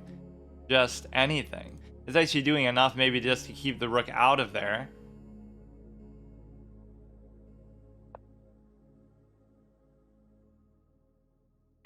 I wouldn't oh, okay. I wouldn't necessarily want to trade in this position anyway, but I guess trading is still better than that. Alright, whatever. It's fine.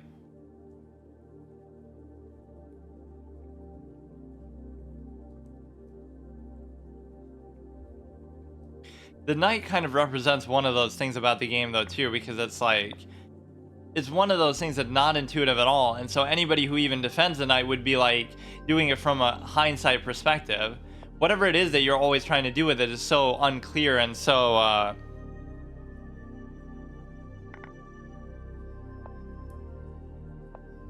I don't know, it's just not something that makes sense naturally, unlike most of the other pieces at least.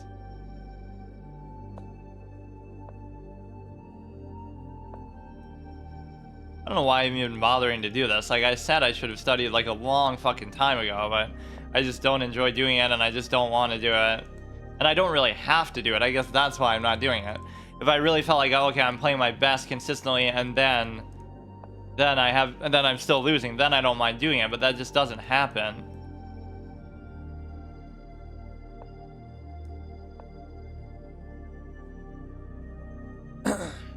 I mean, at least the rule I should have instated is like, okay, if I lose the first one, I should just stop. just to try to make it a little more substantive of a session, I feel like, okay, I should go until whatever. I should do more than one, but and we lose a very good background for that one.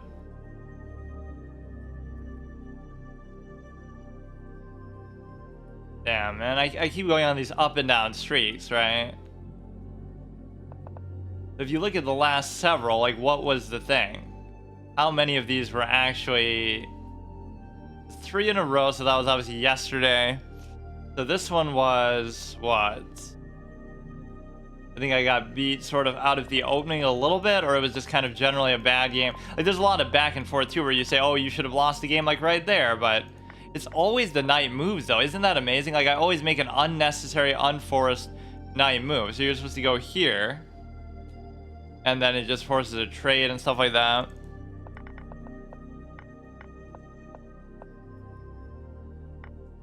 You're not supposed to take a free pawn. You're supposed to go here, seemingly almost randomly, just to maybe bring this in a little bit. You take there, you take there, you take there. So, I love that. It's supposed to be a long, quiet video with music, but then it's interrupted by a loud, obnoxious ad. Like, you know, fall asleep to the soundtrack or whatever. It'll be like an ASMR video, but then there'll be like a super loud ad in the middle of it or at the end of it when you're supposed, like, you know, you're supposed to watch it and then fall asleep.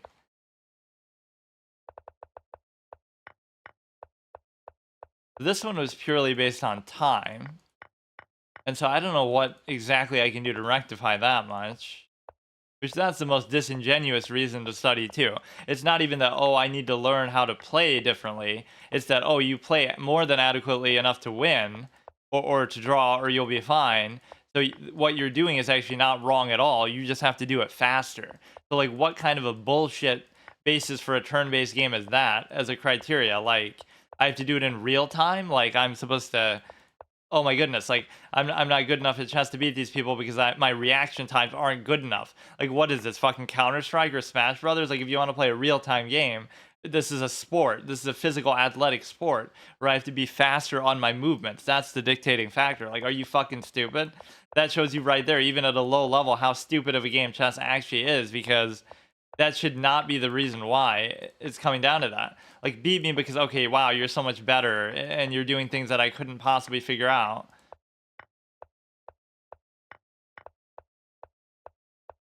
What was actually the real move that messed me up here, though? I don't get it. It was just that general pawn structure overall. Like, how is it telling you to play it? I guess it just wouldn't tell you to do anything. It's telling you to move that bishop back. And at no point are you supposed to do that, and it kind of makes sense, but like, what structure are you really trying to go for then?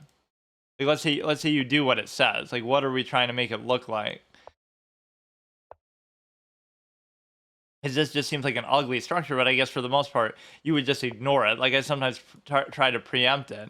I don't know what the hell is going on with this side, but this is what the engine and good players will often do, is they'll basically try to leave the pawns locked in combat until the opportune moment, instead of just taking them kind of randomly all the time like a clown.